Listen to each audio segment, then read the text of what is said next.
You there, buddy? I'm here just looking at things before I join in. Just give me a moment. Okay. Hey, Mimi. No, I did not talk to Josh. I did not talk to Josh. Cartoonier, Kaiser, hello. Non-wum, non-wum. If you want to tell me what that second half of the name is, please do. Hold on a moment. I need to toss this pudding cup. Oh, before Chak, if you could make sure my brother's audio is not too loud. We've been kind of fiddling with that a few minutes ago. Is this where I'm supposed to talk? Hello, talking right now. I will now talk. This is a test. This is a triumph. What does she say? I'm making a note here. Huge success.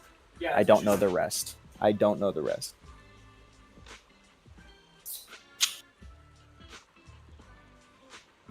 Sounds good? Okay. The problem was last stream, when I went back and rewatched some parts of it because I was curious, is I was muffled as all hell. I'm actually shocked people were able to make out what I was saying.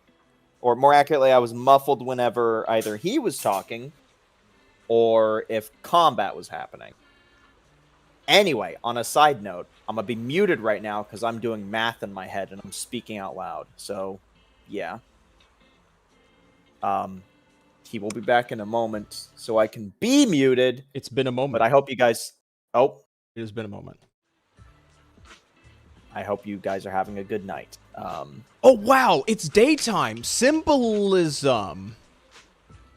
I gotta take this coat off. It's too hot in here. Dude, my air circulation in my room sucks. How? It's a very small space. There's not a lot of room for air to move around. But it's almost like right next to the window. And there's like no tree coverage or anything. So just cold air just comes in and out like nobody's business. I'm trying to figure out what gun to give Cheetah since I'm going to give classified manuscript to Lena. Oh, zombie. Hello, makes 100 sense. So I gotta be honest, when I was putting together the video, across like the several days I was putting together the Joshua video, when I was grabbing my credentials, where I looked at my profile, before I did this screenshot, Yuzuha didn't have the beach skin. I haven't owned the beach skin for Yuzuha for the longest time. But then I was looking at this profile and I thought, you know, Yuzuha looks out of place. So while working on the Joshua video, I just randomly decided to just drop $100 and just get the Yuzuha skin so that it looks better when the three line up, the beach gals. And if I'm being just drop just tragically do that. And drop little. As I've been playing around with her, I gotta be honest, I think she has the better beach skin than Alice, if I'm being honest. Astra skin? No, I don't know if I want the Astra skin.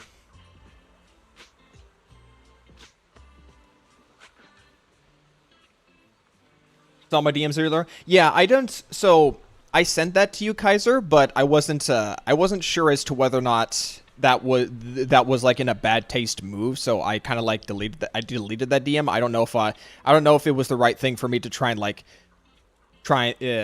if it would look like a bad move for me to just try and like DM it to you for reasons. Hello, Ami. The Astra skin. Thank you, Kaiser. Thank you, by the way. I want to hold on. I want to do this. I want. Much better. Better. It took me way too long to buy the skin. Yeah. I want pause screens that have the skins.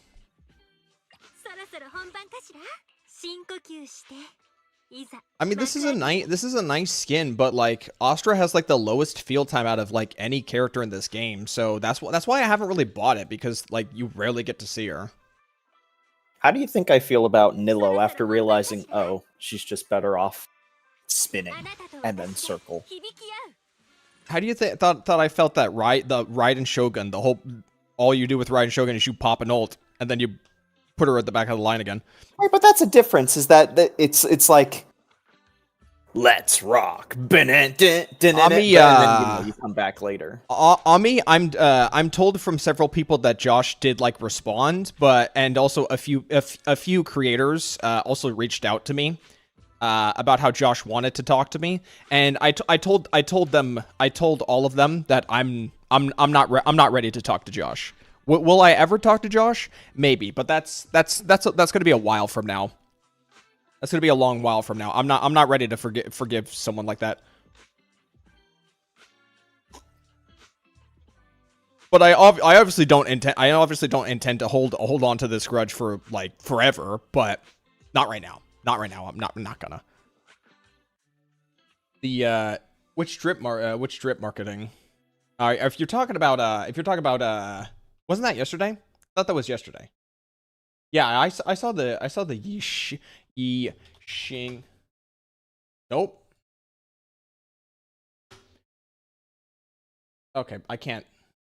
You know, this is why I need to get on that Chinese nationalism video I've been brainstorming, because these names are just such a pain to deal with. Top week. Yeah, these. Yeah, I gotta be honest here. As someone who's about to pull a Mindscape 6 Ellen Joe, staring at both of these frustrates me. Because I have a mission right now, and this is getting in the way of it. Just ignore it. Yeah, let me just get right on that. Let me just get right on that. Yeah, it'll be so easy.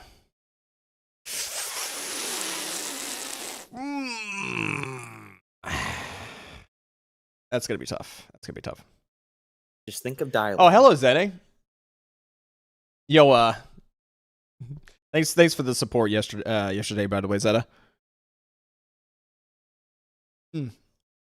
Hello, Sergeant. Thank you.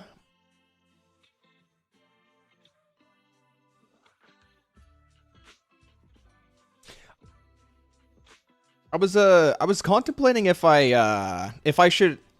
I was thinking about this like a few hours ago. I was thinking I should just make a video where I'm just basically say, yeah, a lot of these gacha games will get to the point where they eventually just kind of rot from the inside and they're just not worth playing anymore.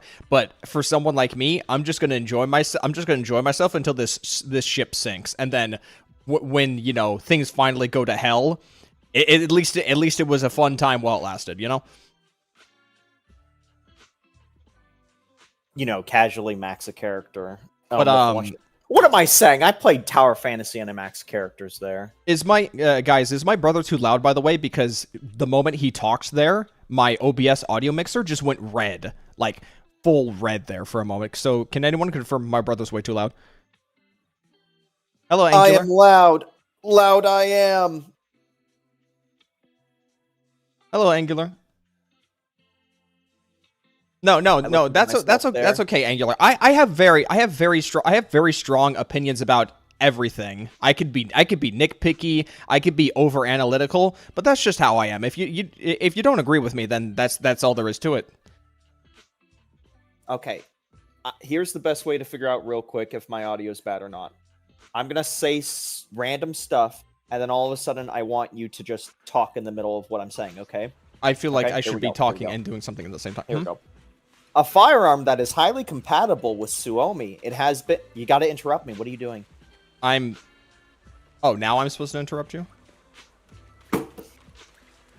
So good at it normally. So good at it normally. I'm thinking. Okay? I'm thinking about stuff. Alright? Okay. Alright. You want to start talking now?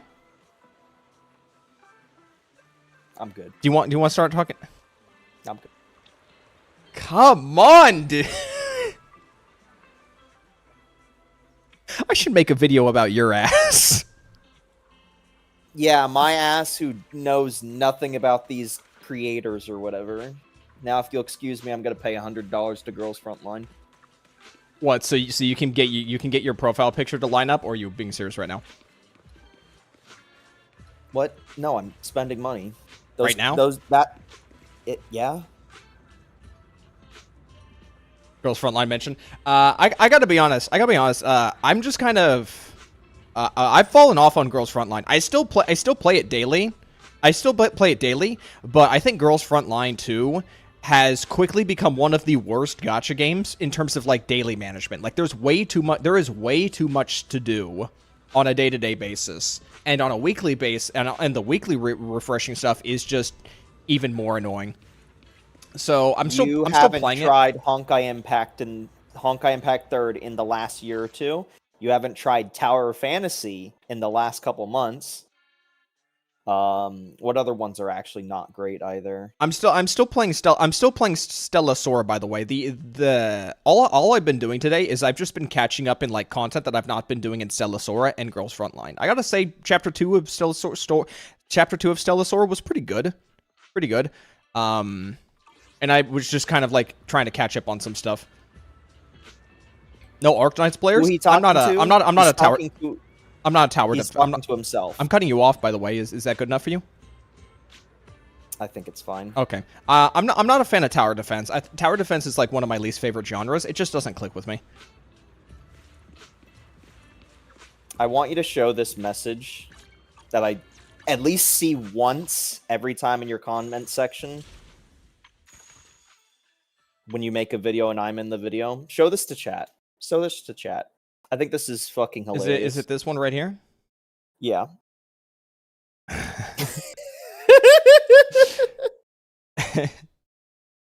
You can pre-register. That's me, by the way. That's okay. me, by the way. The I know, right? Why are you 4111, by the way? I don't know. It just randomly gave me that. I don't know how to change it. I'm sure if you look around, you can find it. YouTube has a dog-ass like settings interface to try and find stuff. Like I feel like it is simultaneously buried while simultaneously bare bones. When I was navigate YouTube shit. When I redid my channel banner, I couldn't do it on my PC because it kept asking me for a Windows passcode, and for some reason it just would not generate the passcode or would just not retrieve the passcode. So I had to save the image on mobile and then do it through the YouTube app. It was so frustrating. What do I think about the? Hold on. Let me double check. Real quick. Pre-register Arknights Endfield. So I got to be honest.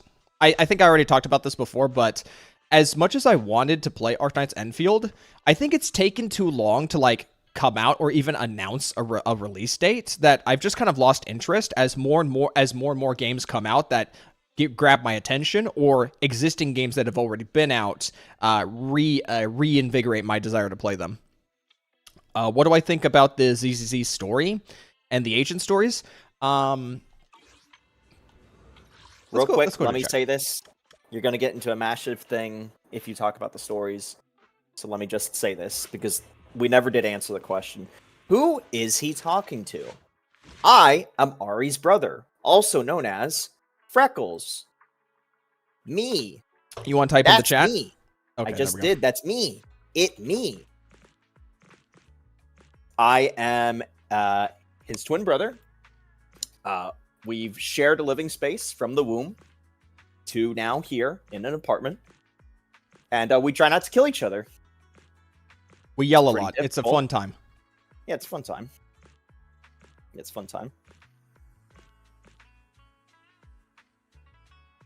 So, hello again, zombie. Oh, zombie. So, of my favorite stories in Zenless Zone Zero, I'd say my most favorites are... Where is it? My favorites are the ones with Mockingbird, because I just think the dynamic between Lycon, part 1 specifically, I think the dynamic between Lycon and Hugo is just a really good banter dynamic. It kind of falls off pretty badly on part 2 when they effectively backpedal on the stuff that made Hugo like a very compelling gray area character, but that's fine. It doesn't matter. I also really like 2.1. I like the dynamic of Spook Shack there. And I did very much like 2.3. It definitely had like some more weird bizarre it's not you don't think it's you don't think it's Lovecraftian when I said it was Lovecraftian, yeah? I feel like it's Lovecraftian. Is there a better way that you would describe it if not Lovecraftian? It's like hello Lorobo. Are we talking the main story? We're talking the character story. Which one? I also really liked the Yanagi story. I was also a fan of the bro Yanagi parried story. me. I'm trying to. Please say it again without getting upset. You asked out loud. Would you call it Lovecraft? Okay. Now, Yeah. granted, You if were took too asking long. chat- That's why I started talking to chat, because you took too long. Okay. What took too long? I was responding. Maybe I accidentally had my mute button on and I unmuted, but anyway, no. If we're talking the character story or the main story of 2.3, 2.3, 2.4, I don't know, the latest one, none of it was Lovecraftian. And I'd go as far as to say, what's her face herself? Fuck, I own her. I don't know the name. What's her face herself is not even Lovecraftian. Yadari? They just took, yeah, Yadari. She's barely Lovecraftian. Like, she has octopus designs and weird, it feels like I'm freaking out, like with her weird Thoughts eyes on, and a little rainbow thing. Thoughts on Chisa? My thoughts on Chisa. I'm gonna be honest. I think my opinions on Chisa from Wuthering Waves is I think her three. To be fair, a lot of gacha games have this problem, but I think Chisa is definitely one of those characters where the 2D art did not translate as smoothly into 3D. I agree. There's quite a few characters like that. I think Chisa's design looks kind of way too flat in actual game, and I think that's just kind of like an issue with just like the modeling of Wuthering Waves characters, which is unfortunate. That's part of why I really like. That's also something that I really appreciate about ZZZ is that it has a lot more flexibility when designing its character models. They gave her a chainsaw, and I hate it. Less is more. Isn't the 2.8 story supposed to be focused on Black Shores? Because Black Shores was my favorite story arc in Wuthering Waves. Haru and Chingy story was pretty good. The Chingy story, I said this before in a live stream, I think the Chingy story is one of the best stories told in the Hoyoverse game because it explores the dynamic of like humans and robots living in harmony, but it explores a different aspect of it where it's Chingy trying to comprehend humans having an emotional attachment to inhuman objects, which I thought was very compelling to explore, especially for a character like Chingy. And also, I also just think Chingy is one of the funnier characters. Hey, Sanders. Rover and Chisa love story. They're not getting between me and Aino, okay? Aino is my beautiful girlfriend. But I stopped playing that game, so, I'm honestly the wins. I'm honestly not too upset about like gacha stories devolving into that point of the story where every female character that comes out just wants to have a relationship with you. I draw the line at Snowbreak, where when I did a little bit of like later version Snowbreak story, it just seemed like everyone was just openly okay with just wanting to get dicked down by you, the player. Snowbreak was weird. Think we'll get a male saved their company, so think we'll get a male Void Hunter. I think we will get a male Void Hunter in version 4. That is my guess. We'll get a male Void Hunter when they have run out of ideas. We will get a male hunter. We will get a male Void Hunter in version 4, and he better be like Nouvelette. If they just come out, if they just copy and paste Nouvelette's I don't. By the way, I don't know jack shit about Nouvelette, but every time I walked by my brother doing like the Fontaine story when it came out, I just looked at Nouvelette and just read like a couple of lines and I thought, yeah, this guy knows his shit. He's the one judge of the court. He is the literal judge and jury and executioner of Fontaine. He has lived for hundreds of years in Fontaine. He is the Fontaine elemental dragon still alive, a descendant of the dragon. And at the end of the Fiorina story, when Fiorina loses the Archon power, it is transferred back to Nouvelette.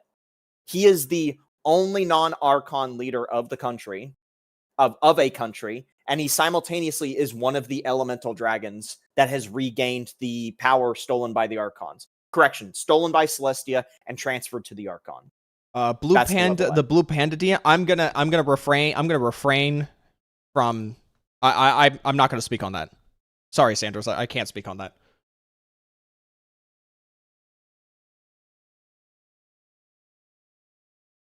Nouveau at the goat. Is related to Black Shores, but seems to be more of a character story for Chisa. That's why Smack and Saint crash out about it. They crash out about it? Unfortunate. I took a peek at like Saint's videos today, and the only thing that really caught my eye is his discussion about like Duet Night Abyss falling off, and that's it. I didn't watch the video, but falling off, it just came out. Yeah. Now, to be fair, it is Warframe, so literally, if you find out Warframe exists, then, well, you just go play Warframe at that point. Now, granted, Warframe is a bitch to try and get into, so I wouldn't be surprised if people then quit Warframe after trying Warframe. Gonna pull Banyu. So, hi Landon, by the way. Oh, no, wait, you were the one who asked me about the males. I'm pulling M6 Ellen Joe, so I have my own priorities at around that time, so unfortunately I will not be grabbing Banyu. I also am just a non-believer of Rupture. Saint's been on Where Winds Meet. That's good to hear. Stella Sora. I watched some boss fights. Stella Sora was going to Yoast. So that shit was cool. I think Stella Sora is definitely in a really bad in a really bad place right now. I'm hoping it doesn't EOS. I'm hoping we could at least get a playable Tyrant, because Tyrant was the reason I started playing the game, because I thought Tyrant had like the best design out of any gacha male character. Playable Tyrant. You're not going to get a playable Tyrant. And if anyone's like been on social media, Tyrant is the one that gets the most fan art. All right, if they make a playable Tyrant, that means that they have to make a playable male Tyrant. Okay. And they're just not going to do that. Okay, why not? They both look fantastic. These designs look awesome. And also like the more devious look and aesthetic behind them.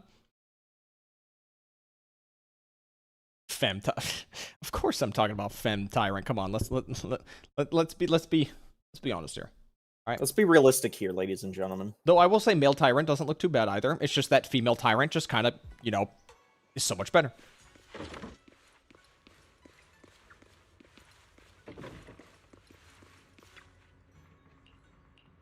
I need to...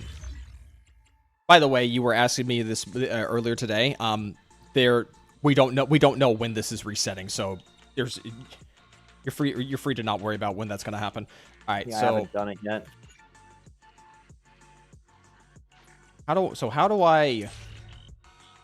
Do I just have to reset this? How do I reset this to change paths? Do I just have to reset battle 3 and last node?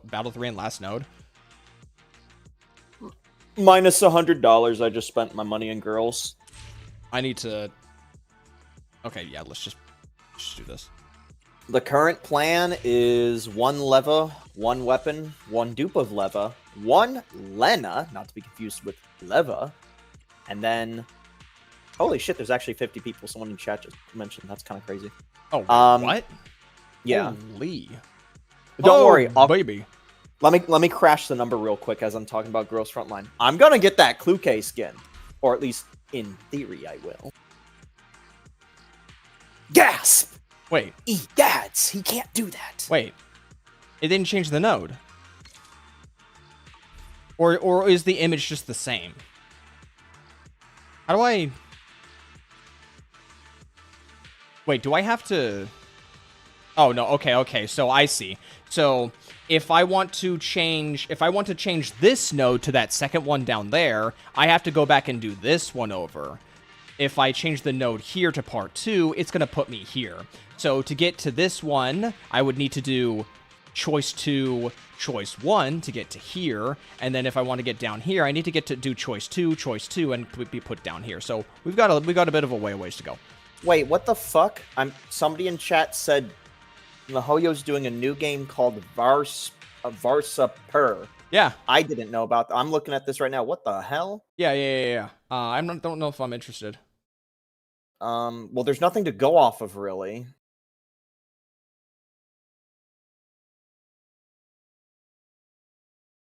What is this? Is there a video on it? Official gameplay.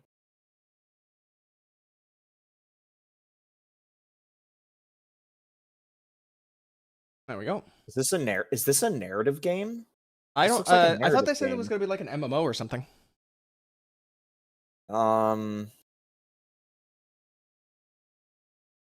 Okay, well there is combat. What do I think about? So what do I think? What do I think about Tuhu? So I don't. So a lot of like the issues with Tuhu is just kind of stuff that I was never around for. But I have a feeling that a lot of the stuff Tuhu has done that's gotten him like in a lot of like hot water. I have a feeling it definitely did happen, and it was he did at least had some part to play in this. I will say though, I do find Tuhu kind of pretty entertaining sometimes to watch his videos because he can be very like toxic, but he has like a conviction to it that just makes it very entertaining to watch.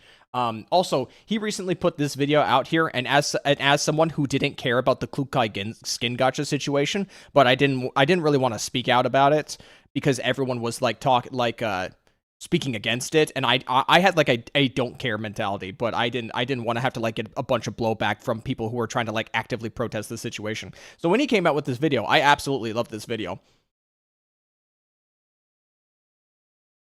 I even commented on it. Was it a video against or? I only need to redo the last stage to get all endings. Well, I think I might have screwed myself there. So I guess was the video negative about the situation or just don't care? No, the video was calling people out for making a big fuss about it, and even like taking shots at Styx. But as far as I'm aware, Styx is, from what I'm told, Styx is a creator who was gonna quit games naturally anyway, but then he makes videos about them just for like publicity's sake. I don't know how true that is. I'm not really a Styx watcher, so quick config. What do we got? Wait, Styx. STIX. Isn't that the guy that plays like 10 gachas in like 5 days? That guy goes through gachas like I go through fucking cups of water. No shocker that he wouldn't stick around with it because he plays so many of them. Should I? He's like the WTF is of gacha. Should I be? Where's my Jafufu? I feel like I should just start leveling Jafufu. Like we've got what?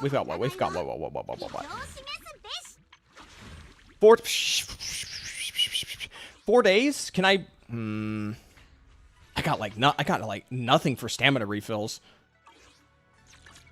Everybody here, we appreciate you being here. If you could all destroy that like button or that dislike button. No. I don't ask people to do that shit. Buddy. You could donate to my Patreon, not his. My Patreon. I'm not a creator, by the way. I'm just a civilian. Why don't you if you could just send me money, that'd be great. Like, that would just be amazing. I don't really need it. It's just, you know... He doesn't need it. He absolutely does not need it. Don't listen to a single word. Just spend $100 in Girls Frontline. But I need it! Don't listen to this guy whatsoever. I need it.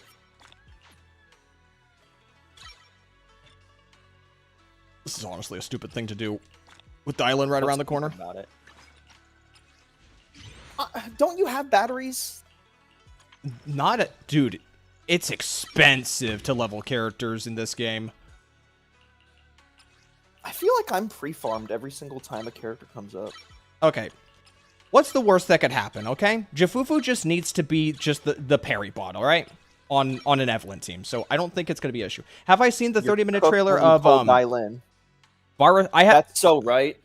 He has nothing. He has no pity because he wasted it on this cat. Don't forget, chat, money. He got that cat not because he wanted the cat. The tiger. Because he wanted Upon you. He Yes. wanted a motherfucking panda that he's probably going to never use the moment he gets dialing anyway. Probably. I don't think I ever was. Where's the logic with that?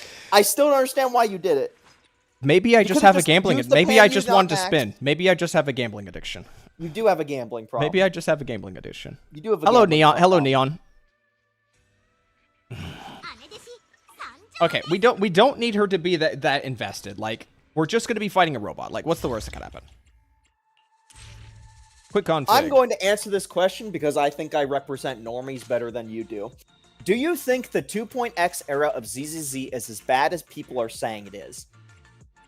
On paper and conceptually within the Mohoyo Gacha sphere, yes, it is infinitely less acknowledged, known about, or anything. And the anytime this game comes up in conversation, it's always, oh yeah, isn't that the Goon game? No, nobody really gives any attention to ZZZ except for people actively engaged in it. Versus Star Rail, which just had the amazing Amorpheus thing. You just have to get over the hurdle. You just had to get over the hurdle of the fact that the entire story is like 58 hours long.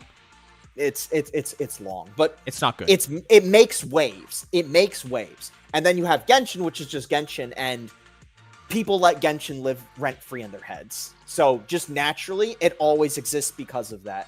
Who does? So then ZZZ, in respect, just doesn't really make it. Okay, hold on. Anomaly. Just put the whole squad in there. Now, is ZZZ dying, though? Like, you know, all those thumbnails. Game dead, ? No, ZZZ's not going to die. Most of these games do not really need so many I'm not really like a crazy lore person. I don't really have anything to say about what Void Hunter might still be alive. Sorry. Anyway, yeah, most of these games don't need a massive player base to live. They just need a good chunk of players. Ellen? And those players need to be consistently Icon, Sokaku, Ice. Okay, so who goes down here? I just saw a comic get deleted. I didn't get to read it. Oh, hey, Foxel. Oh, no. Makes 100 sense is probably just fucking with him. That's Foxel right there. He's probably fucking with him. Hello, Foxel. I love you, I guess brother. I love me too. I guess I need to get my mod under control. You've been a mod for only a few minutes, and you're already doing a smear campaign against me. How do you think I feel about that? Give me mod. You want to be? Type something. Type something. I should ban you for doing what I did what you said. What the fuck? Is that not what a good mod does? What the fuck?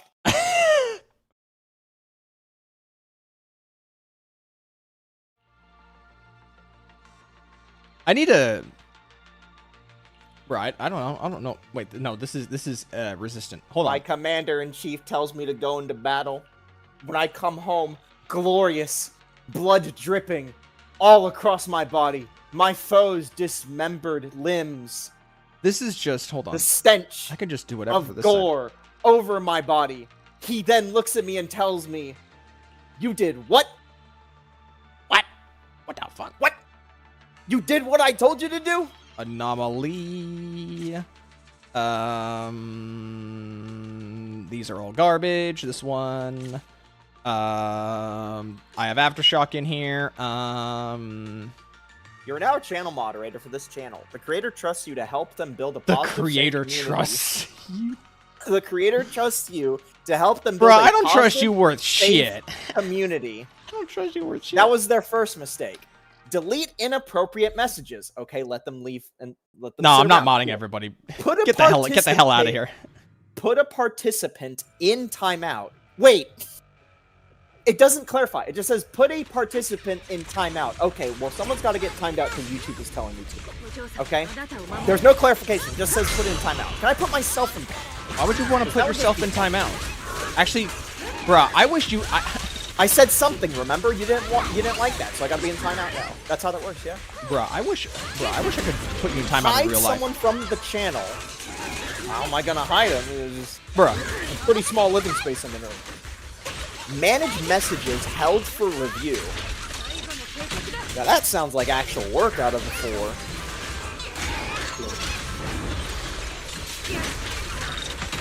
Freckles has reminded me of the skit, but I have to link it.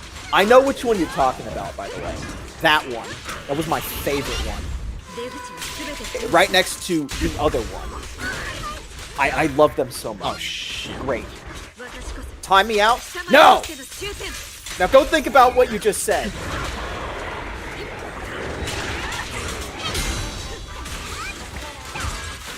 Ten seconds. Wait. Who'd you time out? What are you doing? Wait, it deletes the message? What are you doing? Hold on, I didn't want to delete the message. What are you doing? I'm busy fighting over here and you're already... I didn't want to delete the message. Bruh. Can I picked the 2 most chaotic people in here to mod my chat. What the fuck's going on? I can't exactly see what I'm doing because I'm trying to fight punch. Yes, it will delete it. No, I don't want that. How do I fix this? I didn't mean to do that. What are you doing? Somebody Do I said have to time me out. do I have to untime them out myself? I think you have to untime. It was only 10 seconds. They should be back. I can't untime them out. I can just time them out some more. Alright, cool. Thanks, dipshit. I did 10 seconds. I did 10 seconds. I did 10 I'm seconds. innocent. You know, they were only legally dead for 10 seconds.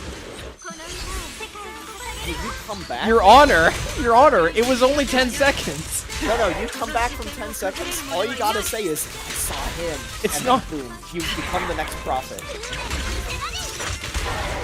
You don't know which, but him.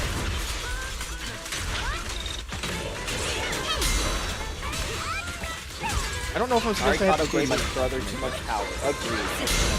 Power. But here I am. Alright. Where's that, hold on. This is completely unrelated. All the past chat will be deleted. Can I fix that? Can I change that? What are you doing? What do you mean deleted? What are you talking about? I'm trying to do good things now. Get off my By dick. deleting the entire chat? He never listens. I'm gonna lose my mind. I'm trying to... Brother. I said, can I fix it? Not can I make it worse? By... You know what? At this point, we'll make it worse. Can I delete the world? This is what you call chaos. What? This is just called Thursday, November 20th, 7:47. What is going on? What are you doing? Doing it. I'm talking to chat. Shut up. Play your game. I am. I just wanted to do the thing, content I creator. wanted to do the funny. I wanted to find the funny football gift that Squalls has. Because Can you show that? Why not? It's just text. All right. I couldn't find it. It doesn't exist. People vote for kick being admin. Hello. The most accurate thing about me being admin is I will probably be the worst admin. Not because I'm gonna perform poorly, but I'm probably just gonna get on an admin. How hardcore are you guys on GFL 2? I play it casually compared to ZZ.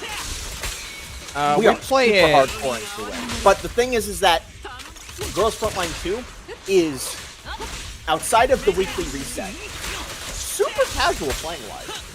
You just log in, your stamina, do your platoon daily. Bruh, my Haramasa game is awful. But yes, we are hardcore GFL. I admit I'm a little bit more hardcore than him because I have 2 maxed out characters. You have maxed out characters you want. Nobody has come out. I want Rebella, but guess what? She's not coming out because she's getting delayed by Lena. Shouldn't you be happy because then that means he's gonna cure more materials? I have enough. I've had enough for a while. Well, I don't know. That gives you more time for Shark, I guess.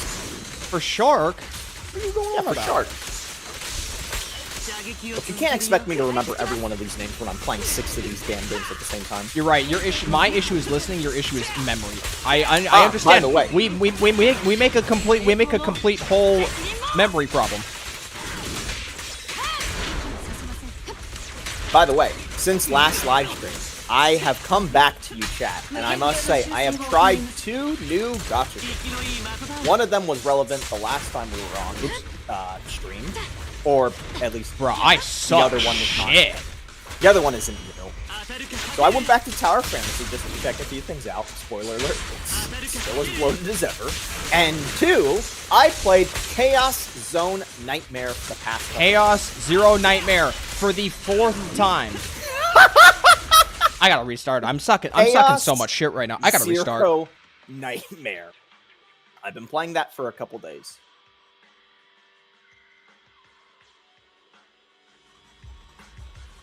Dude, I'm so bad at Haru.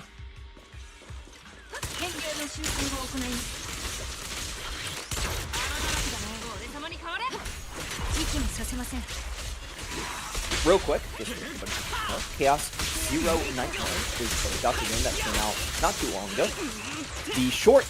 The quick and short of it is that it is Slay the Spire, kind of, where you have cards and you have to do combos and you have a certain amount of action points and all that stuff. But it's with a party of 3 characters rather than just a single character. That's it. That's basically what Chaos Zero 19 is.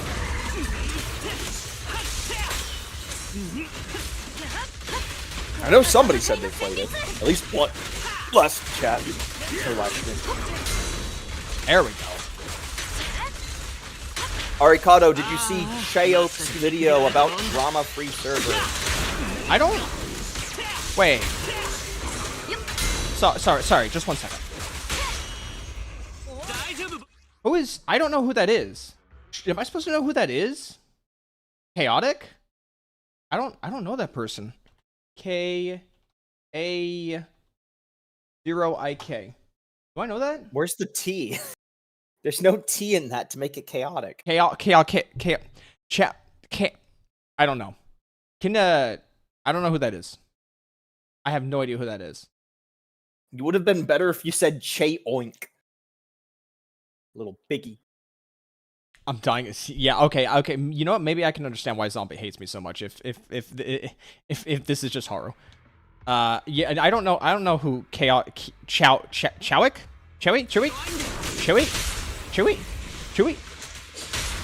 I don't know. Let's just assume it's a silent T. Like, did you say that's Fox? Like, remember? What? Make 100 cents. You said something about them being Fox. I remember. I don't know any of these people, okay? I just play a game in the corner. I really love using Trigger and Caesar because it's just 2 back-to-back aftershocks. It's so good.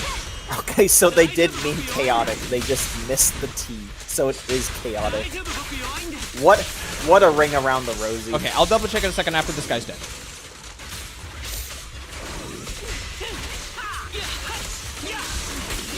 Okay. Chaotic. Okay, let's pull up that channel. Chaotic. Chaotic.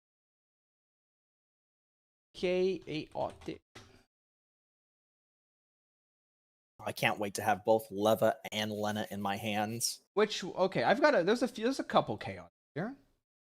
Couple. So, are we talking about the, oh, hold on, let's look at this. Probably the top one.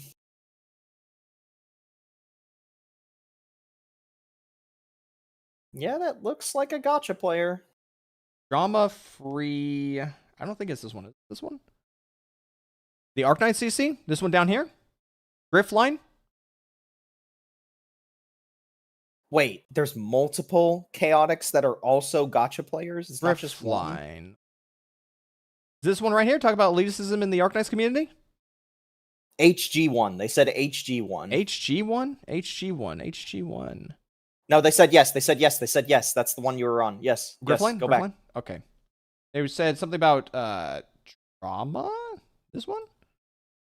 To take a stab at talking about this just this once. This is going to be the only video on my channel that is not sharing the excitement and This guy has the same facial hair as me. It's a bit more grown. It's a bit better grown out in the chin area, though. I'll give him that. enjoyment of Arknight's Endfield and Same skin Arknights, color too. because that is what this channel was made for. This channel was not made to talk about No relevant comment? topics such as elitism and The announcement? The announcement? No, the announcement? Huh? Where? Okay, hold on. I'm retarded. I have a small... Oh, this one. behind the scenes. I've been working on a small project, and while this part Whoa, that I'm a going to Saint be talking about Tontosh today is stream. a small piece of a bigger puzzle, it is important nonetheless because it I is like the going shirt. to start everything. And I've been talking to some creators behind the scenes, people who I've known for quite some time, people who have a passion for Wait, is this Arknights and actually Arknights? love what this game brings them, the joy, I'm not a React channel zombie. the story, the gameplay, Ari, the is this sadness, Arknights? everything This that's is Arknights. revolving around This the isn't Arknights universe, Xenoblade. whether it be the old It's games, gone through some Arknights changes. Endfield, It's or gone any through some future changes. games that's coming, since Lowlight has Now I'm announced that disinterested. we will be getting more games in this universe in the future. I kind of just wanted to take a step to be able to highlight the voices that actually care about this brand. And while I want to be clear, this isn't me blocking out people who care, but just kind of cautious about the game or want to provide feedback, or Do I get name dropped in here or something? just share some opinions. Why do I get the feeling I get name It dropped is here? a way for I me remember to when they initially bring showed together off a some group of people gameplay of that this, actually like, love 2 this years thing ago, and 3 don't years want to see ago, drama it just and looked don't like want to see doom Xenoblade. I was posting. just They like, just man, want I can't to wait for enjoy a Xenoblade, game but that like they really, really it's gonna love. be a game Share the constantly stories, upgraded. work This with other just people who looks like- also Thank you, love Forrest. this Thank game, you. the stories. it just looks like a This is much bigger Limper than just me. I'm Wuthering. actually going to need help with this. Yeah, this is Enfield X-Cruts. Someone in chat earlier asked me if I saw this, so I'm just watching it for them.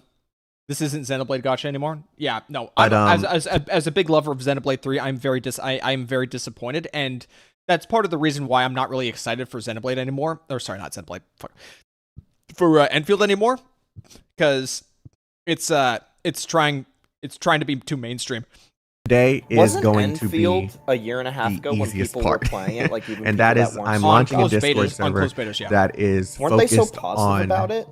Arknights. There was a lot of It is going to be negativity Arknights, because it Arknights wasn't Endfield, because and it was whatever games more that it come had in the more future. niche gameplay. I'm including Popacom as well as X Asterisk because it is kind of hinted that those are My problem in isn't kind the of the footage same is universe, but overwhelming. we'll My see. problem is the footage just looks like something I've already played before. I am a big fan of the design of the MC, if I'm being honest. I don't know. I like the idea of actually having like a quote unquote faceless protagonist in like a 3D space, but it's like a I really like cool the girl in visor. the back left. I don't know who she is. She's cute. Oh, what? Not Mio / not Nile.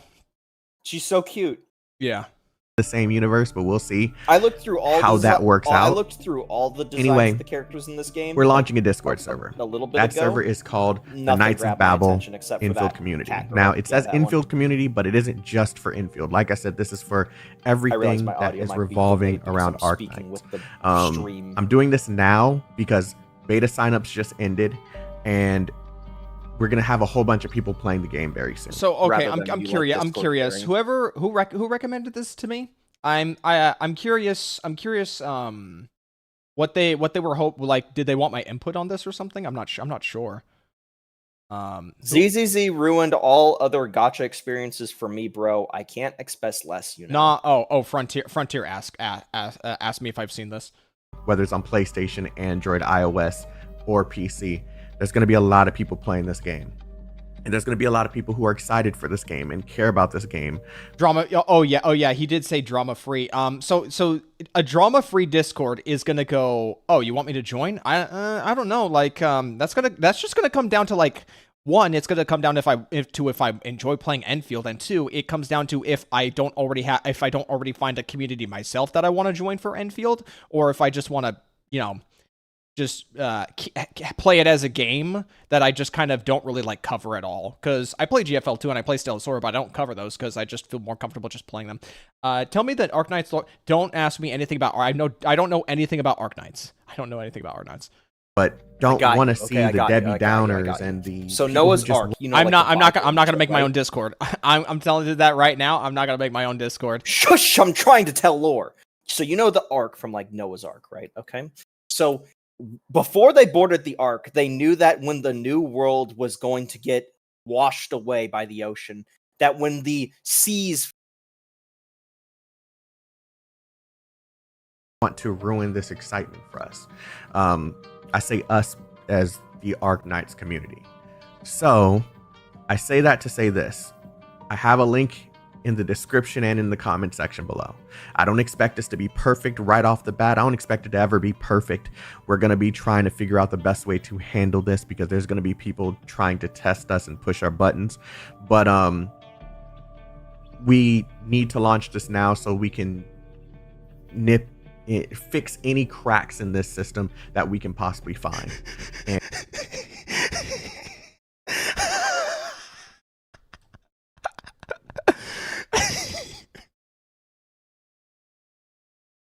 the admin has been admin.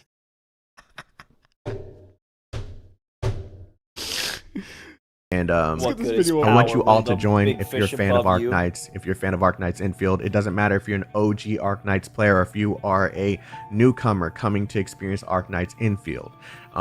If you're just someone who wants to know what the game is about and just want to ask about the game, this is a place, or what I like to call a safe haven for Arknights enjoyers.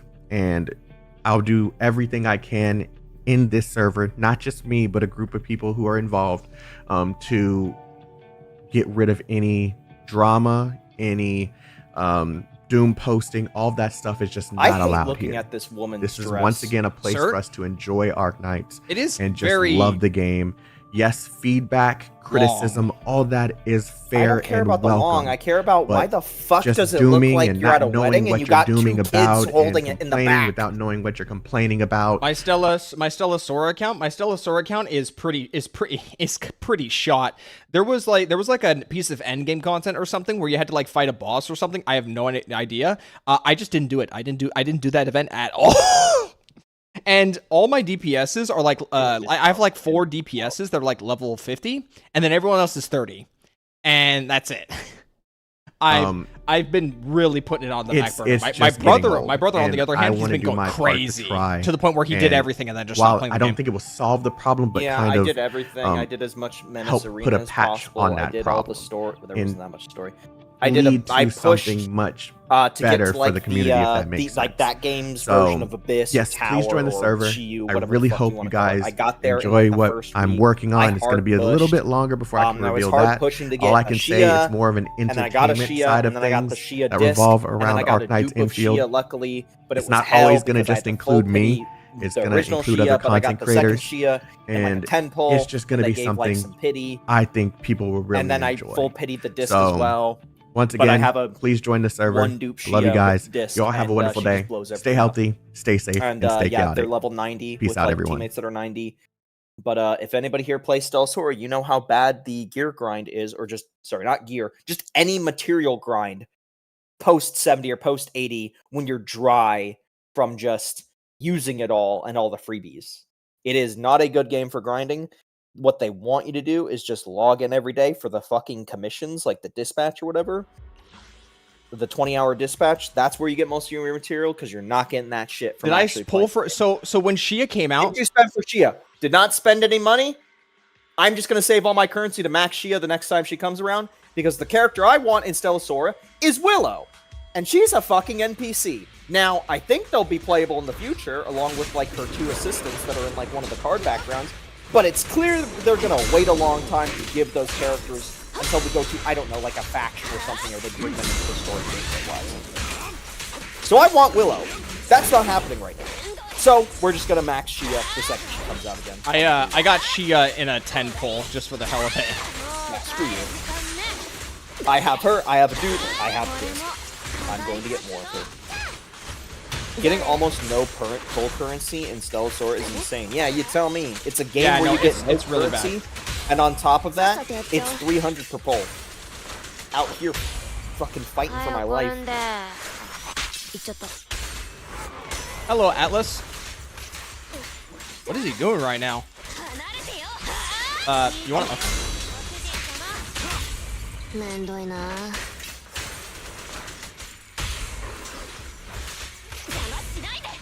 Done all the content in CCC, getting boring. Yeah, I can understand that. There was some pretty bad moments between like 1.7 and 1.0 where I did feel like I was falling off on the game pretty hard. But I'd say my interest in it has definitely bounced back. All right, cool, nice job, Sokaku.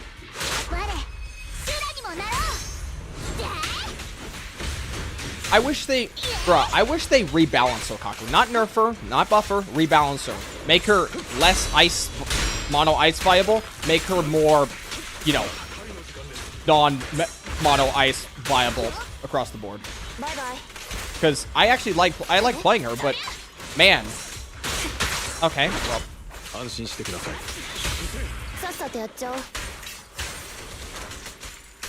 I'm just saying, S rank Sokaku, make her DPS, make her just go crazy. What if she gains the power of her dead sister? You know, she becomes the Red Oni. I didn't even know that was part of her lore. The Yanagi story that we watched. Oh, her older sister. You know the one you were too focused on complaining about how ZZZ has way too many like different like factions that make no sense in the world. Yeah, and I still stand to that. You're not going to change that. I never said I was never going to. You didn't know the thing. How could you? This isn't about the didn't know. This is just what we're talking about opinions. We're not talking about knowledge. All right, you're up. They didn't make sense, bro. All right, I'm up. Okay, let me pull up the roster real quick. Characters. I don't want to play this. One moment. Characters. Oh, agents there. Okay. So let's just go through the S ranks, because the A ranks all relatively have like relatively not too far off. Okay, S ranks. So when I say ZZZ has a... So first off, before I start this conversation, I should say this.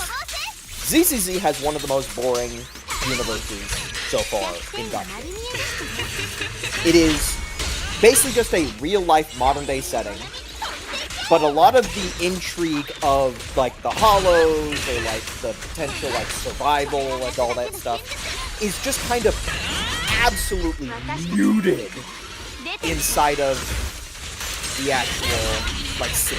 It's not represented really at all. It's just hidden away. It is boring already from the start because that it doesn't use what it has and reflect that somewhere in the, like, just the active ongoing gameplay or active ongoing story in the city specifically. Sure, you'll talk to a character and that character might be a bad guy and be like, you're a bad guy! But then you're in a city and everybody's just grabbing like lunch at like the ramen place and they're grabbing coffee. I'm not sure. What did you do to Zombie? What did I do to Zombie? Does that make sense? I didn't do anything. I didn't. Oh no! Wait! That was message retracted. I forget. This is YouTube. Yeah. People can delete their own messages. My bad. Anyway, so you already have a story, or sorry, a game world that has these cool hollows and like dimensional warping craziness. But most of the actual engaging of the story is in the city that feels so disconnected from it. So now, let's get on to the thing that... My bad, makes sense. Let's get to the thing that matters more as to why I don't like it. It's a gacha game, so naturally, the story is mostly revolved around the characters you gacha for. And while the individual characters themselves are fine, their backstory lore is just so convoluted and so whatever the hell we want it to be because we can do it. I love that part, that they can just do whatever. That's not inherently bad. But when you have so many things, merch, construction crew, CIA, military, police, did I get all the factions so far? Mostly yes. Redditors, yes, That's especially the my Redditors problem. part. I don't have a problem with the factions. I have a problem with the individual background lore of quite a few of these character stories, and just don't understand how it makes sense within this universe of whatever the fuck we want to do. So now I have the character list pulled up. I'm gonna read chat after. So we have some sci-fi stuff here that makes relative sense. We have clone soldiers. We have robots, we have people with, you know, mechs that they get in, military mechs, we have, lab people that were, like created in labs with Orphe and Magus, that type of thing. But then right alongside that, we have Unagi, who is, they had a civil war, or some kind of war, with Onis, which, presumably they ran around with a bunch of sticks against the fucking military with jets. And well, maybe it's like Vietnam. They just knew the territory better. Shut the fuck up. Shut the fuck up. They defeated the Red Oni and did a truce, and then Unagi gets time warping abilities from the Oni. No, she gets mixed blood, and it causes she gets mixed Oni blood, and it also causes her eyes to get bad eyesight. Okay, but what about all the time manipulation, like iconography and all that bullshit? What the hell's going on with that? From the Oni blood? That don't make any sense. Anyway, you then simultaneously... Oh, wait, I can't... Wait. Mias McFiend. Oh, I can get a good score. Can I get the... You have Chingy, who's an android, right? I might be able to break my record. Fine. But then the constant referencing of, like, oh, yes, she was from, like, the medieval period of China and all that stuff. And they keep referencing, do you want to go back or whatever? And it's just like, what? How was she able to stay alive this long? How does that make any sense? So yeah, there's things like this that it's just like, I'm willing to suspend my disbelief a certain amount for a game world like physical. This. Ooh, yeah, this one. But some of these things just don't mix. Some of these things just don't mix. Yanagi? Asian RoboCop. No, I'm cool with that. I'm not cool with the whole thing of like, it's not Asian RoboCop. It's Asian person that was left alive Bernice? From old dynasty time period, or at least that's what you are naturally supposed to assume from her cutscene on YouTube or whatever. But then, like, what's going on? Old civilization tech is still very unknown. Cool. Old civilization tech is unknown. But in that same cutscene on YouTube, they were running around with swords. You'd think they would have a little bit more than swords back then. And bows. This one? And sandals. Again, this just sounds like you don't like ZZ as a concept and think it's all bad because you don't understand it. No, I think it's fine, but I think the execution is not inherently good on a baseline. This one? I'm not going to sit there and go to like deep lore dumpster dive to see why it makes sense if the base I'm given isn't good enough. If you want to talk about a game that mixes all these like concepts together, you look at Epic 7. Epic 7 is a good combination of all of wait. I'm putting trigger over here. What are you doing? Why are you intentionally talking? Shut up! Isn't this what you wanted? Isn't this what you wanted? So that we could like make sure our audio's. Haha, man. All right. I'm good. Anyway, like, come on, have some common sense. This isn't the time to do it. I'm trying to have like a genuine conversation with the chat. Okay, what I'm trying to say is, Epic 7 does the same exact thing, and it did it years before ZZZ. I'm not going to go super deep into Epic 7, but I will give like the briefest thing.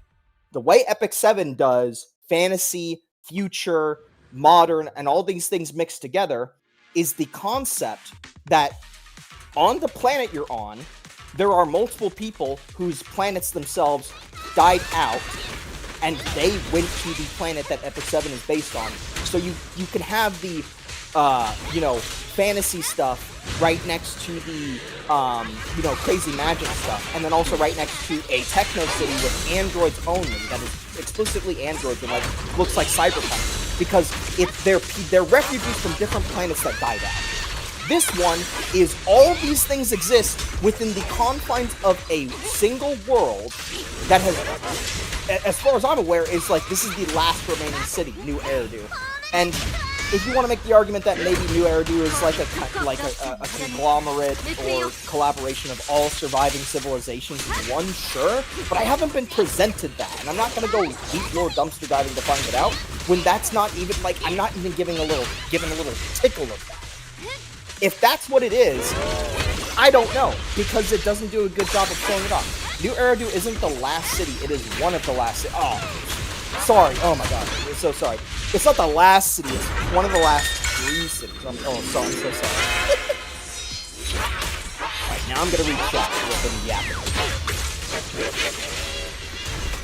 She's a Japanese businesswoman. She needs a clock on her weapon so she can tell the time. Look, if you want to, for the office lady aesthetic, I agree with that. But there's clearly like a constant time travel, or sorry, time dilation effect with her, or whatever, because when you ult, it clearly shows her zipping around in a hourglass formation, and then finally, boom, just shocking everything instantly.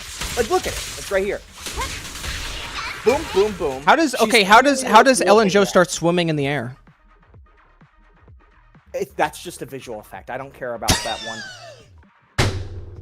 Don't laugh at me. Everybody in this room knows that she has the quote-unquote swimming in the air effect because she's just a literal goddamn shark cute anime girl that they just thought, hey, let's give it that aesthetic. Don't laugh at me. You know what it is.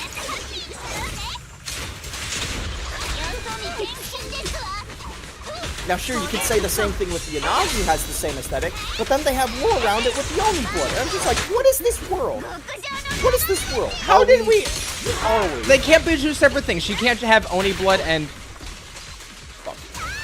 Well, if she had it before the Oni blood, then I have no idea, because it doesn't do a good job of explaining itself, even within the one cutscene I watched. Oh, wait, I don't... Easy, jetpack. She used the flamethrower as a jetpack. Okay, I only need 2:30. I thought I need 3 minutes. No, I'm good. Go.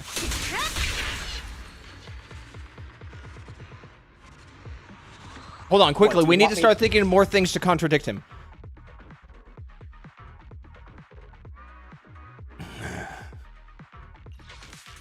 Bear in mind, this is on top of the most recent idea where, bro, you just didn't go deep into the lore. Look. Here's why I'm not going to go dumpster dive into lore. I think any game needs to give you breadcrumbs. I think the best example that everybody can agree with is a Souls game. A Souls game will show you a corpse on the ground of a guy you never fought, or like an area you went to and you think, I wonder who this guy was, right? They seem kind of important. So then you go out with those breadcrumbs to go search for more. Whether it's the weapon you pick up off their body, or like the environment or the boss you kill in the area, that type of thing. I feel like CZZ doesn't really give you enough breadcrumbs. It just tells you things in the moment, and the lore is just kind of something there if you want to go there deeper. Like, it doesn't really do much in the moment to then reference what's going on for that individual character. Bruh, he jumped over that shit. Okay, I hate this fat fuck so much. Get me out of this corner. Like, for instance, Lucia's story. I think Lucia's story is a good example of actually presenting the concept of the manipulating ethereals in the hollow, because they presented the idea through her story where it's like, okay, I'm from a clan of people. The hollow essentially cursed us and gave us a weird connection. So you can just kind of think of it as a form of ether corruption. Lucia, kinda no. I don't know if kinda know as in that guy's saying it's like, oh no, I don't believe that. It does if you play the game. If you do game things and read. Again, some of these are better than others. I'm not saying not a single character has no breadcrumbs that lead you to their character lore and stuff like that. I gave specific examples of ones that I do not believe gave good examples of that. There are some that have good examples. Damn, bro, you're completely wrong. TV mode has a lot of side quests. Here's the thing. I don't read the dialogue in this game. I just don't. I don't read the non-voice dialogue. I don't. Why would I? when you have quests like Prophecy. Why would I read any of that? Ooh, people love Prophecy. You might want to be careful. Watch your words there. Yeah, I never played Prophecy. The one that's like 1 hour or whatever, or longer than that. I used the token to skip it whenever that came around. I never played it. Somebody said, oh, there's a 1 hour mission in ZZ. I'm just like, no, I'm not playing it. If you don't read, then you can't complain. No, I can complain. Because this is how this works, okay? If I spend money in the game, and someone doesn't spend money, and they love it, but I spend money, and I'm complaining, I have a vote, and they don't have shit! I spend money. I have the valid opinion. What's that? My Genshin account got hacked as a free-to-play, and the guy who hacked it then spent money, and Hoyoverse decided that guy gets to keep my account? It's very weird. I do admit that was very weird. Yanagi's time manipulation is due to her weapon. It basically slows down time around her so she can react faster. Okay, so she has Vanessa. the weapon that does the time dilation. Okay, that's a start. If you read the lore, if chat can confirm or deny this. If I recall correctly, how it works is that the W engines that agents use convert ether into like a specific power. If I am incorrect, someone please let me know. But I believe that's the point of it. Is W engines act as a vehicle for the powers of certain characters' abilities. It's literally in her 1.3 quest, bro. Kinda, yes. Wait, her 1.3 quest was everybody being turned into bangaboos. What?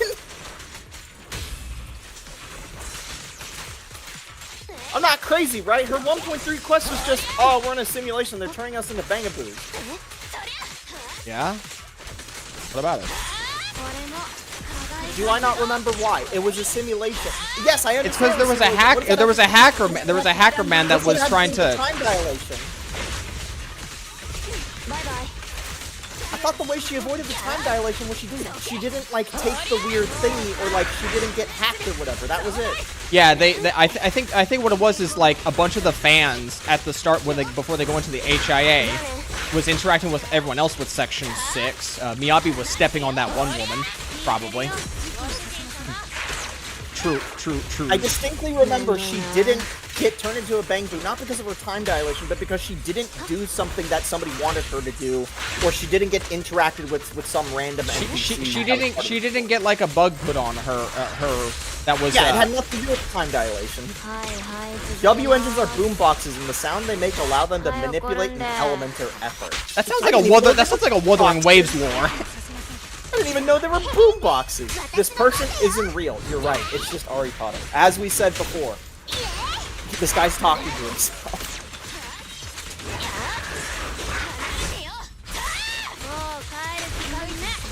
I'm gonna scroll up because here's the thing. No way.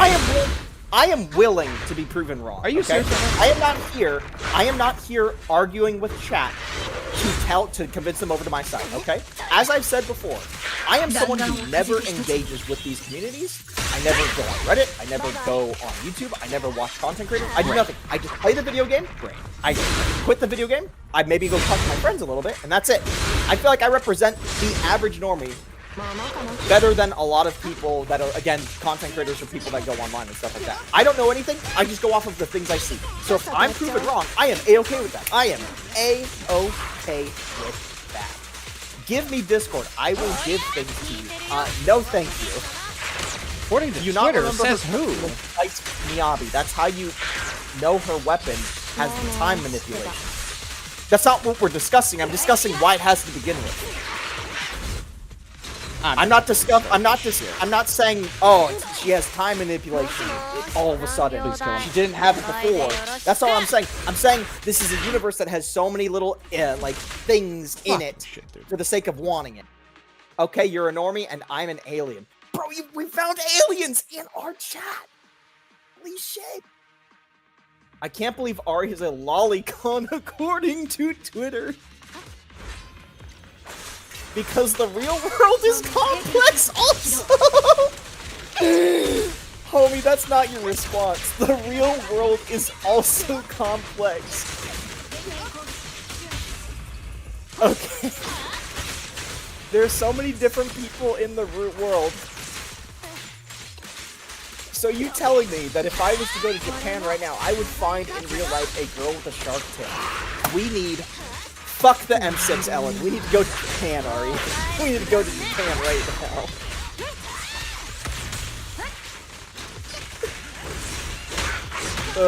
I'm gonna scroll back up and continue to read chat because I feel like I've been kind of like going at it, but then not really like.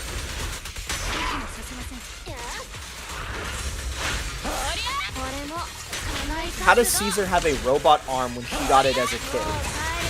That one's actually not that big of a deal. It's literally just, you know, futuristic world. Maybe there's a mechanic out there. I thought she got it from Billy. Did she? Anyway, as I was trying to say earlier, I feel like any game, if they want to get people to get invested in something that are not already invested, the best way to do it is to give enough breadcrumbs to incentivize lore digging. And I just don't think ZZZ has particularly done enough to want me to lore dig. Like, for instance, I don't know why Trigger is blind. And I wasn't really convinced by her story to go out there. Wait, what'd you say? What'd you just say? I don't know why Trigger's blind. She got shot in the eye during the Hollow disasters, and her team had to get her out. Okay. You see, I'm willing to take the L on that. Wait, that's a basic one. I was. That's a basic one. I was kind of spam clicking through that story because, like, I already met Trigger through the Envy story. I think we talked to Trigger a little bit during like the Hugo Part 1 story with the Mockingjay things. Mockingjay? And then when I saw the story, whatever their faction is called. Mockingbird. I'm trying to play so many of these games. You don't read. You're correct. I do not read. But I think the most accurate answer is that was almost a year ago. The literacy strikes again. Indeed it does. He actually doesn't read. True. So true. Here's the thing. Some of these things I'm saying right now, it's probably just I forgot it, and I just retroactively assume, oh, it wasn't explained. Again, I'm willing to be proven wrong. I'm being proven wrong in real time. I'm A-okay with this. I'll accept the L. I forgot how she got blind, and I'll move on, okay? That's fine. It's fine. I'm okay with that. I can take an L. It's fine. Okay, can I actually... This is literally the matchup. Where does Miyabi's this is the matchup come from? While we're on the topic of things that either were not explained or I forgot about, where does Miyabi curse sword come from? Who made that sword? Did the sword just exist? Her family. Okay, well, where did her family get the sword? Why does that sword exist?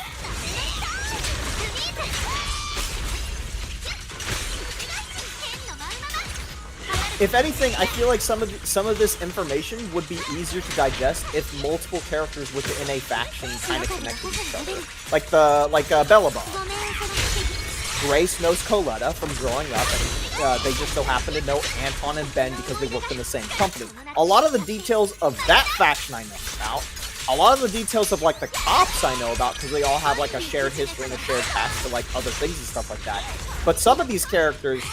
It's like, okay, this character has a background that's completely different from this other character, but they're in the same faction. Damn, bro, it's a gacha. The things are explained in long-term during patches. No, I'm still waiting for the Chinyu one at that point, then. Miyabi's sword was from her clan before death and shit. Okay, so it's a cursed sword from her clan. Alright. Is it a curse, or is it like an ethereal lore for Chinyu? Yes, I know the lore for Chinyu. I still just think it's kind of weird.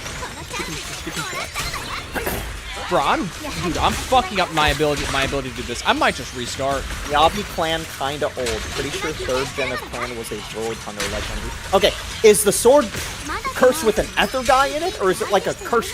Like a ghostly, like, ooh, I'm a ghost.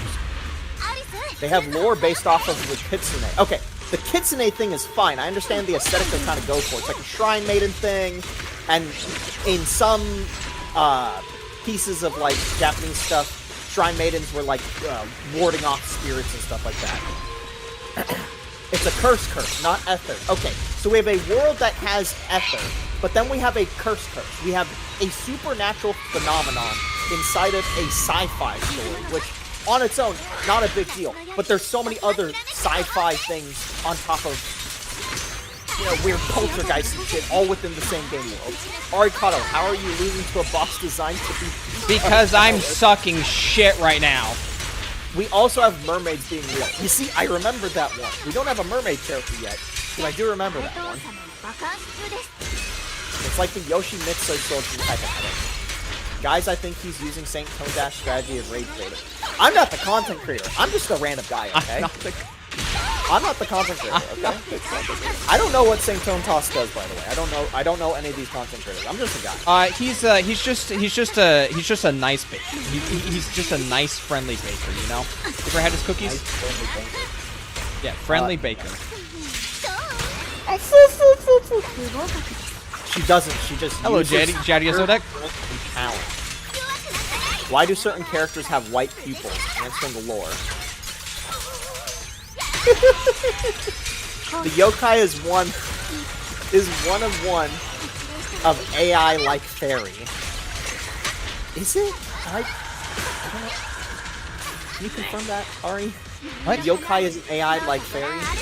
No, not confirmed. Not confirmed. Not confirmed. Josh reacting to this saying Ari's brother is worse than Saint Tone.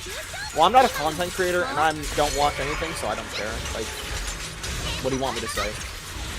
I'm just some retard that likes playing these games, and if I don't like the game, I don't dig too deep into it. Again, that's as simple as it is. The main factor why I don't know much of this lore is because ZZZ at one point just kind of fell off a fucking bridge. I think we all agree with that. Hello, Arikato brother, how are you? I am terrified to try those monsters in the fridge I sent messages to you guys about. I've never tried a monster in my life. Bro, I'm so close. I'm gonna do that over. I just need 4K more. I need 4K more. Anyway, as I was trying to say, I'm doing that over. That was dog shit. That run was absolutely dog shit. I was pairing with the wrong people the whole time. I'm doing this run over. The main focal point as to why I don't know much about ZZZ lore is, admittedly, one of those factors is the game has had so many downs and ups and ups and downs and ups and downs. There are some patches that just feel terrible and some patches where it's just like, oh my god, this is great. Like, version 1 to version, 1.4, I knew most of the things going on. I still thought, the Chingy thing was kind of, weird. It was, too many things on top of it. And the Unagi thing, admittedly, was just because, I was getting kind of bored. But then 1.4, they did the, it's a big climactic moment, right? Again, it's mostly those ups and downs that where I start to just kind of tap out narratively. 2X kind of fell off of the urban aesthetic, but I still love it and hope they go back to it. I mean, yeah, well, hold on. No, we're in our China glazing arc, okay? Every one of these games needs a China glazing. Nationalism time, baby. Yeah. Even the devs acknowledged it. The devs acknowledged that the lore is difficult to get into. Okay. I don't know if that's true or not. That's just what this guy said, Forrest the Hedgehog. 2.x has their Mary Sue Yujuan, so it's just really bad. Here's the funny thing. I said it before and I'll say it again. I think Yujuan had her best story moments, or her best, show of personality, was when you first meet her, before it's her pack. And she says, I will teach everyone now a spell to get all of these people off of me that are fanboying on me and want me to tell them their fortunes. Fortunes are now $50 each, and then everybody scatters. I thought that was great. I thought that was Jump up in the air. Go jump up. It showed that she was a professional. She knew what she's doing. She's an experienced fighter. But she also, at the same time, is just God, leave me alone, people. I got home from work. I don't want to have people try and make me read their fortunes all day. I need to maybe get the umbrella off a lot sooner so I don't screw up this point game. Nah, she sounded like a robot, not gonna lie. Okay, I play People play English. People play English. Yeah, I don't. We don't play any of these games in English because a lot of the voice acting does not deserve to be listened to. Usually one is a Mary Sue. She didn't even defeat the miasma priest. Arikato, please, why aren't you better? Zombie loves to come in these chats and just absolutely fucking backseat everything. I'm gonna get that score. I'm gonna get that score. Dude, I'm doing so well. I'm doing so much better than the first run. Every Void Hunter is a Mary Sue. Like, look at that. That was peak right there. That was peak. Here's another thing that confuses, okay? When you say she isn't even a Void Hunter, I think they do a disservice to do things during their live streams, like say, use Yuan as a character on the same power level as a Void Hunter. It's like, okay, then why isn't she a Void Hunter? Are Void Hunters... Because she said no. She literally just said no. She just said no. Okay. She just said no. Cool. Okay. Is it really? Is it really that simple? It's a title. It's just a title. Right, but then they get for the little clickable thing if you own her. Or if you Yeah, it's called Grandmaster. Yeah, like... That so important, but also not important at the same time. She denied the title. The major has to offer it. My whole thing is messing with Arikado and calling him trash when he is doing something terrible. Yo, same. I think you should be our triplet, Zombie. You would do very well. Void Hunter is just a title, not a strength reflection. Is there a reason why she declined the title? 400k, 400k, 400k, 400k? Please? Please? 400k? Oh, sorry. Yes! If you want another example of me not liking a character's backstory, I don't actually like, or not necessarily their backstory, but just parts of their design, like narratively. I am not a fan of Yadari. Nice. All right, I gotta use the bathroom. I am not a fan of Yadari and the whole, like, I can see ghosts of people and stuff like that. Like, I said this before in the last live stream. The 2.3 story is actually really good. I really like the story. I like the idea of, like, there's these clones of everybody in the hollow. Everybody's in cocoons. And in a weird way, these hollow clones are keeping them alive by being themselves and staying alive and protecting the cocoons.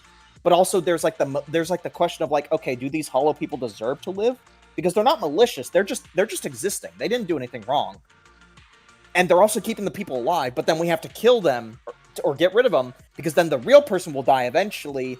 But then they're going to defend themselves because that's naturally what they would do. I really like that angle. I don't like how we had to tail wag the dog by making Yadari the reason why that plot point exists through like she enhanced the traces of ether in the area. And it's just like, okay, so we have a character that is a octopus woman that's supposed to be sexy as hell, but she's also a traumatized young adult woman that is also a proxy, but she's a proxy because she follows the ghosts of the past, but then she follows the ghosts of the past because she has trauma, but that trauma is brought upon by being an experiment, but she's not an experiment. She's a tragic remnants of her mother and father trying to...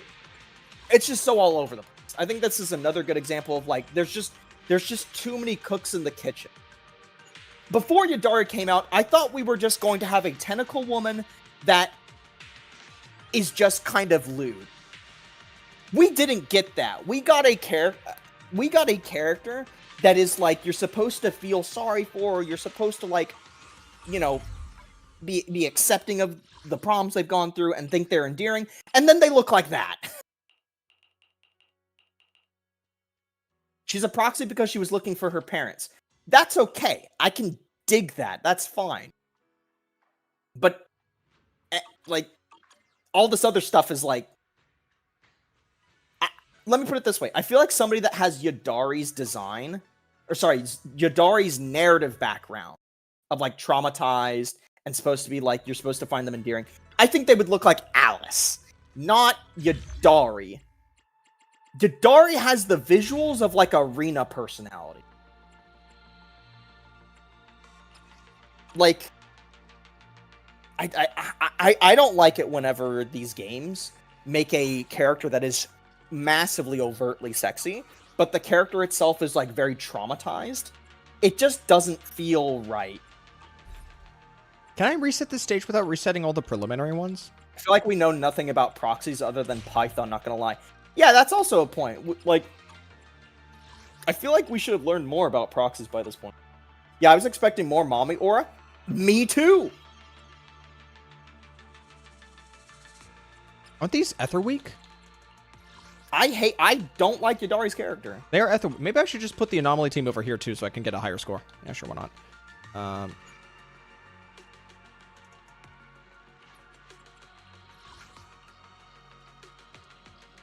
Kai-Ki agree, bro. Yadari feels like a huge plot hole. Same with Vivian. Oh yeah, there's also that. Vivian can see the future. What? Thanks for reminding me, Pyrokai. This is what I'm talking about. Isn't that based off of like the folklore of banshees? Maybe. All I know about banshees is just a. Isn't banshees just basically a dog whistle for you saying you hate women that are screechy? What? I thought that's what banshees are. No. What? I can't with you anymore. A banshee is a ghost-like woman that haunts over, people and screams. And I thought that was just a quietly coded way of people saying, "Man, that bitch is loud. I wish that bitch shut up." I will shut you up. Like, there's a mythology with it, but then, like, the real version is just me. Banshees can see tragic futures. And here's the thing. That's fine. But there's... Again, okay. Let's make a list here. We have human from medieval China, basically, like old-time China, that is now android. Their spirit and person was able to live on to be put into a droid. We have someone who can time dilation. And here's the thing, even though the time dilation was explained, let's also remember that they were fighting against Onis that were somehow able to beat back the military who had fucking bomber jets. We then have somebody who can read the future and see the future. And then on top of that, by the way, we haven't gotten to the proxies, by the way, like the actual siblings. The siblings, oh my god, the siblings are also terrible. We have the mayor flip a switch, and all of a sudden our fucking ether powers awaken over fucking Discord. Basically, that was bad. No, that wasn't bad. Good. We just got Discord mod, and it came with a bunch of extra privileges. We revive Vivian. Bringer tries to blow us up. Bear in mind, this was before we got our ether bonus from the mayor. Bringer tries to blow us up. We don't get blown up, and our eyes light up. We can shift things out of reality in the ether, just as a gameplay mechanic. We can do all this stuff. And there's so many, there's just, again, too many cooks in the kitchen. Lighter. I love Lighter. You want to know why I love Lighter, ladies and gentlemen? You do Lighter's story. It's like a 40-minute story. What's his story? What is Lighter's story? What is his story? He is a mercenary man who feels like he owes something, not necessarily to the world, but to himself, for his mercenary compadres that he got killed. Not necessarily because he put them in a position that they died, but just because he feels responsible for them. That's it. He's a badass man. Maybe I got some of the details wrong, but I'm pretty sure that's mostly what it was. He's just a merc who probably did hollow investigator related. Nah, bullshit, zombie. Zhu Yuan's also like one of the few normal people as well.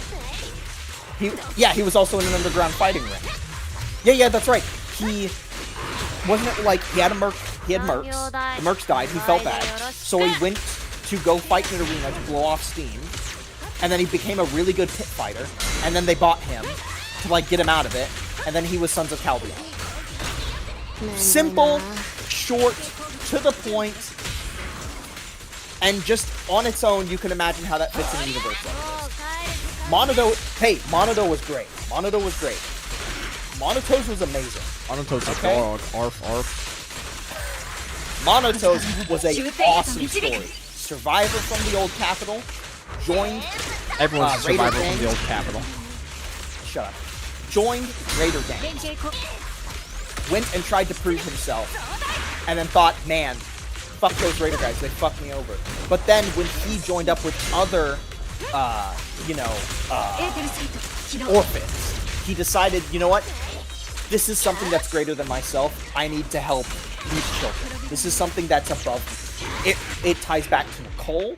It ties back to other characters that have emotional trauma. It ties back to all of these little things that make sense in this universe. I think Monato is a good example of what I was trying to say, where I want the hollow or the Chadachi, that's just the magic of anime aesthetic. You can literally de-age. You can literally de-age adults by about 10 years, and you can make elderly age by at least 8 years. Lighter took on a bunch of debt to compensate the families of dead teammates and joined the underground fighting ring to pay off. Based. What a Chad. What a real man's man.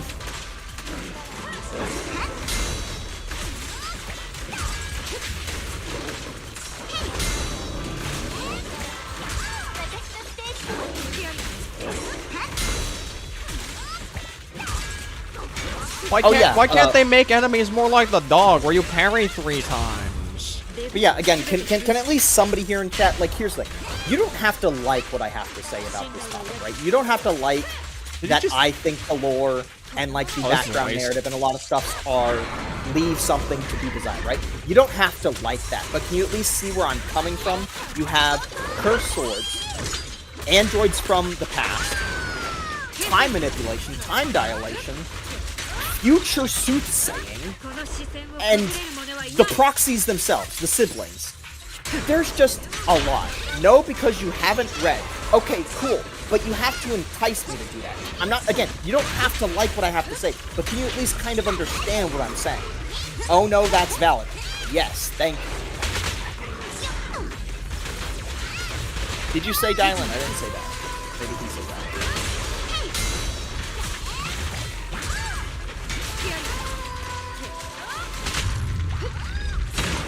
And again, I said earlier, I feel like some of these stories would mesh better if you had the faction characters kind of mesh with each other better. Like, all the Sons of Caldeon characters are just effectively mercs that have similar backgrounds to the desert area, and while they might have their individual backstories, ultimately, they all come from, like, a shared, like, idea or a shared culture or some kind of shared background, right? Same with the Cunning Hares. They're all kind of, like, in a way, like, pseudo-rejects or leftovers from other factions that came together, and they're just homies, right? And it makes sense because Nicole is also from an orphanage, and she was getting her shit. She was handling a lot of shit herself, so it makes sense that the leader of the Cunning Hares is somebody who did a lot of, like, the heavy lifting for that orphanage and stuff like that, or at least that's how I remember it. The construction people, again, they all tie into Coletta's father's company. The cops, for the most part, they all come from a background of some kind of law enforcement or engaging stuff.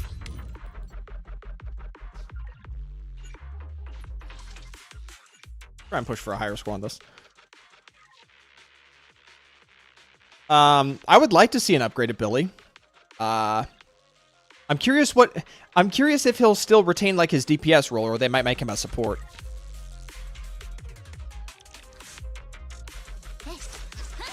Bro, I love Zenless with a passion. Because of that, I gotta ignore some of the glaring issues and hope with you. Here's the thing. None of these are making me not play the game. I just want to be critical because I feel like critical is how things improve, okay? Now, granted, again, I'm not on YouTube. I'm not on YouTube. I'm not on comment sections. I'm not on Reddit.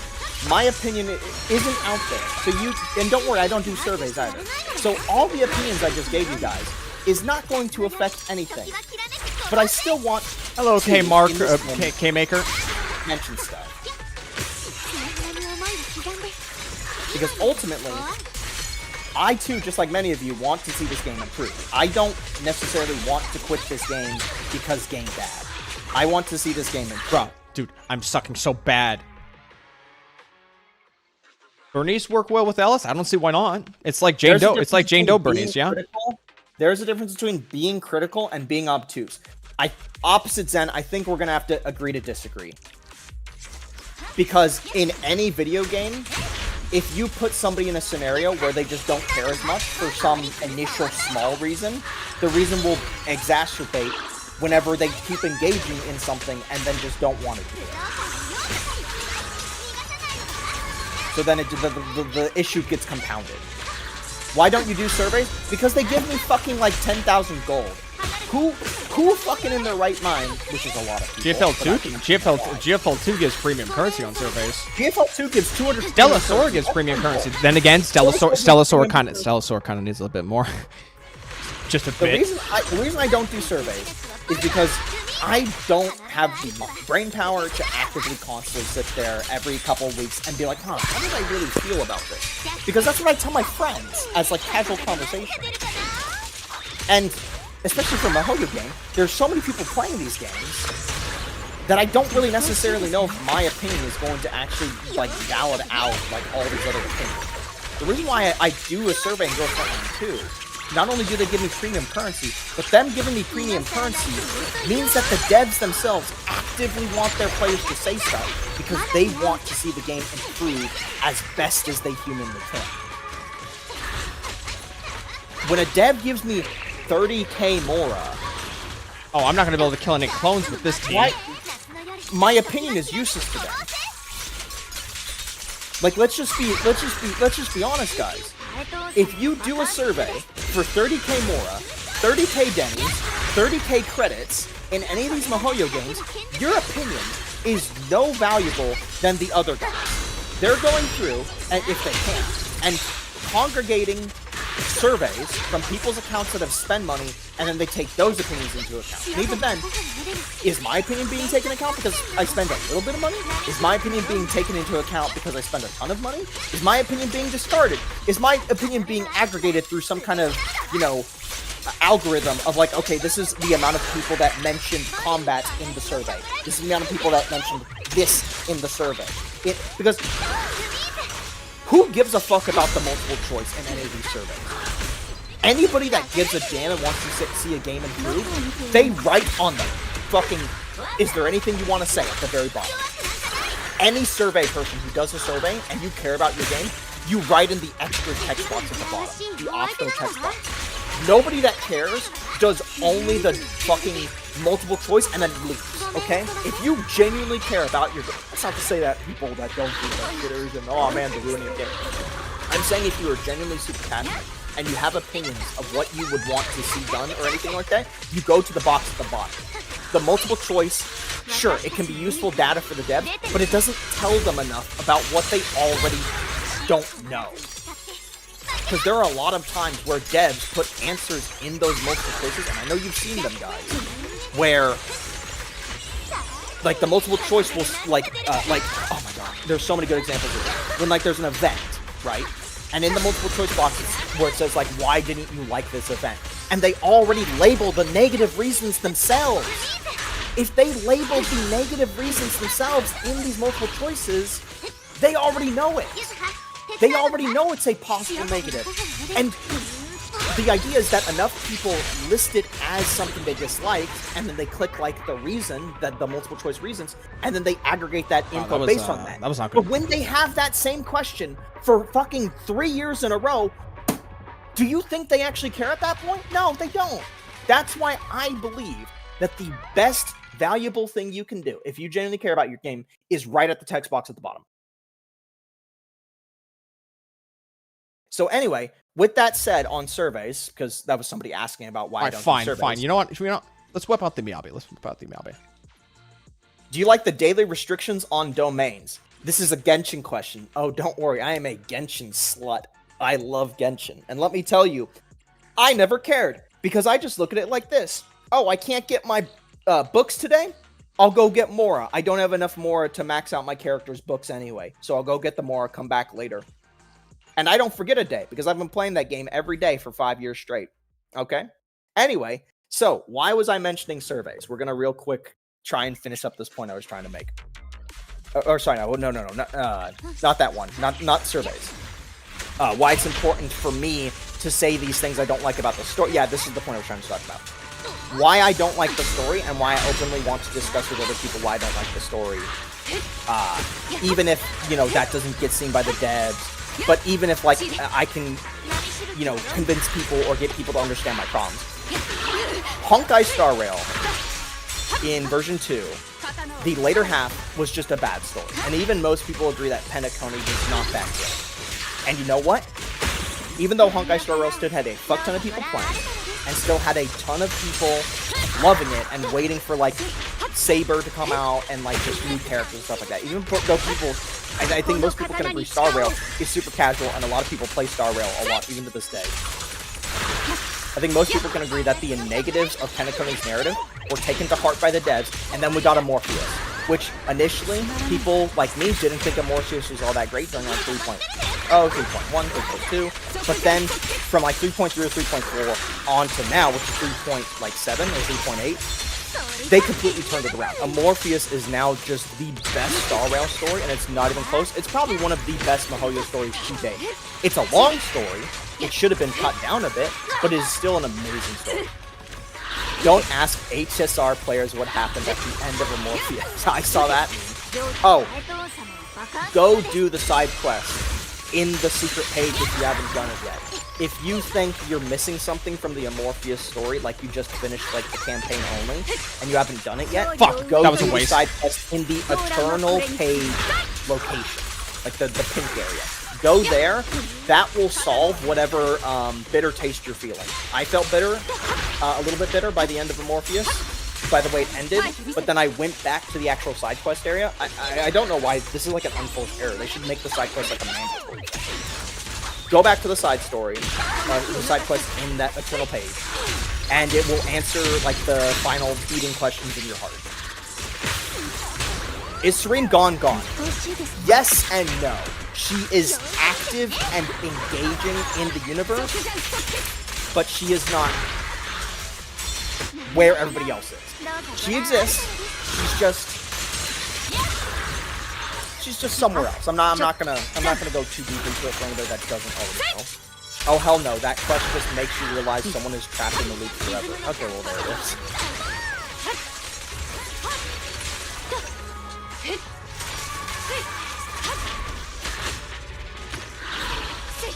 I'm not cut up. HSR is super casual for me, so I just read story spoilers. Well, it's a good story.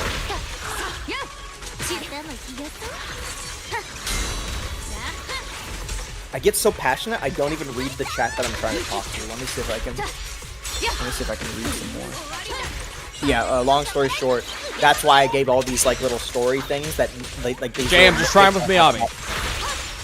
This is why I have all these little like nitpick stories in ZZZ. It's not because inherently I hate ZZZ, but because if I give my feedback in like whether it's word of mouth environment or a survey or anything like this, there's the possibility that they can improve. Even if my opinion is looked down upon by everybody here, and I can acknowledge that my opinion may be incorrect sometimes, I feel like this information could be valuable with the idea of how they can improve things in the future. Hope Yixing Wong is Miyabi level. I do too. I think she looks hot. And I think they learned their lesson. Castress thoughts? I'll do you one better. I love every character from Amphorius. My brother has E6 Castress. I do have E6 Castress. Didn't pay a dime for it. That's the funniest part about it. I just saved currency. 7%. Yo, I could actually push this higher because I was kind of playing like dog shit. I was playing dog shit there on the Miyabi stage. I saved currency from the Yunli banner up what is to this? Castress. Bringer? Oh yeah. Oh yeah. We're doing this over. I have a maxed out Castress with a light cone that's one dupe. Wait, what? Wait, did I? Wait, what? With co-op, we're gonna see a full Void Hunter team. I'd give it a little time. Did I not? Wait for that. Did I not do the bonus stage? Did I actually not do the bonus stage? No, I did it, right? Motherfucker, I gotta do this one over again. Why did it not? I totally do not have enough of the material to immediately. Why did it not do the? I gotta run these over. You gotta be fucking kidding me. But the yeah, UI, the fucking UI. I gotta do this over. Oh my goodness. I'm going to go back into Star Rail, and I'm going to grab more Amphorius characters, because originally it was just, I hated Penacony, the way, like, Penacony kind of, like, fell off. I'm just going to grab Castress and dip. And then Amorpheus brought me back, and it was like, oh my god, this story is actually pretty damn good. So yeah, originally I only got the Max Castress, Hyacine with no light cone, which is fine, because you just use the one in the shop. Siradra, my queen, our queen. I got 2 dupes of her in light cone. And then I got Serene with light cone.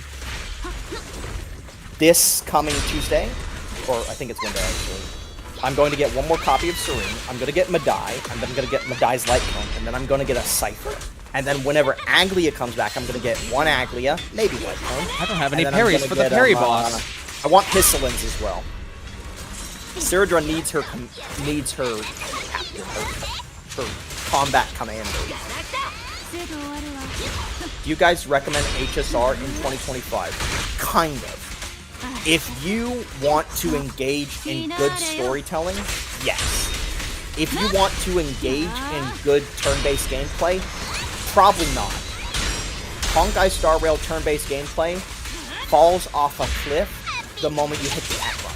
Because it was from that moment onward that everything got balanced to be, you need to do the most AoE damage every turn, every other turn.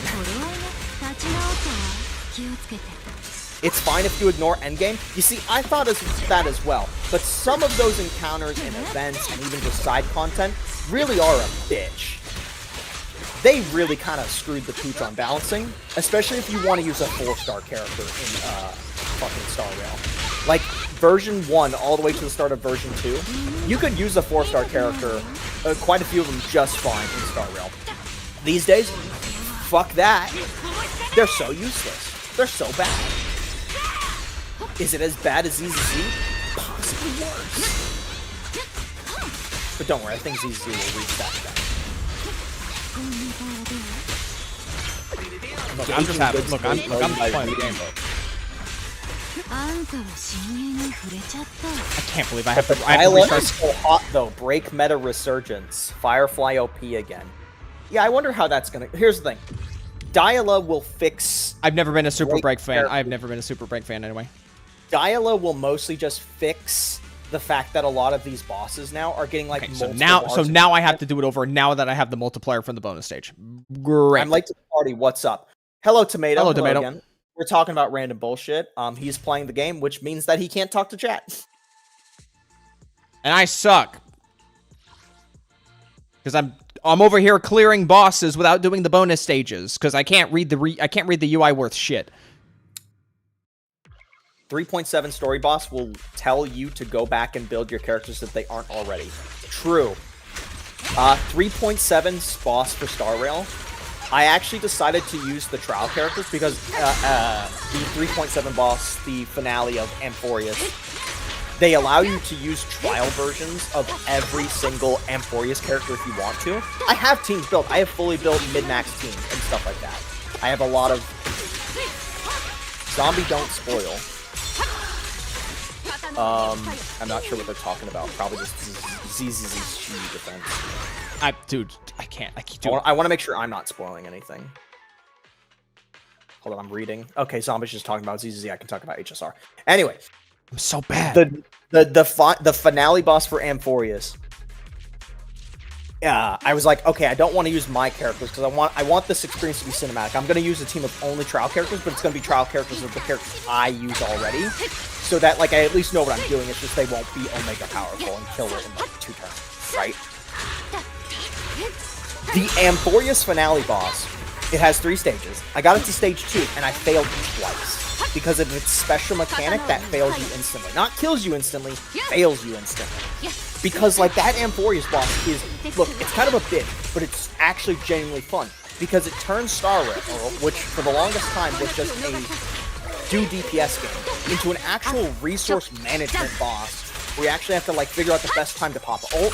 You need to figure out who needs to get their ults faster.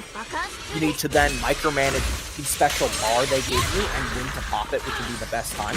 You need to micromanage them to cleanse debuffs so people can have their turns. Who you should be cleansing if you need to do more damage or if you need to pop another ult soon.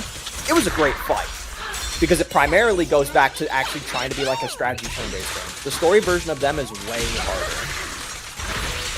Yeah, I mean, now again, if I took on my max casters in there, it probably wouldn't have been a problem. But taking the trial characters in there, again, it wasn't necessarily a hard battle, like the actual fighting and like the stats of the characters, but it was hard in the sense of like the mechanics it wants you to do, or else you instantly fail. I would go fight the weekly boss for it, but no character uses its mask, and I'm not playing Dahlia. I would just go fight it and Just go like do a different weekly boss 3 times, and then you can go fight it. I don't know when they changed it, but you can actually fight weekly bosses now in Star Rail without consuming resource. Or if you run out, you can actually still fight it. You can do that now. Weekly boss version is way easier, and it drops Scholar plus Poet, so it's nice to do. Anyway, Tomato, welcome to the stream. What you've missed so far is random bickering between the two of each other, as per usual. You missed me engaging with chat, trying to understand deeper parts of the ZZZ narrative and like the individual character writing, because I personally feel like ZZZ is one of the weaker Gacha stories out there. If I was to like think of all the Gachas I played, like 15 to 20 of them, I think ZZZ is pretty low. And yeah, I don't read. And now we're just talking about Star Rail randomly. I don't know where we got there. Oh yeah, I mentioned like surveys, how like surveys simultaneously don't matter, but also do matter. It depends on like how you approach doing a survey. And yeah, and he's just playing the game.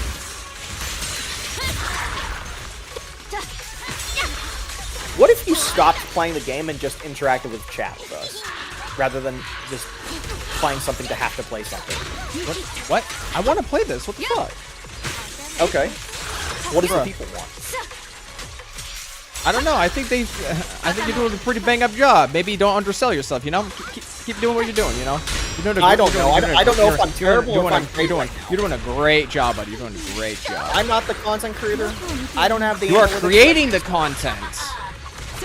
I'm just some bloke who barely does anything related to content creation, watching of gachas. I'm just a normie, okay? I'm here trying to entertain a group of people that I didn't know I was going to entertain for like the second stream in a row. So I'm just doing what I think I can. Is it like the third or fourth stream at this point? Third stream? Maybe? Actually, yeah, third. Arikado should be focusing on gameplay, because if he isn't, I will trash on that. The reason I feel like I'm doing a bad job is because I'm getting so deep in the weeds of the things I want to talk about, because I never have a chance to talk to people about these things. But because of that, I'm not reading chat. Hey, you know, oh good. So like I'm missing parts in chat, and I know people want their messages to be read, and I want to be able to read them for them. But quick config. Okay, I'm getting so deep in these. It's bringer. Weeds. So at top we want Miyabi. We're gonna do Vivi. We're gonna do that. No. There we go. Okay, cool. I'm not stupid. Anomaly. Or hold on. Nope. Fuck. Okay, I don't want that one. I want that one. Okay. We'll do. With that said, though, thank you everybody for tuning into the stream to hear not even the content creator yap. I know that there was like there'll be plenty of more streams to come. Don't worry. There was like a high amount of 60+ people in here consistently. I'm sure a lot of them probably wanted to engage with the actual content creator. But shut the fuck up. Shut the actual fuck up. I'm not shitting on you. I was gonna shit on myself. You're getting T-Moo Zodan. We're a package, all right? You have to have some more confidence in yourself, buddy. Well, I hope they kept the receipt. What the fuck does that mean? I thought they get the receipt. Motherfucker. Arikado oiled up Vivian cosplay. Isn't that a CC thing? It's a 1cc thing. I've been thinking, because you see like Saint Tonta's comment section saying like the oiled up cosplay thing. Has anyone else noticed that it kind of has like a similar dynamic as like Tectone's comment sections a while ago, where nobody would talk about the video and a lot of them would just talk about how Tectone was bald. And you see that same dynamic with like Saints with Saints chat or comment section, where they're just not even talking about the video, they're just talking about the oiled up Ching-Li cosplay. I have a feeling that when Tectone left the Gacha space, a lot of the people who watched Tectone for Gacha just got absorbed into Saint Tontas because like he was the next best thing. That's my theory anyway. That's all. Well, yeah, of course. Tectone made Saint relevant. Well, yeah, I think we all know that, right? We all know that. Meanwhile, where's Tectone now? He's making like He's on his porch chatting arc. Yeah, I and, was about to say he's making vlogs on his porch. and it's a lot of Twitter. A lot of Twitter.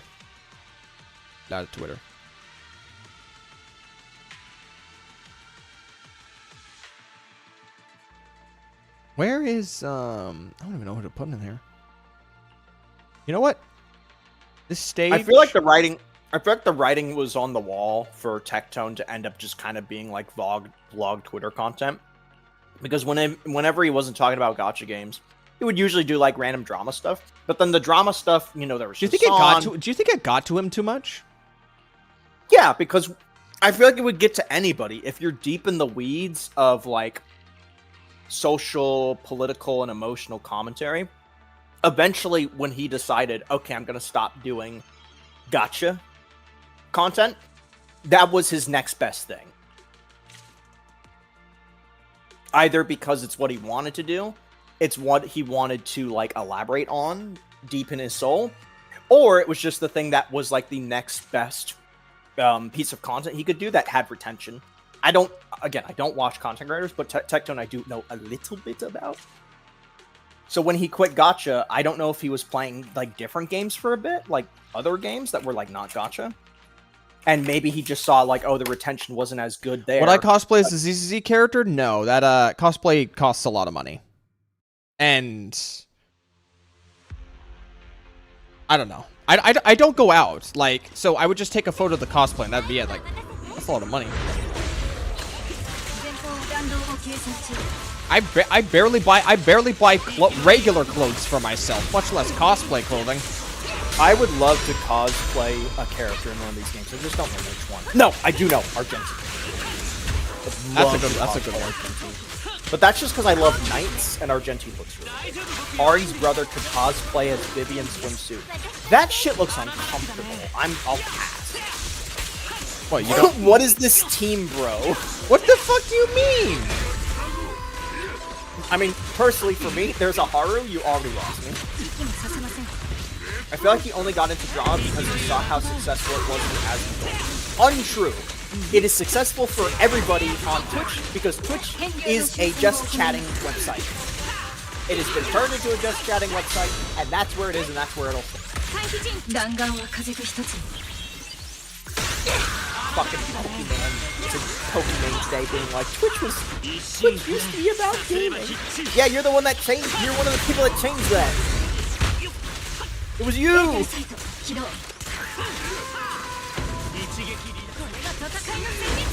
With Trigger TBF, Team is kind of meh. What's TBF? To be frank. Okay. Pokimane put out a tweet wishing it was a gaming site when she's the drama. Yeah, that's what I'm saying. She's the one that wanted to go back to gaming when she and a lot of people around her time of getting popular were the ones that turned it into a just chatting website. She's rewriting the history. I don't care too much about getting into the weeds about Twitch people, though. Make a guild? I'll probably just join someone else's guild. There's I don't know. a guild? I don't know. We could do guilds. Why did I start? So the quick assist would go away, and then I could use the quick assist with trigger, so I can swap to trigger, and then do the quick and then do the assist, so that I could generate more quiver. Guys, I still play ZZZ. Believe me, I know the guilds aren't Just say, right now. Broke me.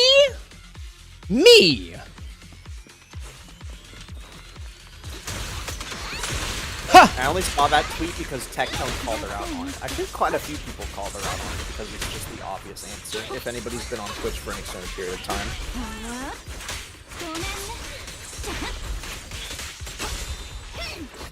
Alright. From all the 3 Mihoyo games, we'll even say Wuwa. Say who you want to cosplay. Go. Adventuring. Eventually.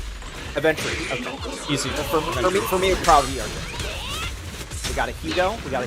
Hugo would be pretty simple, but it would still be pretty quick. Hugo pre or post Scar? Like, before they were in the Scar? Is that the new guy in Lula? Is it like the fishing rod going? Oh, I'm not paying attention. I was looking at chat. See what I did there? Bernie's got hit. I still use Twitter to goon. Okay. Q Yuan? Okay, then I guess Blind guy? Geshu Lin. Wait, who's Geshu Lin? It sounds like the Gembu persona from Persona. Oh, remember the guy that used to be the commander for the Chinese area in Lua, but then he like Oh, the died? NPC. He died? They implied something happened to him. Wait, how do you grind your mats then? From the grave? You just have to go cross country?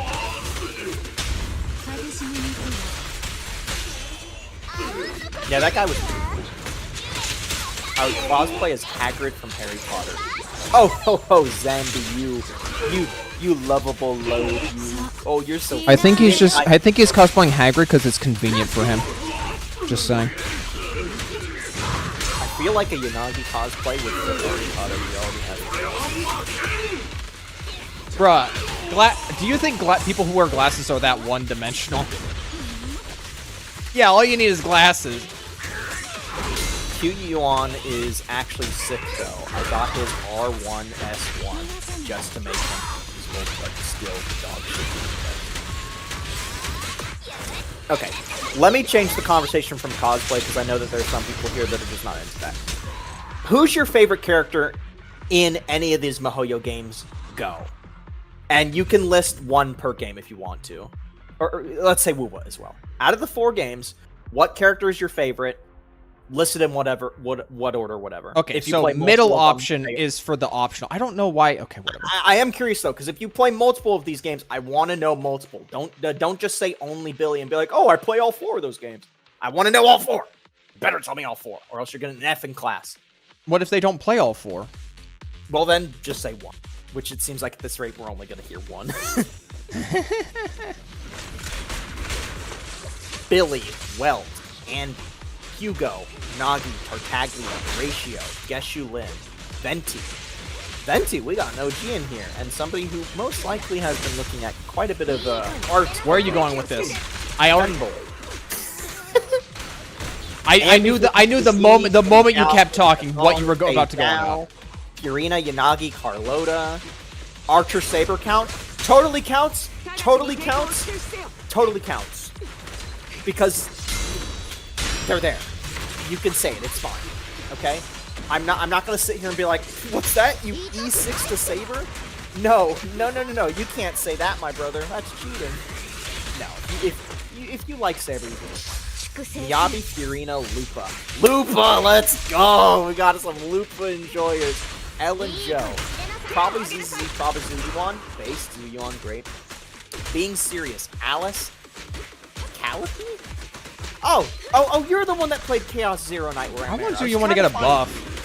Zombie, I was trying to figure out who played Chaos Zero Nightmare in this chat because I started playing Chaos Zero Nightmare the other day. I like Yuki. Apparently the fake community doesn't recognize HSR Saber as Saber. There's probably some random reason behind it. I know for a fact that Saber's outfit in HSR is an original outfit. So that might be it. Ambient Topaz and Galbrina and Camilla at Wenzani. Oh, okay. Forrest also plays Zero Nightmare. I asked earlier. Nobody said anything. I said it and you ignored me. Okay. Remember how I said I'm willing to take the L? I'll just take the L, okay? I ignored you. I'm sorry. I hope Zuyuan gets a buff. Me too, homie. I read all 3 I just don't like her gameplay. I have a feeling pulling Chingy would make me like her gameplay anymore. Zuyuan desperately needs buff, but I still won't play her because Yijuan. I said this before and I'll say it again. I don't know if I said it in chat. I don't like playing Yijuan. It feels like they have 4 playstyles in one. You have a character that. But how many of them are viable to even bother playing? I mean, I think all of them really. It's Yijuan. Just crank the number up higher and that's it. She has like a counter. She has a sitting still and doing a black hole on them. But then she also has just normal basic attacking and then double ult. It's a mix of random things. It doesn't feel like it meshes in gameplay. Especially like the standing still black hole. It just feels counterintuitive to the like attacking and then waiting for a parry. It's like, okay, so you have two forms of standing still that function completely differently from each other. Having a lot of playstyles is good, not gonna lie. Yes, if your name is Mila. I thought you said you couldn't on-field her. What happened? No, you can on-field her. I'm just a loser that wants to maximize DPS in the hardest difficulty content. So to do that, it's better to do the ring rather than do normal auto attacks. My Hero Ultra Rumble. I saw that on Reddit. I got that recommended to me on Reddit for like a couple days. I was like, what the hell is this shit? It kind of had like this so bad it's good vibe to it, but I just did not touch it at all. Okay. I'm going to write in chat my favorite characters from the 4 game, because I've played all 4. And one of them is probably going to be like, what the fuck?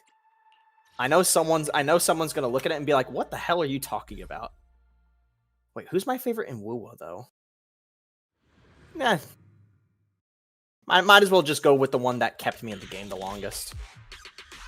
Okay. And here's my favorites. Nilo, Zue, Andy, Jinchi. From the 4 games. It's a terrible My Hero Battle Royale game. How do you Battle Royale in My Hero? Isn't it like just Rumble Royale, that like Rumble Royale game? I don't know. When I hear My Hero Battle Royale, I would assume it's like one of the Dragon Ball games, but there's multiple people on one map. Since you play Genshin, do you play Millistar Wonderland? Yes! Millistar Wonderland? It's hard to tell if it's good or bad, I'm gonna be honest. I like the concept. I just don't know how long it's gonna last and how iterative, I hope I'm saying that right, it's gonna be. Now, I know someone made Doom in it, which is interesting. I played Shotgun Roulette in it. No, Buckshot Roulette, sorry. This is a waste. I saw Millistar Wonderland. I saw a few of those. The only thing I don't like about Millistar Wonderland, and this is my main complaint of it, is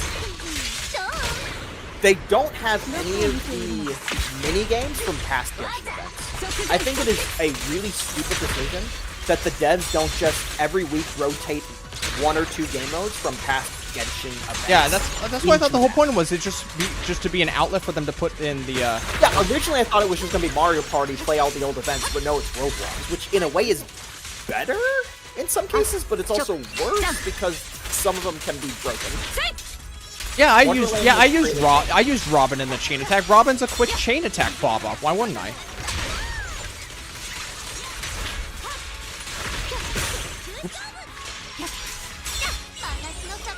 I dislike time. It's not that long. But as a character, he's goated.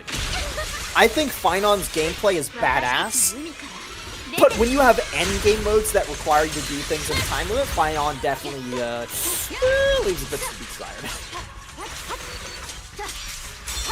Arikado doing terribly while using the best character in the game. I don't have to play good with fucking Miyabi. Get off my dick, buddy. Oops. Okay, that one was kind of a mistake. Okay, well, it's Miyabi. I can just basic it down, right? See? I can basic it down. I don't got even it. play Genshin, but hearing Nilo made me raise an eyebrow. What's wrong with Nilo? Uh-oh. You just aggroed the raid boss with that one. Nilo, one of the best nice girls. I did it again. Right? And there's a lot. Let's be honest, guys. There's a lot of nice girls in here. There's too many of them. We need some mean bitches. That's why I want Sandra. Okay? I want a mean girl, and Sandra mean. Is she a mean girl? Yes, I've only seen the Gingerol art where she's just yelling at Sleepy Girl. No, Sandrome is mean. You know, just mean enough, but to not also hate you, the protagonist, because eventually you're gonna got for Sandra. Nilo is very boring. Nilo is very, very She's pretty. She's got nice dances. She fucking napalms the world. It's great. Ari's brother, is it true that Samara exploration feels miserable? I always hear that. It is. When I came back to Genshin on in version 5 or something, I just crunched hard on Sumeru exploration. A lot of areas are blocked off by like this quest with like these little seed shitbags called Aranaras. And holy fuck, was it such a needlessly long quest line? I hated it. I hated every moment of it. Genshin, after Inazuma, started doing multi-part quest lines in some of the larger areas, where you had multiple quests you could do in any order. Okay, we gotta do that this would over then again. lead to a big finale quest. Some of these were handled better than others, but I think most people agree the worst one was the very first attempt at it, which was the Aranara quest line. Basically, there was a ton of exploration in the world that you couldn't do because you needed like little side gadgets that the Aranars would give you. So you couldn't go into a zone and immediately like start cracking things out one by one that you can see. We're not talking about, oh, I can't get inside this blocked door. We're not talking about that. We're talking about things that are just out in the world you can't interact with because you need the R&R to give you the gadgets to do it. Because this was the main issue. It was two problems. At the time, there was no underground map. And Sumeru... Oh, God, there's a lot. They eventually did add underground maps, but in the desert, you're fucked trying to realize which teleporter goes where, okay? I mean, you're fucked. But again, in the forests, the main issue is just, again, the exploration you can see above ground, right in your face. You walk past it, it's next to a teleporter. You can't interact with it until you go to the R&R and do their mini-quest. You can use them to interact with it. Again, they fixed that immediately upon going to the desert zone, where it was just doors and like areas you couldn't go to, but it was just one quest line. You had to do one quest line. Now, eventually, when Fontaine came around, they did do the multiple quests leading into bigger quests, but they did it much better because they didn't have multiple quests within the same patch area that connected to the big quest. It was just go to this NPC in this version, like 4.0 area, and this will connect to all the quests related to that. Go to this one in 4.1, this connects to all the quests and all that. It wasn't segmented off through like 4 different branching paths. It was just one path per patch. And you had to do all the paths. Okay, granted, Jesus. but it was segmented better. I hate Jane Doe! Oh, by the way, I didn't realize this until I started using the treasure compass. The treasure compass in Nod Cry now does a group mark of everything nearby, rather than just doing one at a time. It also marks Oculuses. So yeah, treasure compass W. I liked R&R, not gonna lie, they were cute. I have Kanich, so it's fine for me. I stopped playing Genshin during the Chasm. Oh, that's a shame. Chasm was actually great. One of the things I really hated about Genshin was the most optimal was just not using the characters I liked, just to optimize the time it takes to explore an area. They stopped forcing me to use fire torches in Vaughn. No, I'm just talking about getting around faster. Oh, I mean, yeah, there's that too. Because I would use like Kazuha, Yellen, Sayu, and then somebody else. I pulled Ego to Yuki with her Sig. This is a Chaos Zone, Chaos Zero Nightmare thing. I got a little bit of bad news for you. Yuki doesn't really want her signature in Zero Nightmare. You're actually better off with one of the 4 stars. So, yeah.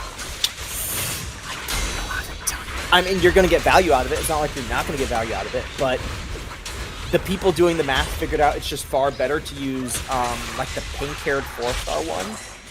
In most scenarios, it's just better. Yuki sucks in Chaos runs. You have to fucking babysit her. So true. So true. When you get her to pop off on AoE encounters, she pops off. But until then, it's not great. I really want Orlia, by the way, or Veronica. Those are the base game characters I want so badly right now in Chaos Zero Nightmare. I want the Crossbow Girl, or I want the Sleepy Nun. I really want them. They look really fun to play. Let me go back to reading other stuff.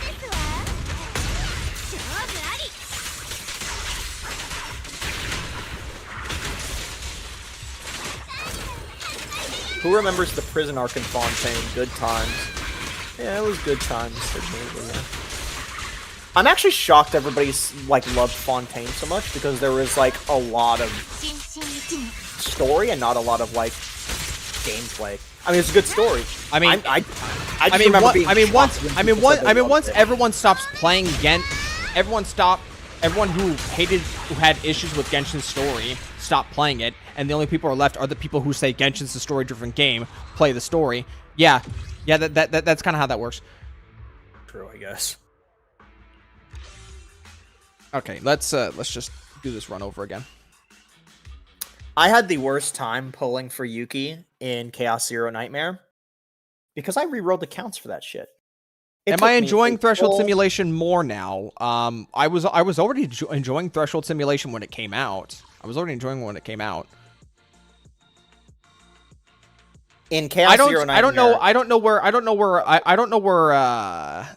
know why people don't like Threshold Simulation aside from like the high character requirement. I mean, Yuki in that opening in terms of login like movie- in terms of design of the mode, like yeah, it's pretty simple. It's literally just it's just a melding of Deadly Assault and Shu Defense. Like it's Jagoba. Yuki in that opening login movie. I haven't seen that. Is that on YouTube or is it part of like when you start that story? I just started playing the game literally 3 days ago. So I'm not level 35. I can't play that story yet. Is that gonna? Am I gonna see that when I get to level 5 and unlock the story, or did I miss that somehow? I didn't see this quote-unquote log in movie. Does anybody know when I'm gonna see this Yuki login movie? Any of the Chaos Zero Nightmare people? Anybody?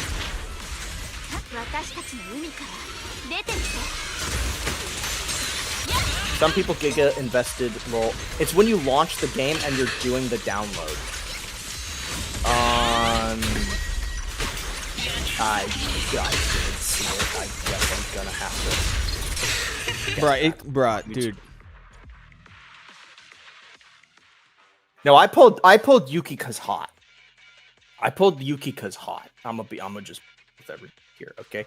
I don't launch a new Gacha game with the intent to play some of these Gacha games. I launch it because character hot.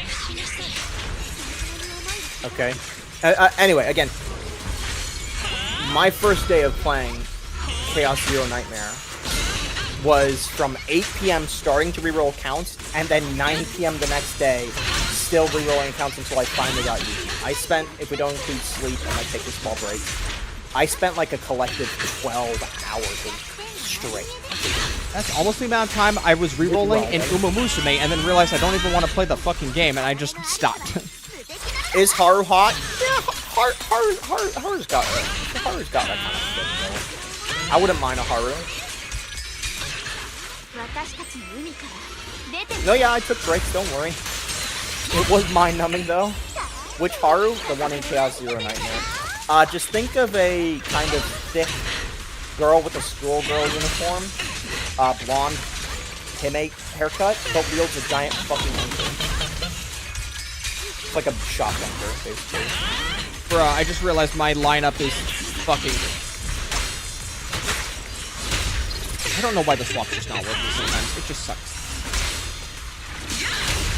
Wholly based, that's kind of problematic. I'm going to assume that's what people saying me re-rolling for 16 minutes. Look, here's why it took like 16 hours to do the re-rolling. One re-roll takes 15 to 16 minutes. That's why.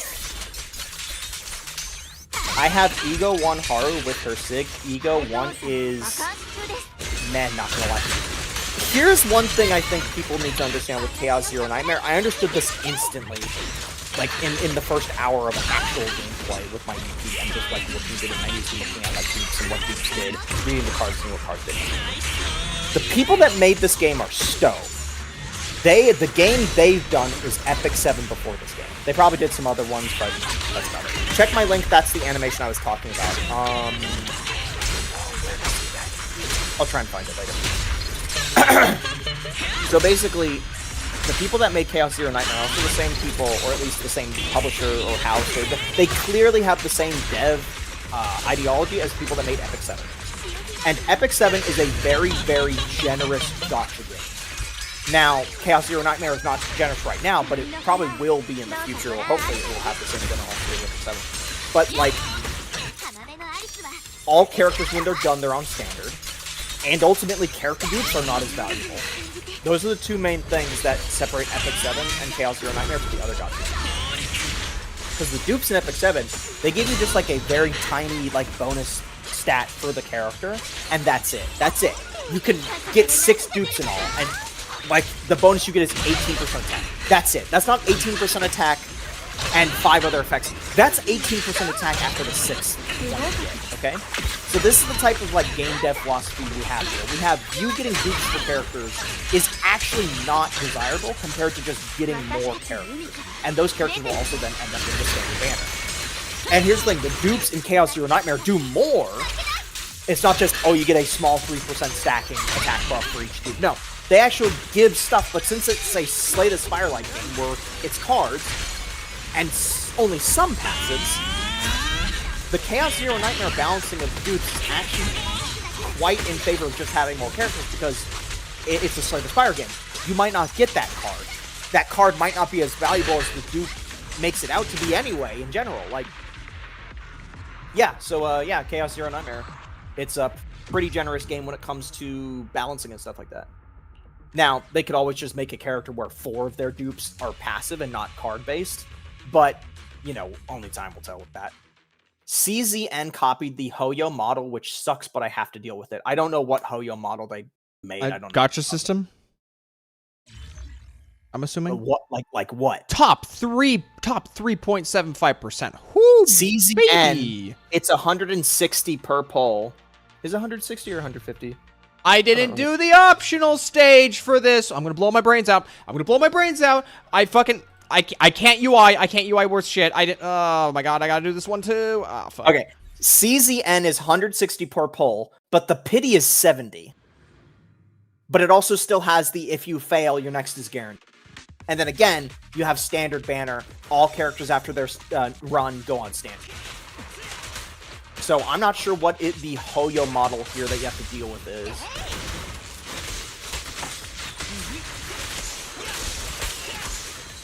Hoping I can get Kron or Ego too. Here's the funny thing. I saw Kron during one of my rerolls, and I'm just like, that's just Kron from Epic 7. The Kron in Chaos Zero Nightmare is literally just Kron from Epic 7. Look up Kron, Epic 7. It's the same guy. It's also voiced by the same guy. They have the same design. It's just one's fantasy, one's sci-fi. Same face, same look, same personality, everything.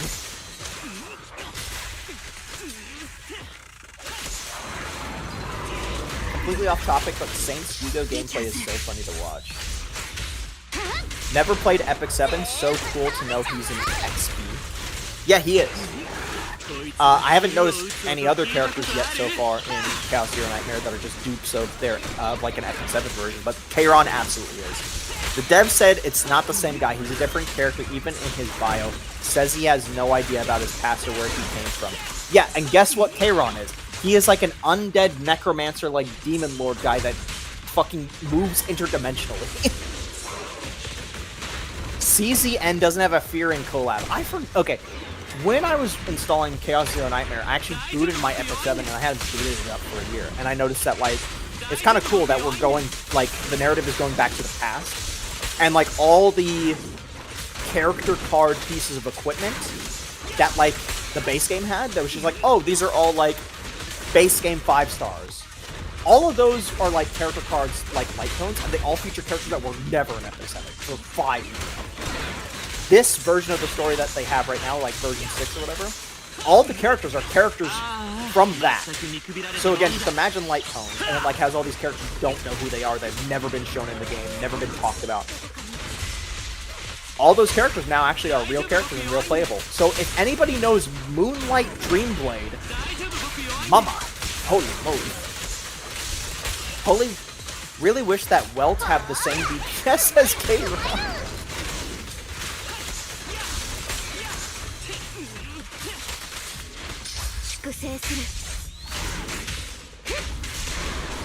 I can't imagine playing a game without a pity plus guaranteed system. Didn't Arknights get rid of that, by the way? There was like, they got rid of... I thought they brought it back. No, they got rid of carryover, and I grilled them the fuck on that. How, like, if you pulls on a banner and you don't get it, and then the next banner comes, that pity doesn't carry over. That's what they got rid of. Arknights got rid of, and I said that's a fucking stupid idea. Most normal people that play these games do not constantly, like, they'll try and get a character, but then they're just like, oh, I didn't get it. I guess I'll save the pity or whatever. So when Arknights got rid of that, I was like, that is so dumb. I love Rin and CZN. Yeah, she definitely got that, like, you know, dark bad as hell, you know, Japanese sword woman thing. Never played E7, but CZN is pretty fire. I like Luke after getting a good run for him. So everything is bullets and everything makes bullets. Who said I was going to do that in 6 minutes? Iron Man Monger? Definitely wouldn't mind seeing Luna and Yufine in CZN. I would like to see Iron Man Monger. Lilibit. I would like to see Lilibit. I originally started playing Epic 7 for Lilibit because she was really fun to play. And like the scissor blade and all that. Okay, so now that I have the point modifier, I can't wait to do worse than I did previously. Okay, I got to beat 112. Surely I can do that. Surely I can play just as good as I did last one.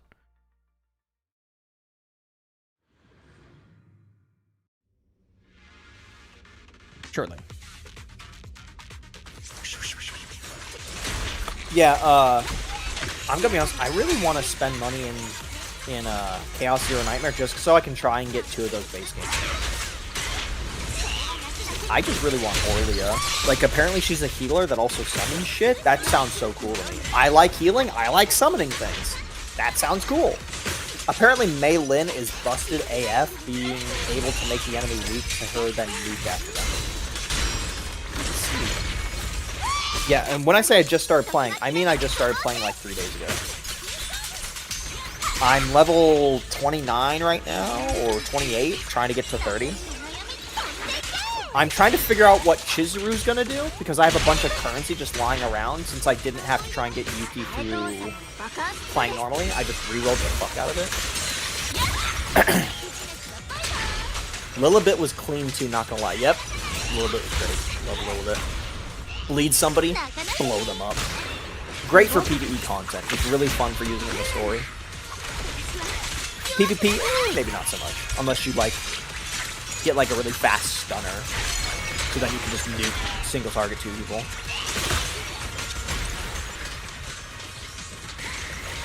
CZN Glazing Chat. Hey, we gotta mix it up sometimes. Okay.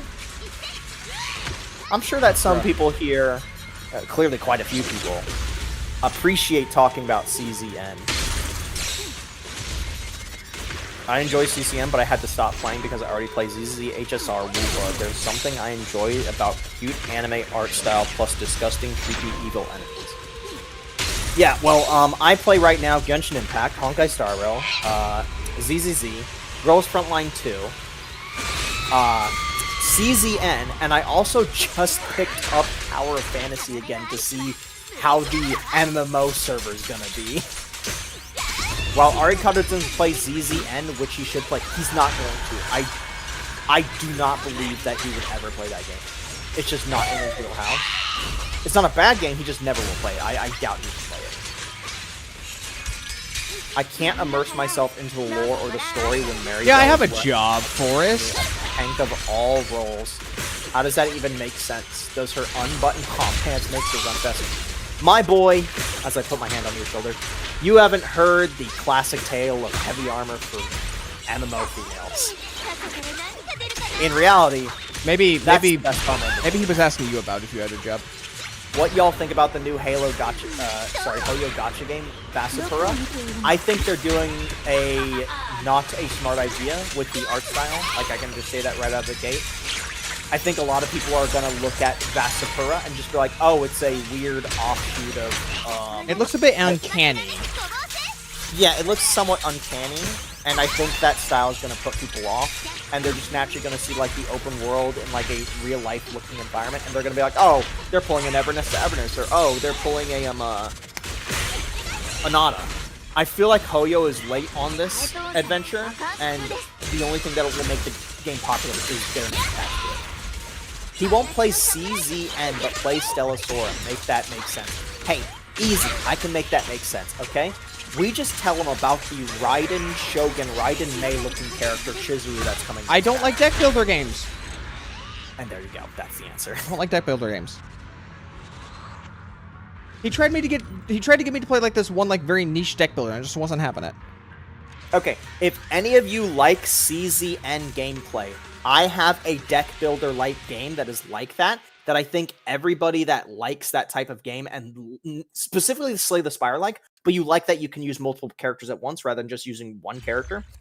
Everybody here that likes that type of gameplay, wow, the top 3%, the top play... 3% is some stiff competition. I only went from 375 to 328. Oh boy. Everybody here that likes it should go play a game called Chrono Arc on Steam. It is, how much is it? It is, okay, it's $25, but it is a Slay the Spire-like kind of roguelike deck builder game with party members. It's a party of 4, but it's basically still the same gameplay. So yeah, look it up. Chrono Arc. It's on Steam. It's amazing. No voice acting, but it's got a very, very good story. Keep posting they keep posting on the Angels of Delusion Twitter. Okay. What? I'm just looking at Discord right now. I've heard of Chrono Arc. I will look into it. Here's the thing. I was not interested whatsoever in like these deck builder games because whenever I saw them, I felt like I'm like getting transported back to like a old fashioned game like 15 to 20 years ago, like a dungeon crawler, right? I never got into these games. So then when I saw Chrono Arc, I thought, oh, the style looks kind of interesting, like visually and stuff like that. Bro, when did you ever have respect for me, zombie? Answer the question. I thought he was going to recommend Library of Runia for a moment. Don't worry. I want Thorin Rector. That's a vile name. I want more Fire Emblem games. I know this isn't a Fire Emblem like game, but Unicorn Overlord, whew, that was pretty good. It did fall off near the end, but man, I did enjoy the Unicorn Overlord. All right. Anyway, yeah, I wasn't gonna mention Library of Runia. Like, isn't that game like mega popular because it's part of the Lobotomy Corp franchise or whatever? It's like if I was to say like, oh man, you really want space combat and like swords somehow? Star Wars. Like I wasn't about to do that. Just be like, you need to see this little thing called Star Wars. Don't worry. Limbus Company is the popular one. Yes, it is. But Library of Runia is in the same universe and it's by the same devs. So just by that happenstance, it is well known. Limbus Company is the most popular of them. Yes, it is. Wait. Limbus Corp? No, Lobotomy Corp. No, I'm talking about... No. Sorry. Lobotomy Corp is the most popular. Library of Runia is a offshoot that came out after as a sequel. Then Limbus Company came after. And the only reason why Limbus Company is probably more popular than the original Lobotomy Corp is because it's just a gacha game, so there's constant updates and so it's constantly more active. Sorry. Now that I've clarified that, that's what I meant to say. I got Library of Runia just because Iori is a baddie. I actually don't know much about Library of Runia. Limbus rode the gacha train. Yeah, basically. And here's the thing.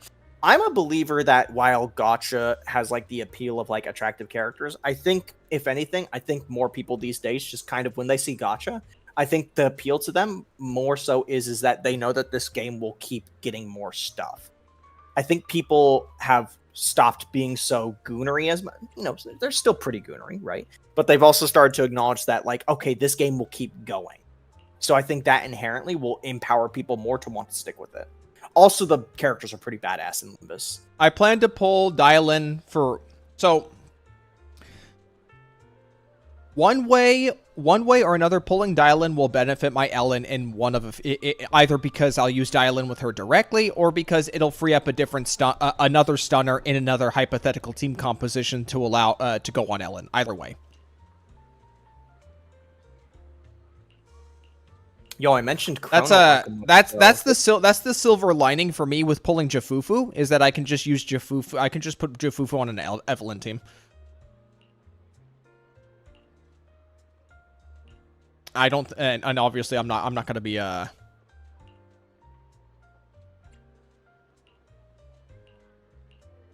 not pulling lighter at this point. By the time lighter gets around, comes back around. What the fuck? The game I mentioned earlier, Chrono Arc, the devs are making a new game that's going to be the same gameplay, but it's going to be like, there's going to be more 3D animations, like almost Star Rail-like. Holy shit. I'm looking at it right now. Like, you see the characters, you see them there, you tell them to do something, it's fully animated, versus Chrono Arc, which it's like sub-animation. Okay, that's cool. W for the studio. The Chrono Arc was a great game. I wish them the best of luck.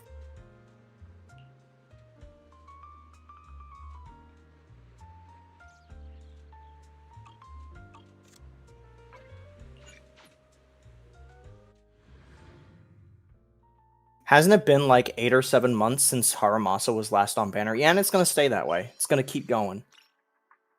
He hasn't had a rerun at all. Yeah, why would he? Because people might want... Because Blue... I'm not going to do that. Again, when you told me about that guy, and it was just... And you're telling me how he was upset that he can't 50k on a clear on fucking Deadly Assault, I'm just like, bro is out of touch, and... This is why the content creator space for gacha games is not fucking recognized by anybody. First off, it is not a game that is worthy of constant fucking content on it, because these games are short bite size in 6-week periods, but also because the people that are deep in the weeds in these games are so deep into trying to find worthy content to talk about that they end up start talking about like, I couldn't clear at 50k, HP inflation. And it's like, homie, some people can't even clear the fucking 14k or 16k for the fucking currency. And you're sitting here crying that you can't get 3x. Yeah, get out of here.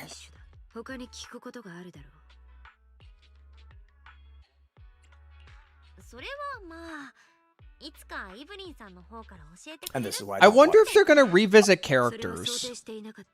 What character gets revisited the most in Genshin? Because for a while, I always thought it would be Klee because of Alice.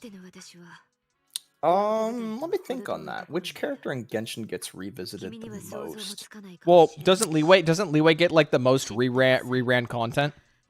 Or like the revisited content? That doesn't inherently mean that the characters there are the main focal point of that story constantly. When we say revisited, do we mean like main focal point, or they're there? They don't have to be the main focal point, but they have a relevant enough presence.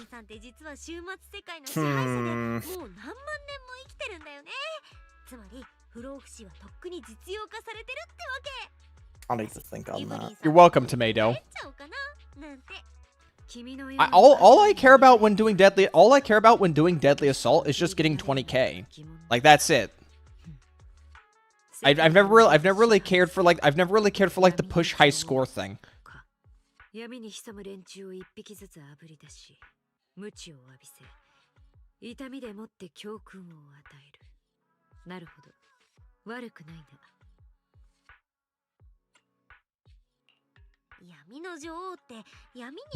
And also, you know, even then, like, I only need to 6-star, but when you're someone like me who spends a lot of money in this game, I feel like the least I could ask for is to get 20Ks on all the bosses, all things considered. I am a whale. You got to keep me happy. Don't piss me off.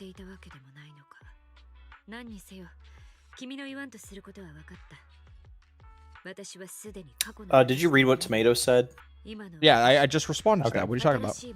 Sorry, I'm thinking about what is the I'm thinking really hard about the question you gave me. Now do I get to poke fun at you for not listening? Yes. What is the most revisited character in Genshin narratively? Again, because we can agree. Did we say big plots or just in general? Significant enough. Like they don't say like 2 lines and then leave. Okay. What about Star Rail? Would we say just like a Zhanzhou Lofu characters? Funnily enough, Argenti has been reintroduced. You're right, Argenti.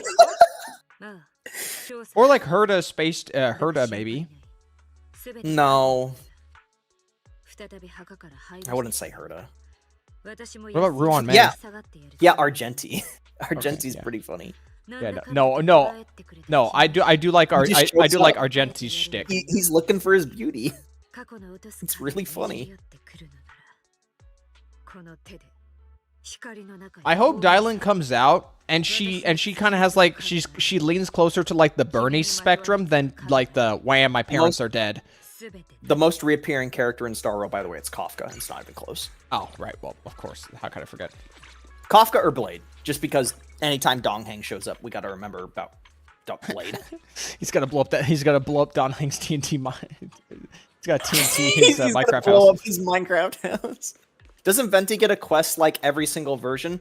No, he gets inadvertently. There was Wind Bloom. There was the Comic Con. There was the Comic Con in Zuma. He inadvertently shows up.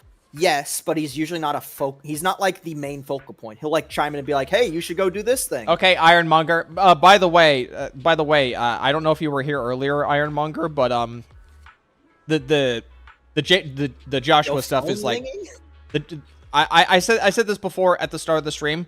I'm not ready to forgive Joshua. Will I ever forgive him? Probably, but it's not going to be for a while. It's not going to be for a while. Can I say my thing on this? Okay. Sure. Can I say my thing? Because like it seems like 99% of the people agree with you. So I'm gonna give my normie response. This motherfucker was like, oh my god, I have to acknowledge this thing that like somebody mentioned to me or whatever, blah blah. And I'm just like, okay. So he spent like 2 to 3 days setting up the whole video and stuff like that. And I'm thinking like, well, what happened this time? What's going on? Like, what's going on? And then the video came out. I watched the video in its full, and I gotta say, guys, I think personally for me, again, I'm just a normie. I don't engage with any of these things. He doesn't engage in social media at all, like almost zero, just zero social media engagement with any gacha game. This, to me, that video and just the situation between these two is like one of the biggest, to me, it's one of the biggest fucking nothing burgers.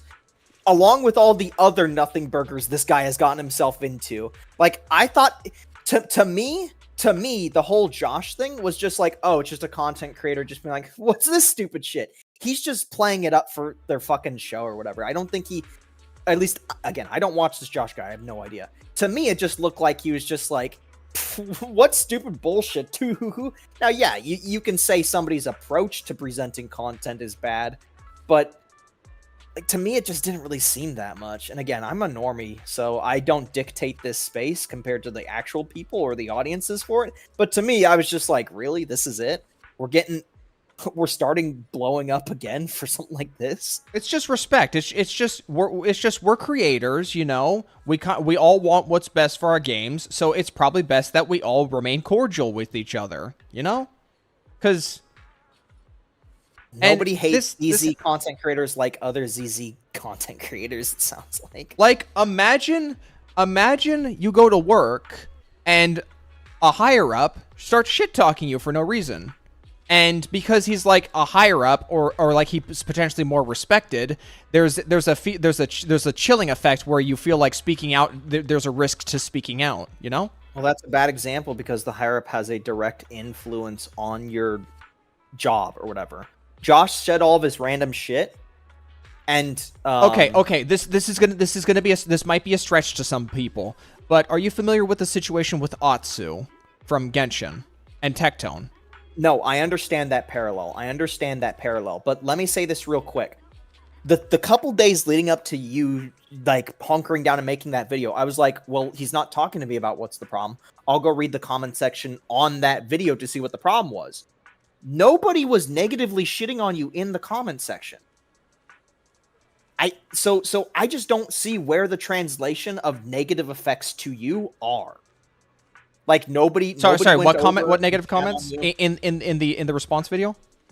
No, not the response video. The original video. The video where you talked about the open world not being fixable. Well, because I left this out of the video, but a Twitch chatter after he reacted.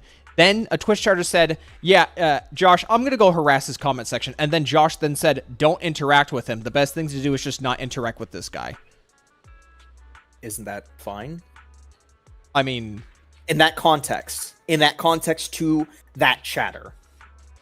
yes, but but there's also a possibility. There is all I know that I know this. You might think that I'm reaching or like I'm thinking too hard about it, but there's also just the possibility that Josh basically just means to just not engage with this person at all under any circumstances, be it like a couple days or a few months out. Like just don't give them any viewership. Yes. I don't watch these people. I don't watch anybody.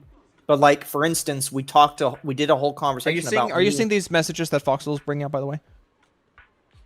Arikado was talking about his perspective on how he cannot see the dev fixing the hollow expert. No, I have no problem with the video itself. I have a problem with the response to what seemed like just a couple minutes of a stupid Twitch guy or streamer just being stupid. Like, I didn't see it as anything more than that somebody actively misunderstanding something, or even on purposely misunderstanding something. But I thought there was more to it. I thought there was, like, character assassination, him actively shitting on you for, like, I don't know, an hour or something like that. I didn't see that. So again, I'm not in this space. I don't know what sets people off, what doesn't set people off. To me, it didn't seem like a big deal, or as big of a deal as it's made out to be. Again, I'm the outsider here. Hey, just like earlier, that's what I'm thinking with Chadachi is that there in my head I was thinking of like I was thinking like of a possibility where Joshua would potentially just try to stagnate my ability to grow within his circle, because Joshua is very influential. He's a Hoyoverse partner. He's in the creator program. I mentioned this the other day. I love the Saint catching strays of he's worse than Saint, and everybody's just like, oh, he's worse than Saint? That's bad, because everybody looks at each other. Saint is bad. Oh, I love the catching strays. I know nothing about any of these people. Saint either as well. Like, I know some Saint because I've just been around in Ari's channel, and that's about it. But like, holy shit.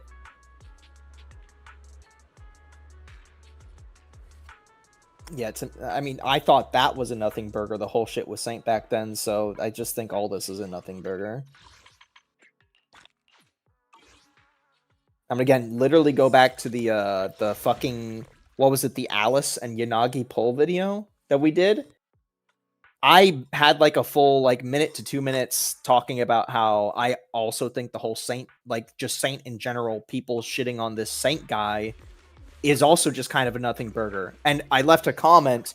This is unrelated, but still kind of related. I left I think my comment in the hollow exploration video is actually the most negative thing there, where my comment was the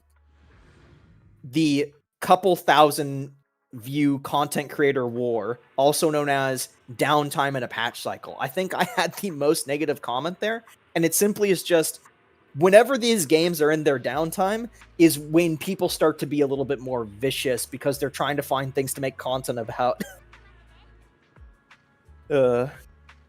Josh false first impressions ruins the chances of Arikado talking with him.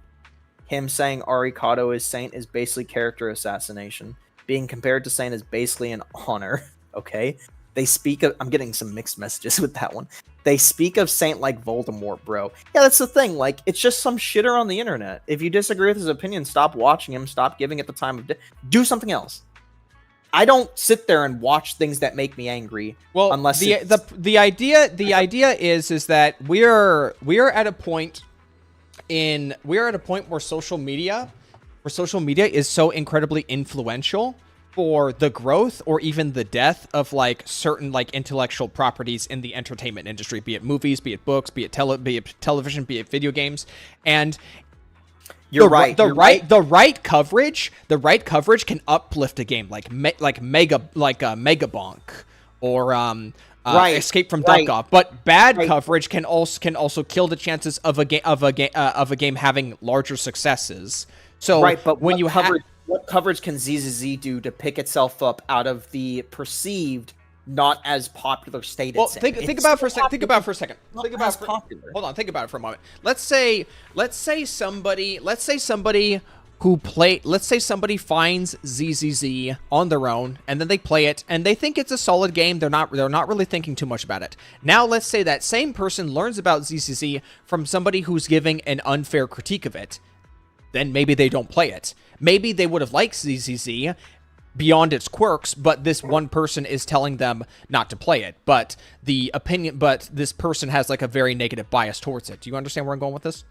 I'd agree with that if I didn't see multiple different examples of the opposite, where somebody is promoting a game and showing off a game with a very popular person in question, and it sees no transition of players because people are there for the person, not the game. The best example I can give of this, and there are so many examples you can give of large people covering a game, and it does nothing to help the game. One of the first major examples is PewDiePie. PewDiePie first got millions and millions and millions of views. Devs asked PewDiePie to play their game, and it didn't transition because PewDiePie's audience was either young kids that didn't have money or people that just wanted to watch PewDiePie play insert game of the week here, not because they actually wanted to play the game. Gacha content exists in this weird little ecosystem where it is simultaneously self-sustaining and also simultaneously self-consuming. You don't need that many. It's like what I said earlier. You don't need that many gacha game players to keep a game alive. Snowbreak is our best example. You have a handful of gooners funding that game, and then you have a game like ZZZ that is in the in-between of like the not as well-known gacha games, and then Genshin Star Rail Wuwa. Well, you also have to ZZZ will continue to be fine, and all it takes is a handful of good patches for ZZZ to bring itself up. Not to the point of Star Rail and Genshin. But if and ZZZ, Wuwa, if ZZZ, that train left. That if train ZZZ, left. It can stay healthy. That's if ZZZ is prosperous, then it could potentially reflect on its patches. Now, in my opinion, I don't want ZZZ to be HSR or Genshin levels of success, because then, well, it could just as easily fall on the HSR side of that coin, you know? I mean, it could. But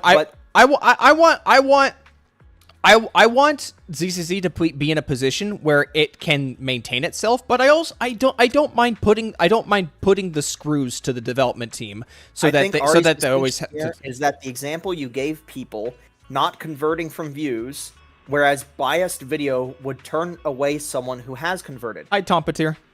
So let me say this right now, Astra, and we're going to break. It's my brother Tompeteer. We're gonna break the fourth wall here. What viewers?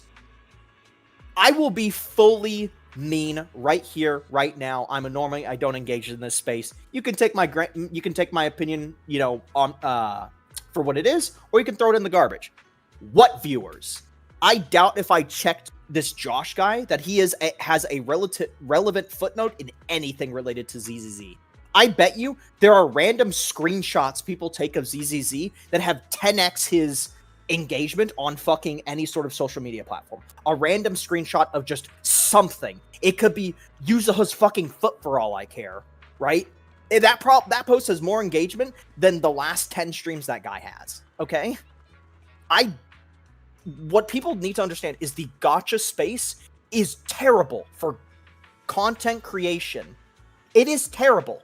These are games that actively want people to play them, and their content is usually so hyper-focused on something that doesn't really transform itself depending on who plays it. The only transformative content is endgame content, and that lasts like 10 to 15 minutes, and then it's gone for 2 weeks until it resets.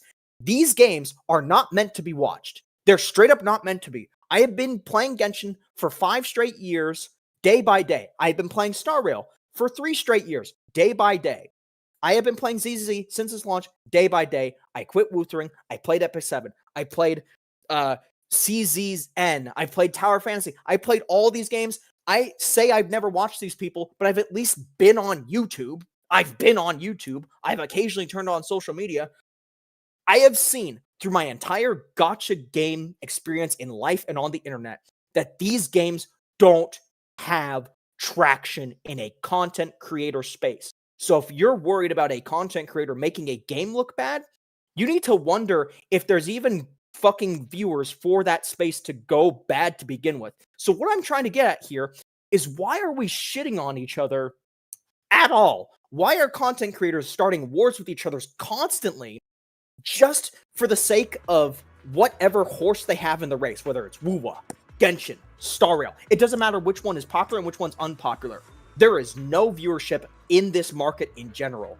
There's a miracle that my brother has thousands of viewers to begin with, and I appreciate all you guys that watch that. I think that's badass that the moment he made a first... You want to know why he popped off on that first video with 20k viewers? Because he knew the audience. He knew the people. He knew the space. He knew what he wanted to do, and he knew what the people wanted, and he filled that in. This is why he is doing as successful, my brother. Wait. Hold on. You're talking about my very first video? Yes, your first video. And what do you think the people wanted? They wanted Saint content? Is that what you mean? Yeah, they wanted Saint content because these are the viewers. But again, how many people... Nice desktop. How many people... Oh, what? Oh, okay. Yeah, you flashed your desktop. Yeah. What's the... Hold on. Can I...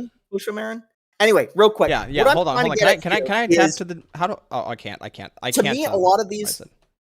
To me, to try and wrap this up, to me, a lot of these content creator wars in the gacha space are the biggest nothing burgers, because in some cases, it's a lot of people just saying, hey, come over here and join my team. No, come and join my team. And then you have these weird instances of like, come join my team. Wait, we're on the same team. What's going on? But at the end of the day... This is the image, by the way. The moment Tectone left, I'll give it a moment for people. I've watched maybe literally like 10 minutes of Hosho Marin. And I own like one Hosho Marin figure, and that's it. I've only watched her for like 10 minutes, and for some reason I just have like a bunch of Hosho Marin shit for no reason. Iron Monger puts it best. They're nothing burgers, but they're entertaining as AF. Again, go back to the Alice Yanagi poll video where I make this comment about when they were talking about Saint Tontas months ago. I said, this is the biggest nothing burger. And he said, well, look at the viewership. And I said, no, I refuse to believe that this is viewership or engagement or entertaining content. It is content that exists for the people already in it. Gacha content creation is basically a decently sized club of people all interconnecting with each other one way or another. You just watch that guy, they watch this guy, but it's all part of this like decently sized group. But this group has no effect on gacha in general. There are some small examples where it does work, but usually that's on the smaller game. That's on the Girls Frontline 2s. That's on the Epic 7s. And I was there in Epic 7 when they tried to censor a sexy-ass character that everybody pulled for, myself included, and they changed it. They changed it back because there was a massive backlash for this. You're not going to see any of these massive changes in tones, perspective. Why is the game so loud? What the oh no! Oh, play one game over the other because of content creation on YouTube. You want to know what the most content creation? I'm not hanging the mic doing that. Am I? I need to move the mic back. You want to know what most people see in content creation in gacha games? They see the random ads on YouTube of 5 seconds where a guy says Ayaka's name wrong and then says you can float over the water with her ability. That's the most people are getting exposed to gacha games. They're seeing the 5-second ad for the free Doctor Ratio that expired 3 fucking months ago.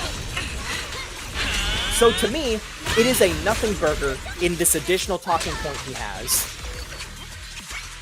where he says that if we're all negative to each other in this space, that somehow it's going to make people that haven't tried the game yet not try the game. And I got a spoiler for you. Gaming's fucked, right? Most people that play gacha games do it not necessarily because they want the sexy characters. It's a huge part of it. I'm not going to pretend it's not a huge part of it. But they do it because I think for games in general, especially trying to get exposed and find games these days, is so fucking hard. There are so many people out there that know what games they want to play. And the reason why they keep gravitating towards gacha is because this is the thing they get exposed to in one way, shape, or form. You have a turn-based gacha game. You have an open-world gacha game. You have an open-world action gacha game. You have this game. It's a combat game. You have CZN. It's a roguelike. You have Epic 7, turn-based 4-player strategy. Sorry, not 4-player. 4-party member strategy. Gacha fills a hole, and I'm speaking as somebody who is part of this. Gacha, to me, fills a hole that gaming has left. And I'm just going to say it. I find maybe 2 games a year these days that tickle my fancy. because whatever games, especially in my Western market that I live in, are just not fulfilling my needs. And Gacha, especially Genshin Impact, I've played for every day for 5 years, because this void of gaming that I loved all my life is only being filled, satiated, and even possibly just somewhat only tickled for a brief moment until I'm back to boredom because there's nothing else to do in the Gacha game, is because gaming itself isn't appealing to me with every passing year. There's the occasional game that still comes and gets my attention, but for the Silk Song, great example. Somebody just said Silk Song. And like, sure, there's a bunch of these new indie games that are great, but these ones don't usually last all that long. And while that's fine, ultimately, the gaming market is so large now, but it also simultaneously feels so small for those of us that don't want to turn on Steam and see Supermarket Simulator, Dry Paint on Wall Simulator, and 12 different porn games released that day. One of my favorite puzzle games was on Steam for 2 years, and I only discovered it when I randomly turned on GOG one day. Exposure is dead. I just not going just to be read the Food thing Nar- that Food stops Narcissist Scotch or eight. games. I play. People I like wanting to gachas because play it's low maintenance. It's It's kind of like RuneScape, that you know. helps. It's That kind of like also RuneScape, helps, yeah. just without like the hundreds of hours going down the drain. Okay, so I will admit I did get kind of rambly there near the end, so I'm gonna stop for a moment to do that. Because for the most part, my point, the original point I was trying to get at, and I'm sorry that I rambled off of the original point, is that I firmly No, you're don't on a stream. believe- That's the whole point. You yap. I firmly don't believe that the whole content creator wars in the gacha space primarily is doing any shifts at all. No shifts for, no shifts against. Every person that I've had to sit here as a Genshin player for fucking 4 of the 5 years and tell me Genshin suck and then say come to Wuwa has done nothing to transfer anybody to Wuwa. You know what transfers people to Wuwa? People going to Genshin, knowing Wuwa exists already or possibly happenstance, and them just deciding on their own personal taste to go to Wuwa. But you know what you don't see? You don't see the thousands of people that go to Genshin and just keep playing it. You don't see the thousands of people that do go to Wuwa and keep playing it. And you don't see the thousands of people that go to ZZZ, Star Rail, CZN, and play it and never comment ever. Never leave a review, never turn on TikTok. Maybe they get some of their TikTok or something. They just play it, okay? And this is why a game like ZZZ will be healthy. This is why a game like ZZZ will stay where it is and remain to be healthy. The only time a gacha game is going to be in danger is after a couple years. I definitely think a reason why drama has just become so prevalent in the gacha space is Because there's nothing happening in their respective gacha. That's all there is. Don't cut me Every off, time. motherfucker. I think it's the specific creators who got big initially just so happened to be very comfortable with starting drama or perpetuating drama. Sure, and I can understand how that's saddening. You like a game, you want to get on the game, and then you go on YouTube and you find out that it's perpetuated by a bunch of shitters that want to shitting on each other all day. Maybe it didn't start out like that initially, like you came after a new patch cycle, and then the guy you watch is super positive about the patch, so you keep watching them. But then you find out, oh, there's this guy, Saint Tontas? Oh my god, why is he so mean about the game? Or something like that. And then all of a sudden, you're in this rabbit hole along with the content creator about this guy that you only found out about a couple 6 months ago, and now you hate him, along with the other couple hundred or couple thousand people that are also in the same boat as you. Didn't a live service gacha just EOS? Granted, it was newer. Black Beacon. I do understand that some people use that as a talking point of like, oh, people people try and defend their gacha game because they're worried about EOSing. Your gacha is not going to EOS because the content creators caused it to EOS. Look at Sunbreak, okay? Your gacha game is going to EOS, or any game to begin with. Snowbreak? EOS. Sorry, did I say Snowbreak? I meant to say Snowbreak. You said Sunbreak. Monster Hunter EOS? What the fuck? How Monster Hunter? It only has like 10 players on right now. Wild suck shit and Sun and Rise took the blow for it? Anyway, your gacha game will EOS, or your game will EOS because your existing player base is requirements or desires are not being met. That's really all there is to it. We all know this, so I don't know why everybody wants to point fingers at Gacha creator ruining the space. Again, I've been a Genshin player for 5 years now, and even though I say I never engage in this content, you want to know one of the reasons I never engage in this content online is because anytime I went Today's the online, Deadly Assault reset in a few hours. Every day I went online and not necessarily wanted to see Genshin content, even though I might have wanted to see Genshin content. It's because anytime I went online to do anything else that I normally do, and I so happened to see something Genshin related, it was always Genshin bad. Genshin suck. You like Genshin, fuck you. Oh, you're part of the less than 1% of players on Reddit that are really mean and toxic and are Genshin players? Well, now the rest of the 99% of them, you guys are also dicky. Every Genshin player is a dick eater. Everyone is a fucking retard. Yeah, well, every Genshin player is stupid. Every Genshin player doesn't deserve any goodness in the life. This is the type of rhetoric that I would see in passing for years. And this is why people like me, people like that just passively play Genshin, passively play Star Rail and enjoy the story, despite whatever like problems there are gameplay-wise. People who Falcon like Claws, yes. Falcon characters. Claws, I agree with you. Rise is my favorite Monster Hunter.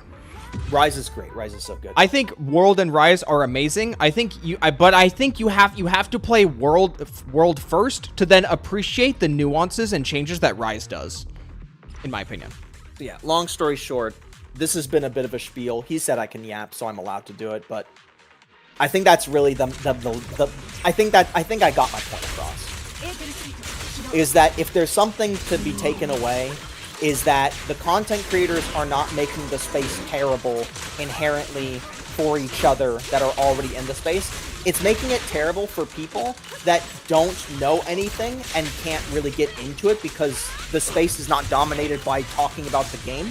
It's dominated by people talking about these interpersonal, random, weird bullshit things that usually have nothing to do with the actual game. Do you think people want to go online and talk about the Fontaine story? Or they want to go online and talk about how the funny bald man said Zhongli wasn't good, or whatever the fuck that problem was? No. Tectone, no. If I thought Tectone said that Tectone said Zhongli was it was the good. other guy. It was the other guy. It was the other guy shatting on him, okay? My point is still No, I swear, Tectone said Zhongli was good, and then got mad when it... We don't care. We don't care. Who's the other bald man? I don't care. I don't care about the specifics of how I said it. You get what I'm trying to say, so therefore it made its point. Nobody that is the masses that play these games that these content creators are appealing to give a fuck about any of this random shit. You know what people want to do? They want to launch fucking YouTube and in their recommended get a random video about, you know, the lore of, if we use Elden Ring for instance, they get a fucking random video by a guy named Bati Vidya about the lore of Melania, and all of a sudden they've now watched every Bati video because this is a game they love. They might not engage in the content and the community, but now they're a huge fan because of a guy like Bati Vidya who does massive, amazing lore videos. They're interested in people who maybe loved this old game from ages ago, and then they see that there's an 1 million view video talking about how the remaster is shit and it ruins the franchise, but compare it to the old game, which is amazing, and now they love that old game. They go and they got an emulator for it, they love it. So yeah. Yap over, I guess. The chat's not even talking about what I'm saying anymore, so I feel like that's definitely the point to kind of finish it off. Maybe.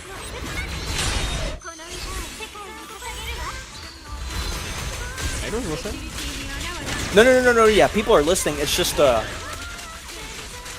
I like the back and forth. As someone who's never engaged in this space and has talked to some of you guys in chat for a good bit, I definitely, personally, right now, would rather go back to that. I'd rather go back to talking. I'm not really a huge fan of just, you know, letting all this out. I do like talking. I like talking a lot. It's just, you know, it reaches a point where I'd rather hear what you guys have to say. Because I'm just like one of you guys. I'm not the content creator here. I don't spend 2 whole days go to bed at 1 a.m. to make a video. I'm just here as you guys. I have opinions. I just don't have the time to, or I don't have the desire to have the time to go on a board for an hour and type messages to people and stuff like that. When Ari's brother is giving a speech, we listen to it. Thank you, I appreciate that. Again, as somebody who never, broken record here, never engages in the space, I appreciate the idea of being listened to. It isn't the same without the bald man. Yeah, he was like the biggest guy. Who's the biggest guy now? The moment Tectone left, like, who's the guy? Gacha smack, in my opinion. I don't think he's anywhere close the same amount. No, of course not. Nobody's close. Yeah. Or at least if they are close, they're like exclusively a Genshin content creator. Because I know there are larger creators than Tectone, but they're like just exclusively just Genshin creators. I mean, again, think about why Tectone is popular though. Game called Genshin comes out, pops up, blows up. Everybody knows about it. Content creator on there, gets in there early, gets in there, super positive about the game, loves the game. A lot of people get on there and see him. Now, again, not compared to the total player base, but there was still a sizable amount of people that got and watched it, right? So then, What the fuck? everybody's positive, everybody's talking about the game, everybody's speculating about lore, everybody's talking about characters and how fun and the elemental abilities, exploring monsters, exploring leeway, all the little deep lore, all the like little things you can find in the world. But then when the downtime happens and people want to start shitting each other over Zhongli or something like that, the water gets muddied, and anybody that tries to come in who does actually genuinely want to find a content creator in the space, all of a sudden, they're joining a video or like a live stream trying to find out more about random lore and conversate with people, and people are talking about shitting each other for getting something wrong or thinking of a meta opinion. And I think this is truly, more than anything, the legacy Gacha content creation has made for itself. Because Genshin was its one opportunity, not just Genshin, COVID, when everybody was inside, that was its one opportunity to really hit big and get some like content creators that would like stick around with people. And now it's just kind of fallen off the cliff. They lost their opportunity and that was it. I think Wuwa was a example of maybe a resurgence for that, but Wuwa did themselves in with just version 1 being kind of mid to begin with. Anada might be the chance to revive that though. I think Arknights had a decent chance to potentially get eyes on it and creation in the space as a whole, but I think they also muddied the water with that because the niche audience that was into a game like that also is not, their demands have been completely forgotten about for the people that like maybe did the beta or maybe left a comment saying, I want open world, I don't want dog, I don't want tanking, I want dogs. And then now, again, a space that probably wouldn't have been as big, but now doesn't appeal to the niche, so it's not going to get that large niche of people either. I mean, look at Arc Raiders. Fucking extraction shooters is not a fucking big community at all. But if you build it, they will come. And you know, Arknights is throwing that away. Xenoblade 3, massive game, people loved it. Whenever the people talk about the Switch having graphics issues, they always talk about Xenoblade 3 still looking amazing. Like this When game they talk about Pokemon having graphical issues. Yeah. People, Xenoblade has pull. People know Xenoblade. People love Xenoblade. People see it in Smash. They probably roll 34 of the 2 characters from Xenoblade 2 for anything else. Iron Mithra? By Iron Man Monger. I hope Arikado and everyone continues to enjoy video games. Yeah, I do too. Oh yes, I really do. hope. There will just be moments where you're just kind of bored and just waiting for something big to show up. A community is better you don't have herd behavior going on behind just one guy. I think you can have a herd behavior community behind one guy, but the problem is that you have all these like smaller herds that are not agreeing with each other. You can have a big group of people that all agree with each other. I think Helldivers is probably the best example of that, right? Yeah, and then the developers fucked that up for the community. Yeah, exactly. Like you can absolutely have a herd mentality. You can have a herd mentality and it be positive. But you can't have a herd mentality of people following the opinion of a content creator because they stop talking about the game, they just talk about other people now. That's where it gets lost in the weeds with video games. Because we're losing the content the creator was talking about initially. Nia is better than Kira and Mithra, cough. No, I agree with that. I mean, my favorite Xenoblade 2 character isn't even like one of the names. Oh yeah, his was the book girl, the book blade. Oh, I don't remember her. Blanking on me. She was fun to play. Would you consider Warframe as an extraction shooter? You extract. He's not wrong. He's technically not wrong. He's actually right. What's his favorite character, by the way? Adenine. It's a blade you could pull in Xenoblade 2. Yeah, when I very first played it, when the game came out, I was like, oh my god, that's a really cool design. She's like made of paper from books, and she punches with books. And the in-game model looks much better than this art, let me tell you that right And her now. idle animation, she would play with the book on her back. Oh yeah, she has a book tied to her back, and she just plays with the book as an idol. Yeah. Warframe has microtransactions and not gacha.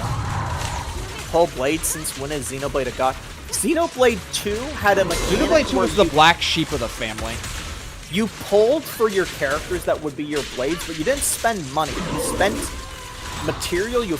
I say material because I can say currency. No, they were. It was pulls. It was just pulls that you would. You find had when playing the pulls game. passively, and you would unironically gacha in the game for characters. Except there were 3 stars in that game. There were like throwaway piss characters. You did kind of need to use the 3 stars because there was they were tied to like exploration. Like they would have world passives that were basically just skill checks, so you could like explore certain areas. It was kind of Xenoblade 1 didn't have this mechanic, and Xenoblade 3 definitely had this mechanic.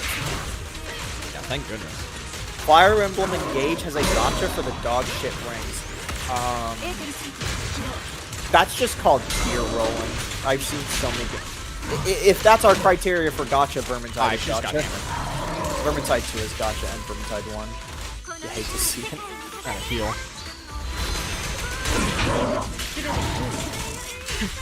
Still not a fan of Pompeii. Alright, Would you still play gacha games when you get old if they continue to do what I want them to do? This is what I was trying to tell this guy. Okay. This is what I was. Fuck. I thought I could parry that. I'm watching with the stream delay, so to hear you say okay and then die was pretty funny. I was trying to tell Ari this multiple times throughout all the videos. It doesn't matter how generous, and you could tie this back to Dr. Ratio. You can pair this back to the free Don Hang, the free Haru, the insert whatever one of these gacha games do. I think I and most people will keep playing a gacha game or any game if they feel that their needs and desires are being met. So we're gonna go back to Genshin real quick. The reason I've been playing Genshin for 5+ years straight, daily, is because I feel like my needs are met, and my needs in Genshin are simple. Keep having story that feels pretty good, slice of lifey characters that, while I'll admit, most people don't like slice of life. It's just a fact of the matter. I do like slice of life. I think it's fun because I can just chill and relax and just listen to the character dialogue and the character stories. And then Genshin also gives me an open world to explore. And the main point I want to do with that is discover, okay? I don't care if you give me that meme where it's like normal game versus open world, and it's like there's the door and then the chest, and the other one, which is open world, which is the door and the chest is further away. That completely ignores the cool landscape that you get to explore meaningfully. This is something woo-wah. This is why I quit woo-wah. I didn't feel like my needs were being met with woo-wah. They give me an open world, but the exploration feels so hollow in that. So yes, I will keep playing gacha games until I am an old prick, as long as they continue to meet my needs. When Nodcry first came out in version 6 of Genshin a couple months ago, I was thinking to myself, this is weird. Get out. Kind of weird to not immediately go to Snezhnaya when we say we're going to Snezhnaya. But the story of version 6 was alright. Story of 6.1 though, Trigger and her bullshit. Amazing. Nodcry was the moment I thought to myself, maybe it would be time to turn over Genshin, right? Because we're going away from, you know, the original story of Archons and Celestia, and we're going for this kind of weird ending, right? But 6.1 met my needs. And just like every other patch before 6.1 in Genshin, my needs have mostly been met. I've had criticisms. It's not like I've never been critical of Genshin. But there are plenty of times where it has met my needs to outweigh the negative. No game is perfect. No game is perfect by any stretch of the Fuck, you gotta be shitting me! Yeah, again, I'm getting the stream delay, so when you say fuck, I don't realize you're about to. Oh, right. I didn't Discord stream for you. I completely forgot. That's fine. It's already Okay. too late. So yeah, to answer your question, will I keep playing gacha games until I get old? Just like any other video game, it needs to meet my needs. Great example, I mentioned Vermintide 2 a little bit ago. Vermintide 2 is a game that came out 8 years ago. It is still making content to this day for free. And while I don't play it as much as I used to for the first couple years, I have it installed. I still have it installed. A 90 gigabyte co-op horde game that I barely play these days. But I keep it installed because every year they say, okay guys, we're coming out with 3 to 4 new maps. Completely free. Enjoy. Okay guys, we're coming out with a Left 4 Dead PvP mode. Enjoy. Okay guys, we're coming out with a roguelike mode where you can make crazy builds in a co-op game. Enjoy. If my needs are... It's like what I said earlier with Arc Raiders. If you build it, the people will come. And Genshin meets my needs for that. Star Rail was losing me, but then Amphorius fixed that. And ZZZ, I'm not... Okay? I have quit multiple gacha games, but I come back for different. So yeah, I think I got that point across. Oh god, Alice is dead. I don't... So yeah, I hope I answered your question, gamers over. What about you, Ari? Would you keep playing gachas until you're older, or would you like to get out of that rut at some point? I'm here for the woman. All right. Well, as long as they have women, he's still here to stay too.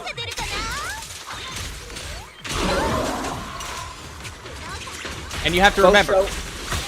I used to... Sorry, I'm reading a comment, sorry.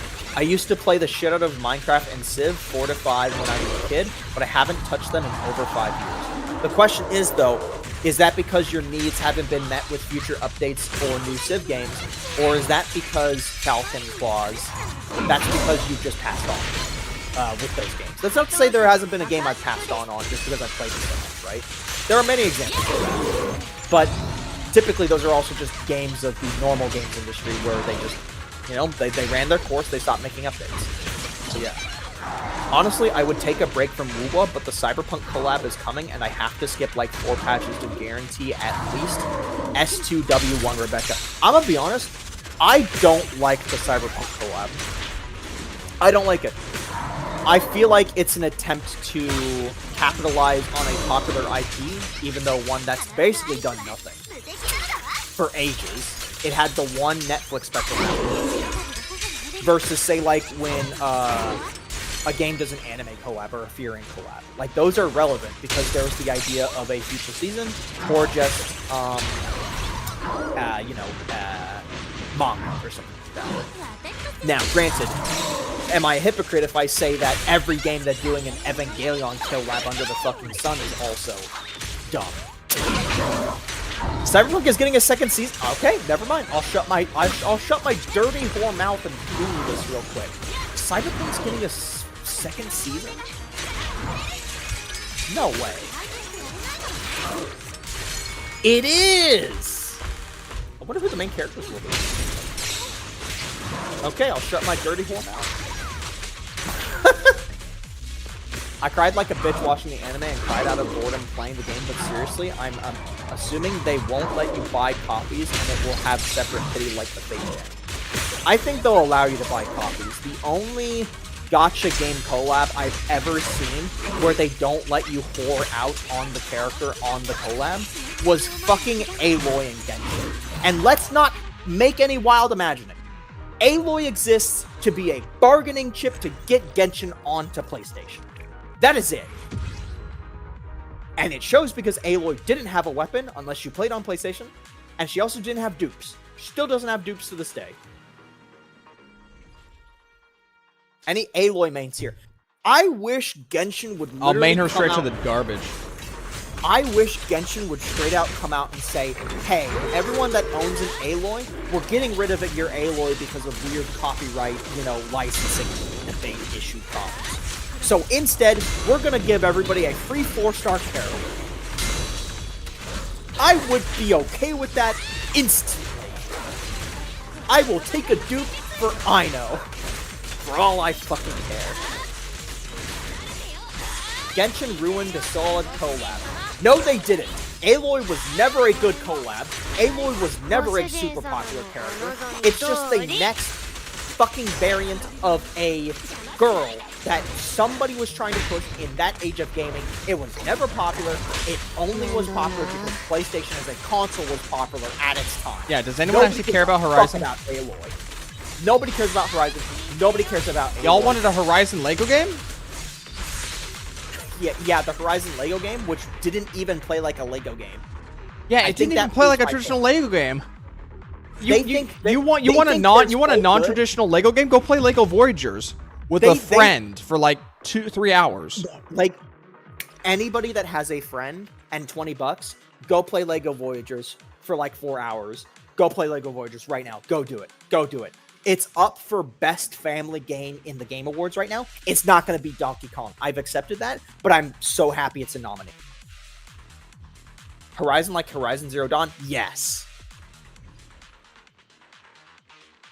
It's just robot dinosaurs. Nobody cares about anything else about the game. It's robot dinosaurs with a storyline that is like the same played out life after the apocalypse with no actual unique bells and whistles to it. It's not unique. Don't pretend it's unique. It's never been unique. Go play something else. Literally, go watch Adventure Time. Just go watch Adventure Time instead. Better use your time. I'm excited for Lego Arkham. I think everyone is. I think that's hilarious. How you make a Lego game that's not a Lego game, but it's also an Arkham game. And people love the Arkham games. So, like, I think that's a W. You guys should play Lego Voyager, honestly. I feel like the magic, it won't be. Yeah, we already played it. We already played it, it's not really going to be We played it when it came out. I cried at the very end. It was super emotional. I felt so happy and so sad for 2 straight days. Man, Lego Voyagers was good. Again, and you know what? No, we're never going to play it for you. Go play it yourself. You deserve a good, nice, fun family experience with you and one other person. Could be friends, I don't care.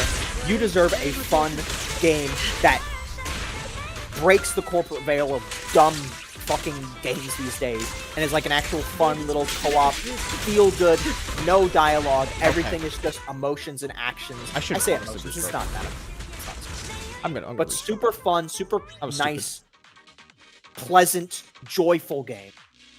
You guys should play a 2-player game on Steam. We should, honestly. We would probably just end up playing just a co-op game like Vermintide or, I don't know, Deep Rock or something, honestly. No, what if, here's the thing. I have $120 on Steam from selling my CSGO Reds. What if I bought us both CSGO Reds? Space Marine? He had the stonks, boys. He had the stonks. What if we did a Space Marine game? Because we talked about that a lot, yeah? What did we do? Space Marine. We never did play Space Marine. Space Marine. Does anybody care about the Space Marine game? Well, not the Gacha players here, obviously. No, I'm not talking about the Gacha audience. I'm just talking about, like, I've heard nobody talk about Space Marine after it came out. Split Fiction. What? Split Fiction. The How do we go from Space Marine to Split Fiction? Well, because Zombie said it, but then retracted it for some reason. I need Ari and his brother to play Seed plus Trigger, and all Ari does is spam the crouching shot. What do I get to do then? I'm sitting on a fucking... What are those things called again? Segway? I'm just on a Segway. Yeah. Yeah, there it is. Zombie says It Takes Two or Split Fiction.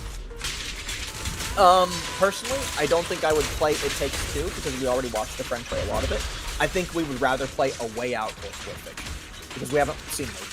I mean, I'd just rather play a game if I'm honest. I'm not against the idea, but I would probably just lean on what he wants to do. So if he doesn't want to play like a narrative kind of game like that,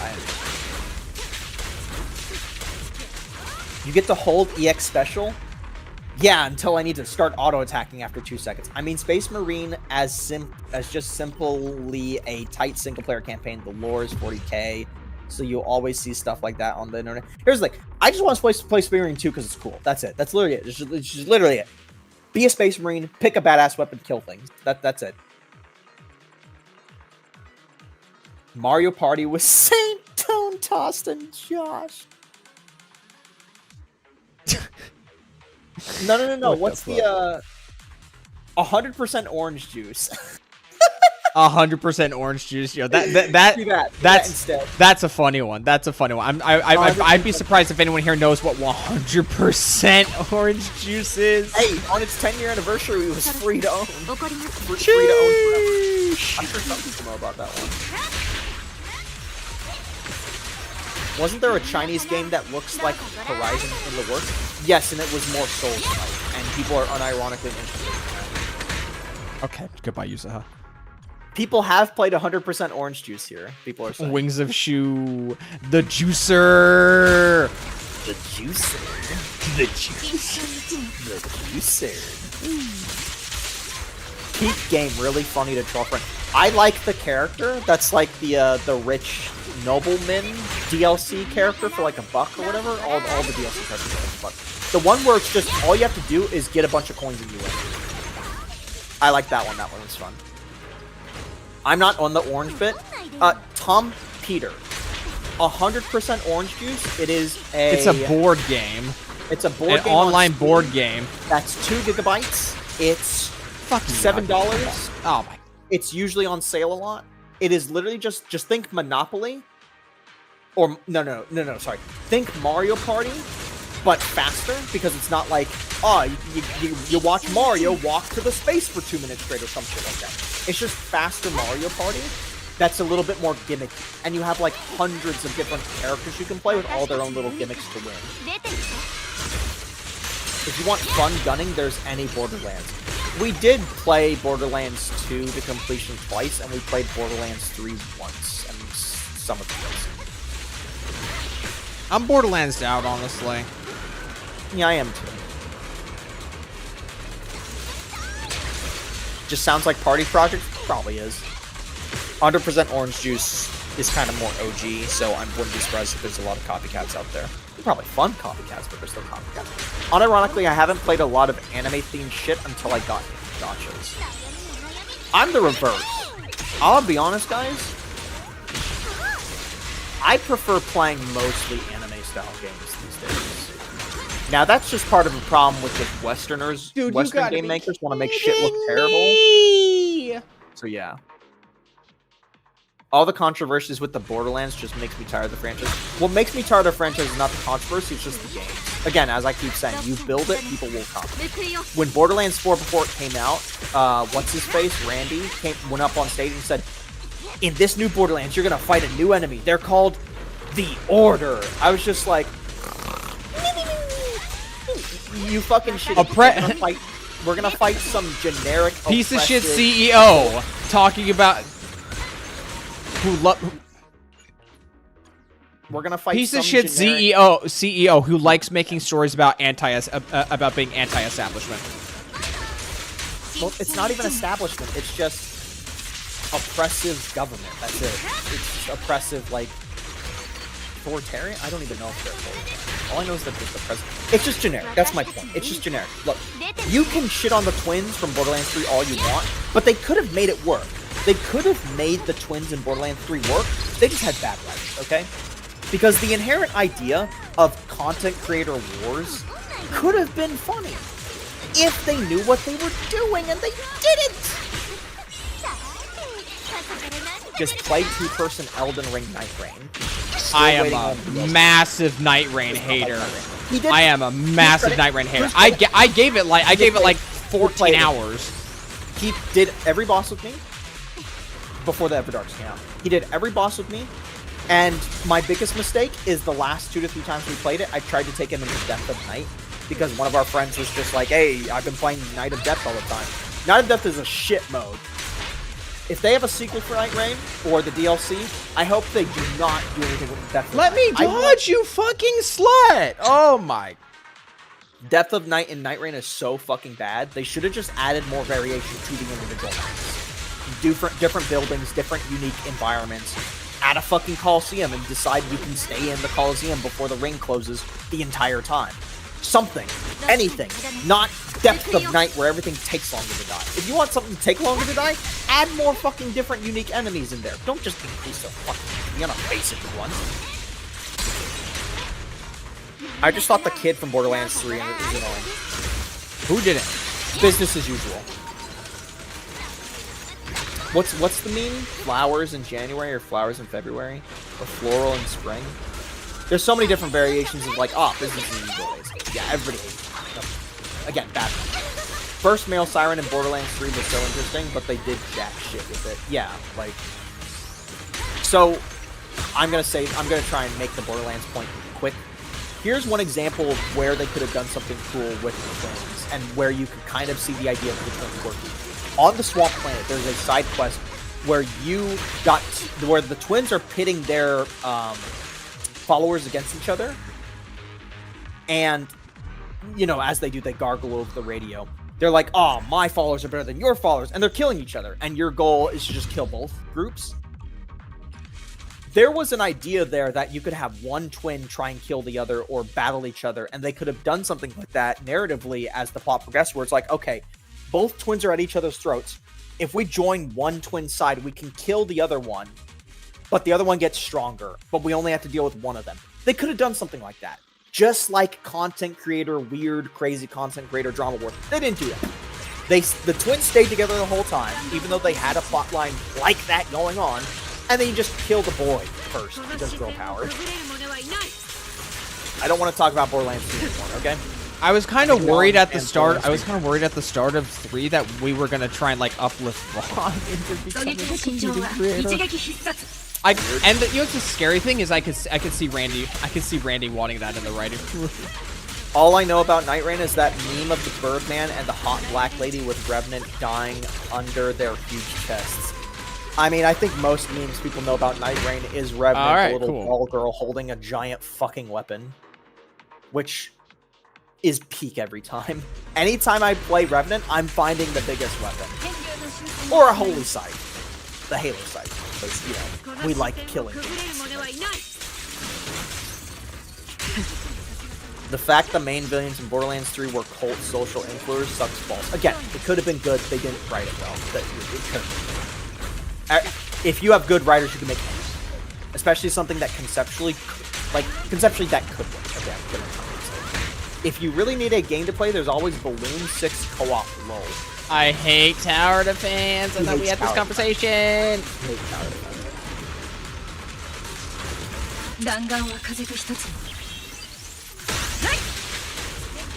You see, what I would love to do is see if I can try. We already have plenty of co-op games we can play. It's just whether or not one or both of us chuckle fucks will agree on it.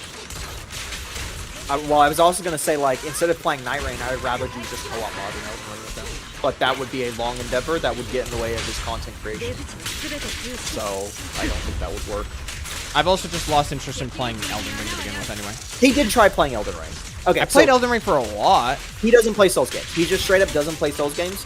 When he played Night Rain with us, because he saw in the Discord server that we were having fun with our friends, he was like, okay, I'll join Night Rain. I was like, okay, yeah, I'll buy it for him so you don't have to feel the brunt of it. So I had fun progressing like the bosses initially. Yeah. But it got but there's no endgame loop.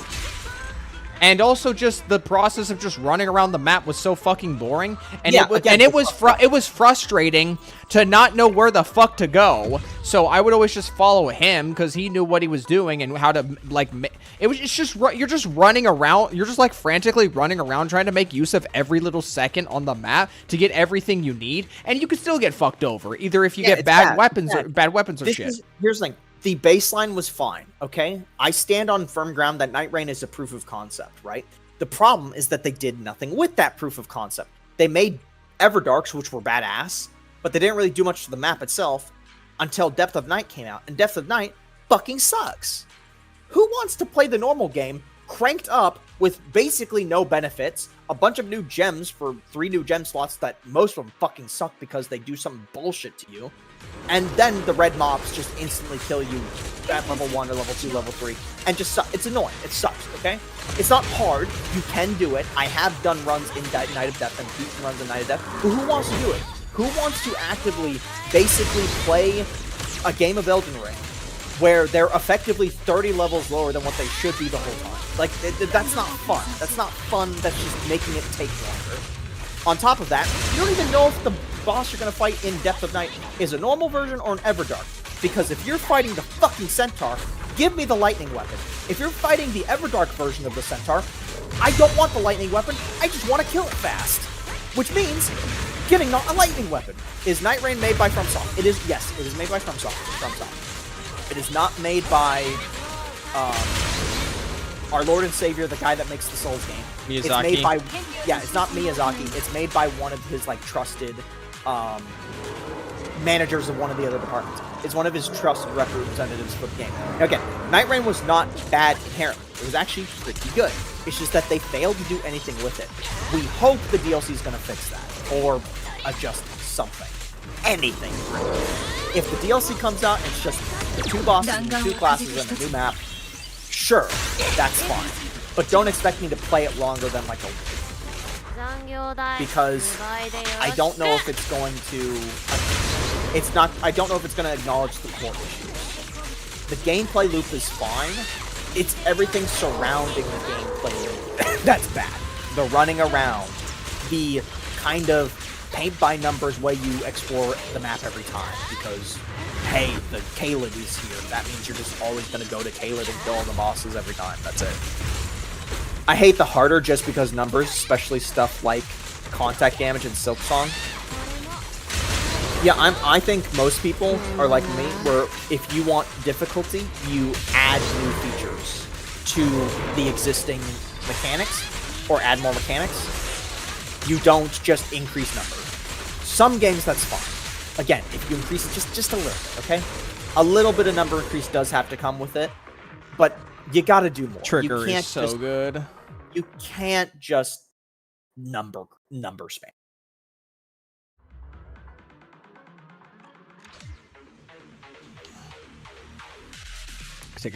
Take a break from that.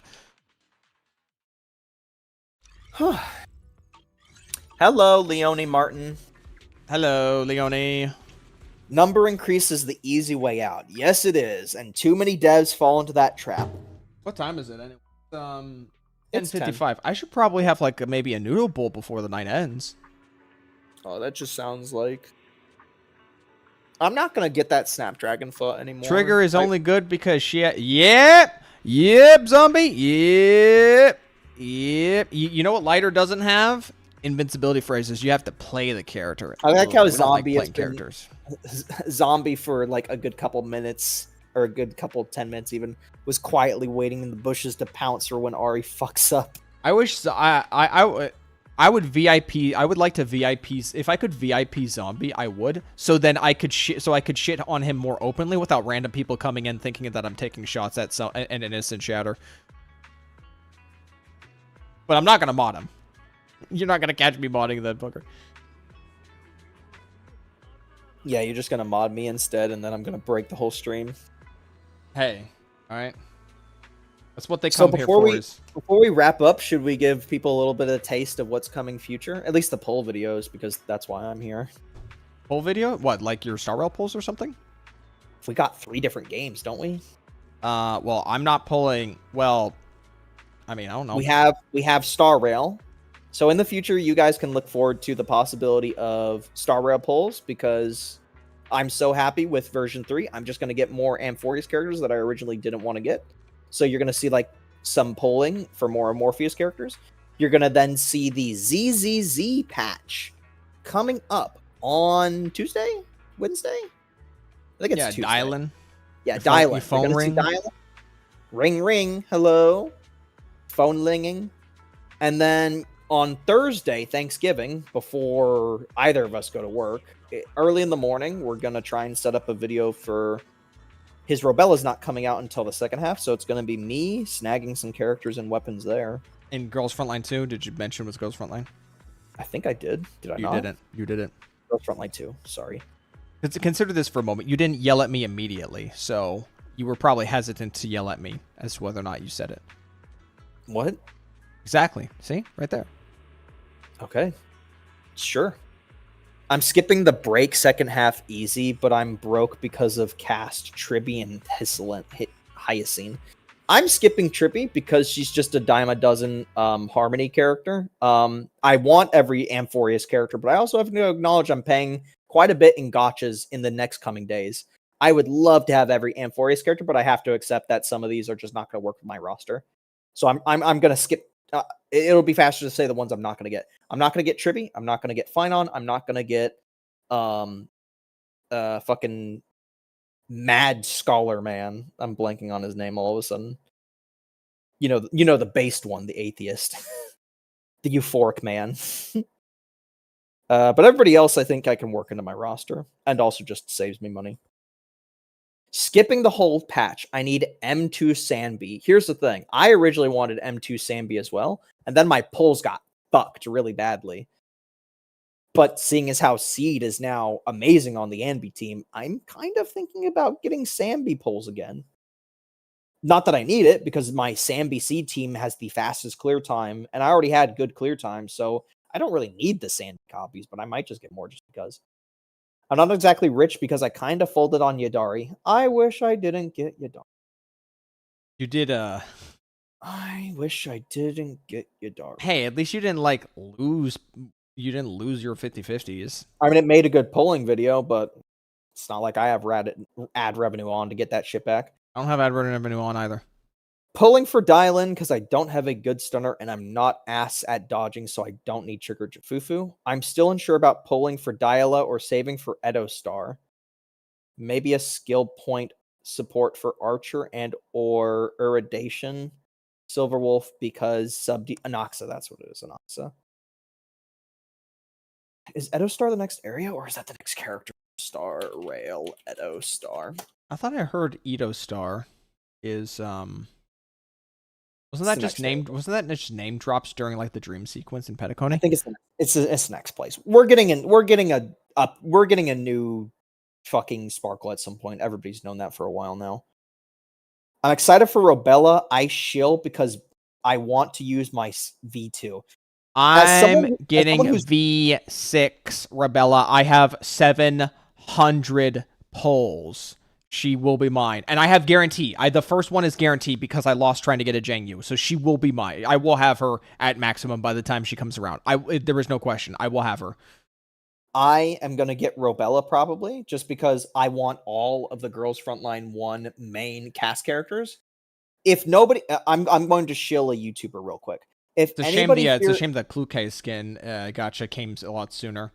If anybody here is a fucking Girls Frontline 2 player and they want to kind of get into the narrative of Girls Frontline 1, I will tell you this, it is well worth it. It is an amazing fucking storyline, and there's a guy on YouTube that does an amazing fucking like summarization of like the main story bits.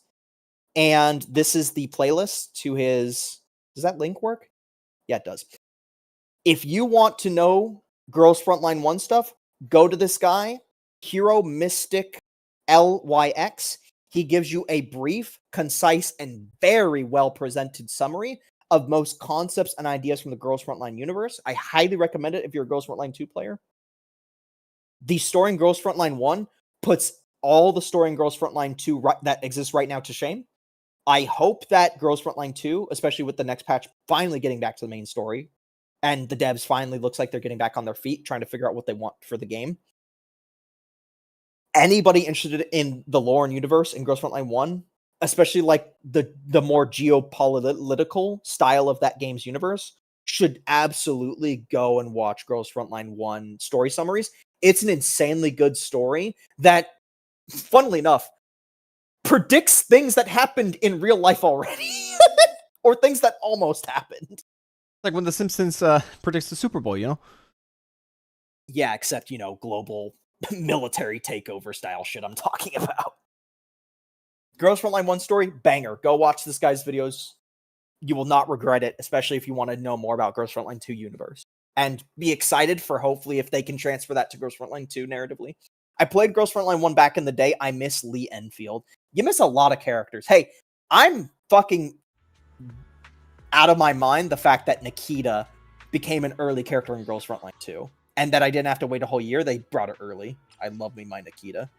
We really need M4 and M16. We really need to get all of the OG main squad members back. We really do. And that's why Leva Lena coming next is going to be amazing. I don't know if I'm going to pick up Mechty, though, because while I do want to make 404 whole again, ultimately, Mechty doesn't work with my roster. Welcome back, Amy. We're kind of just chilling and talking before Yeah, the end. we're wrapping down. Not really sure where we're going right now, but it looks like things might be wrapping up soon. Yeah. I have 600 plus. I will keep saving for AK-50. You see, Ari? This is why they make the Kluke skin gacha, and why everybody shitting on the Kluke skin gacha is an idiot. You have people like me, you, and Falcon that are just like, oh, I already know this character's coming. I'm just gonna save all my pulls. No. And then the company gets no money. I said that, yeah, well, no, there's not a lot of stuff. There is jack shit.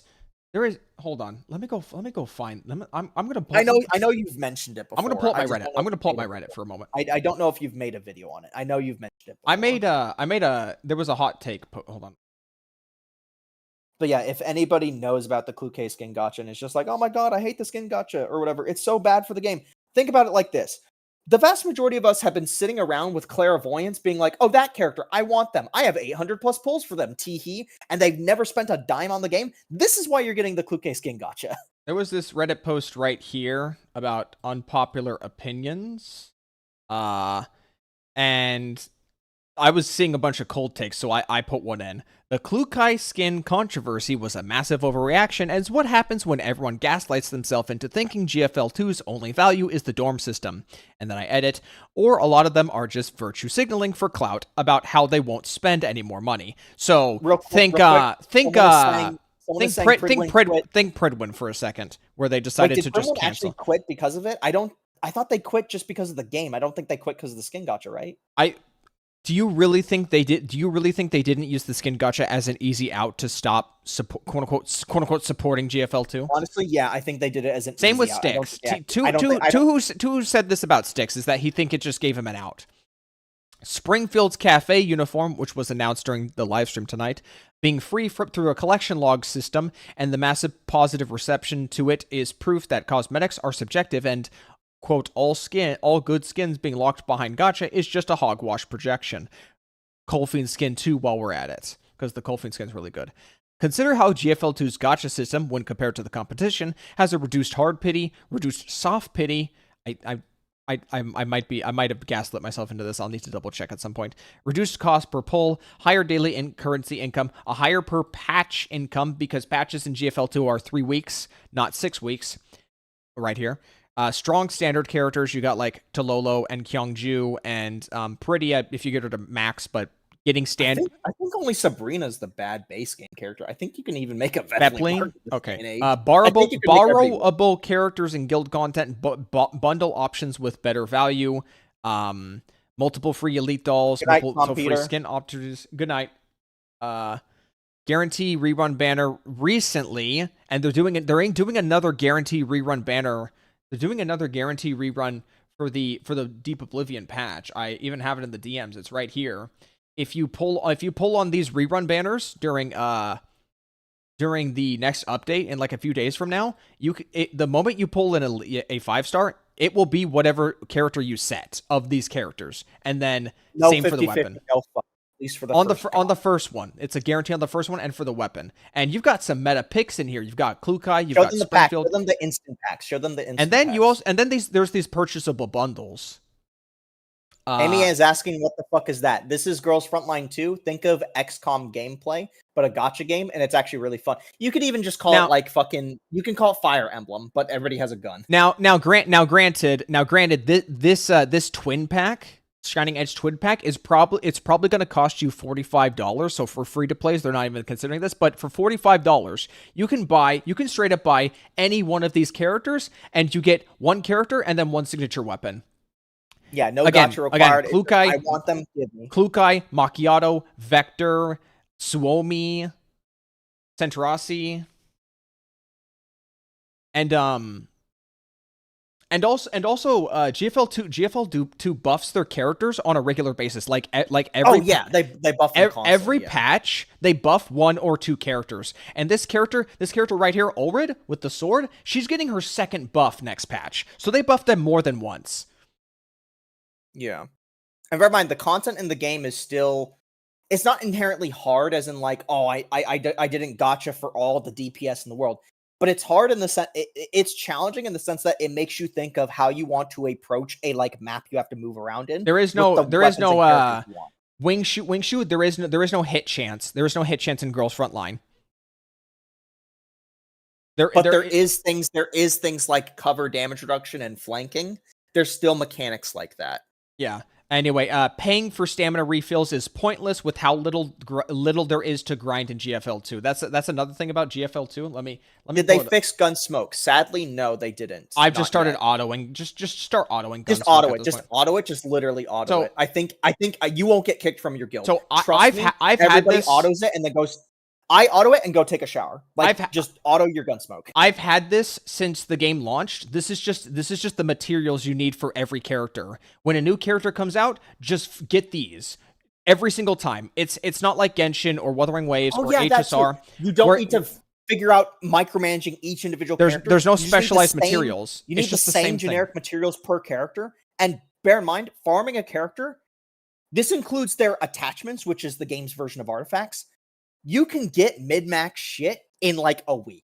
No sitting there for fucking multiple weeks, multiple months, trying to mid-max it. You can get one of these characters, have them leveled up and ready to use basically in a couple days.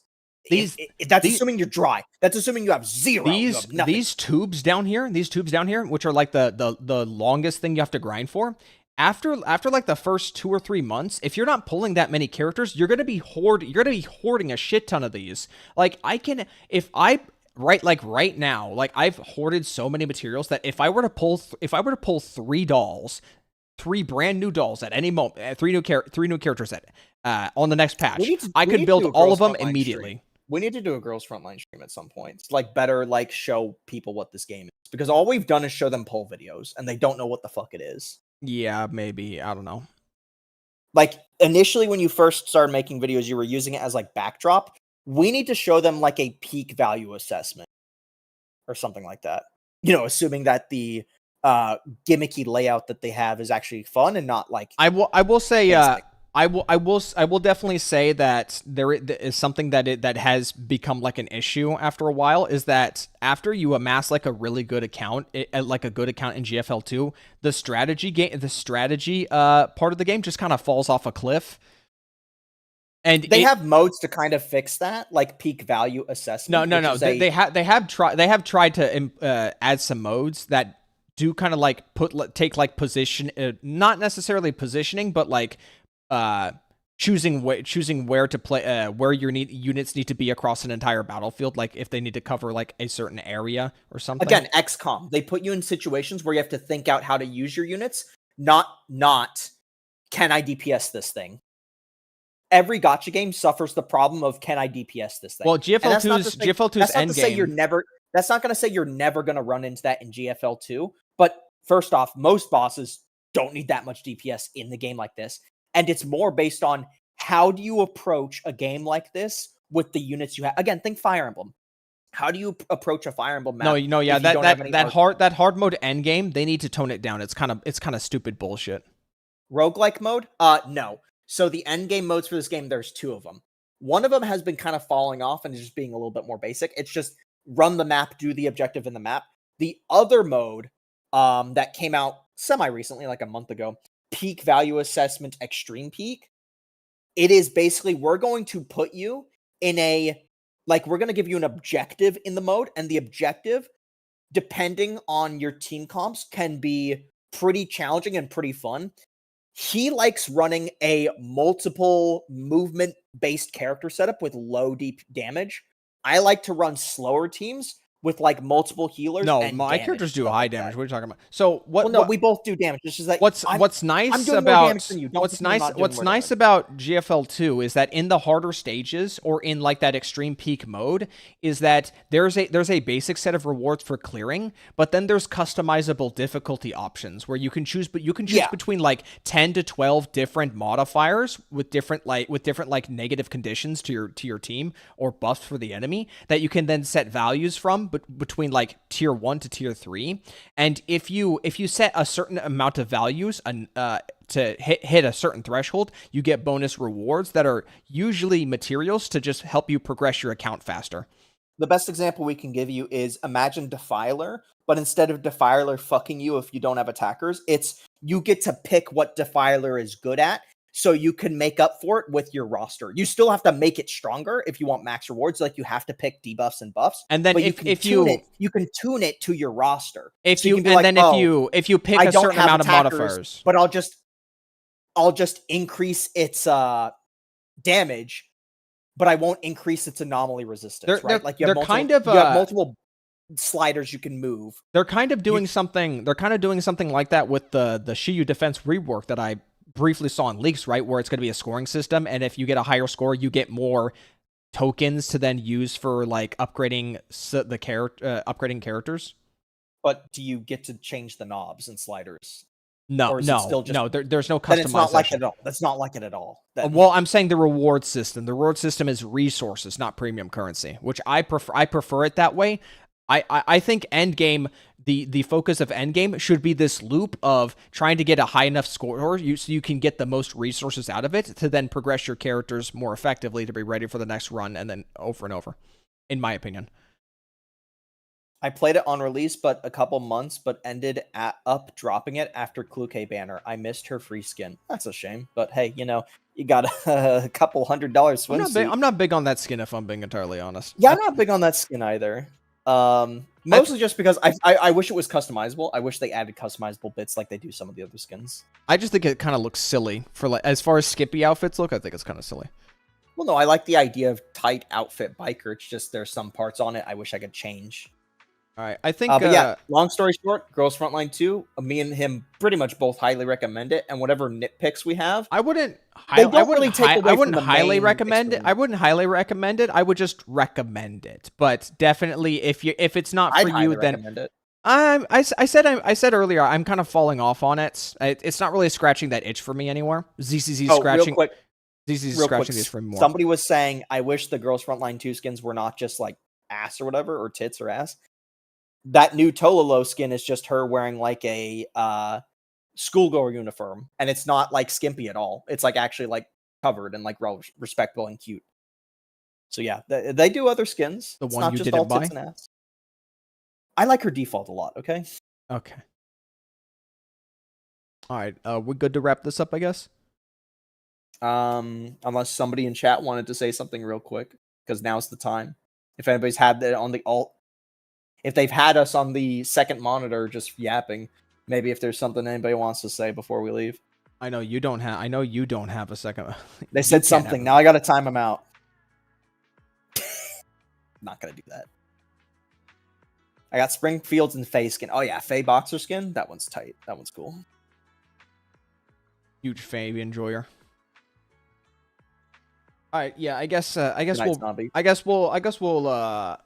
we'll close things up here. CZN. Yep, I'm getting there too. I just want those 2 base game characters though. I'm getting kind of bored of using the characters I have. You're cool. That's what I was gonna say. Thank you, Sea Dragoon. Thank you, Sea Dragon. Dragoon. All right, yeah, we're gonna close things out. It's been a nice night, y'all. Waves. It's been a nice, y'all. I greatly appreciate the support that I've been getting in the last. I enjoyed yapping too, Tomato. Thank you very much. 24 hours. It's been 24 hours. It's been very uplifting. I appreciate you guys. There'll be more content on the way, of course. Y'all have a nice night. Bye.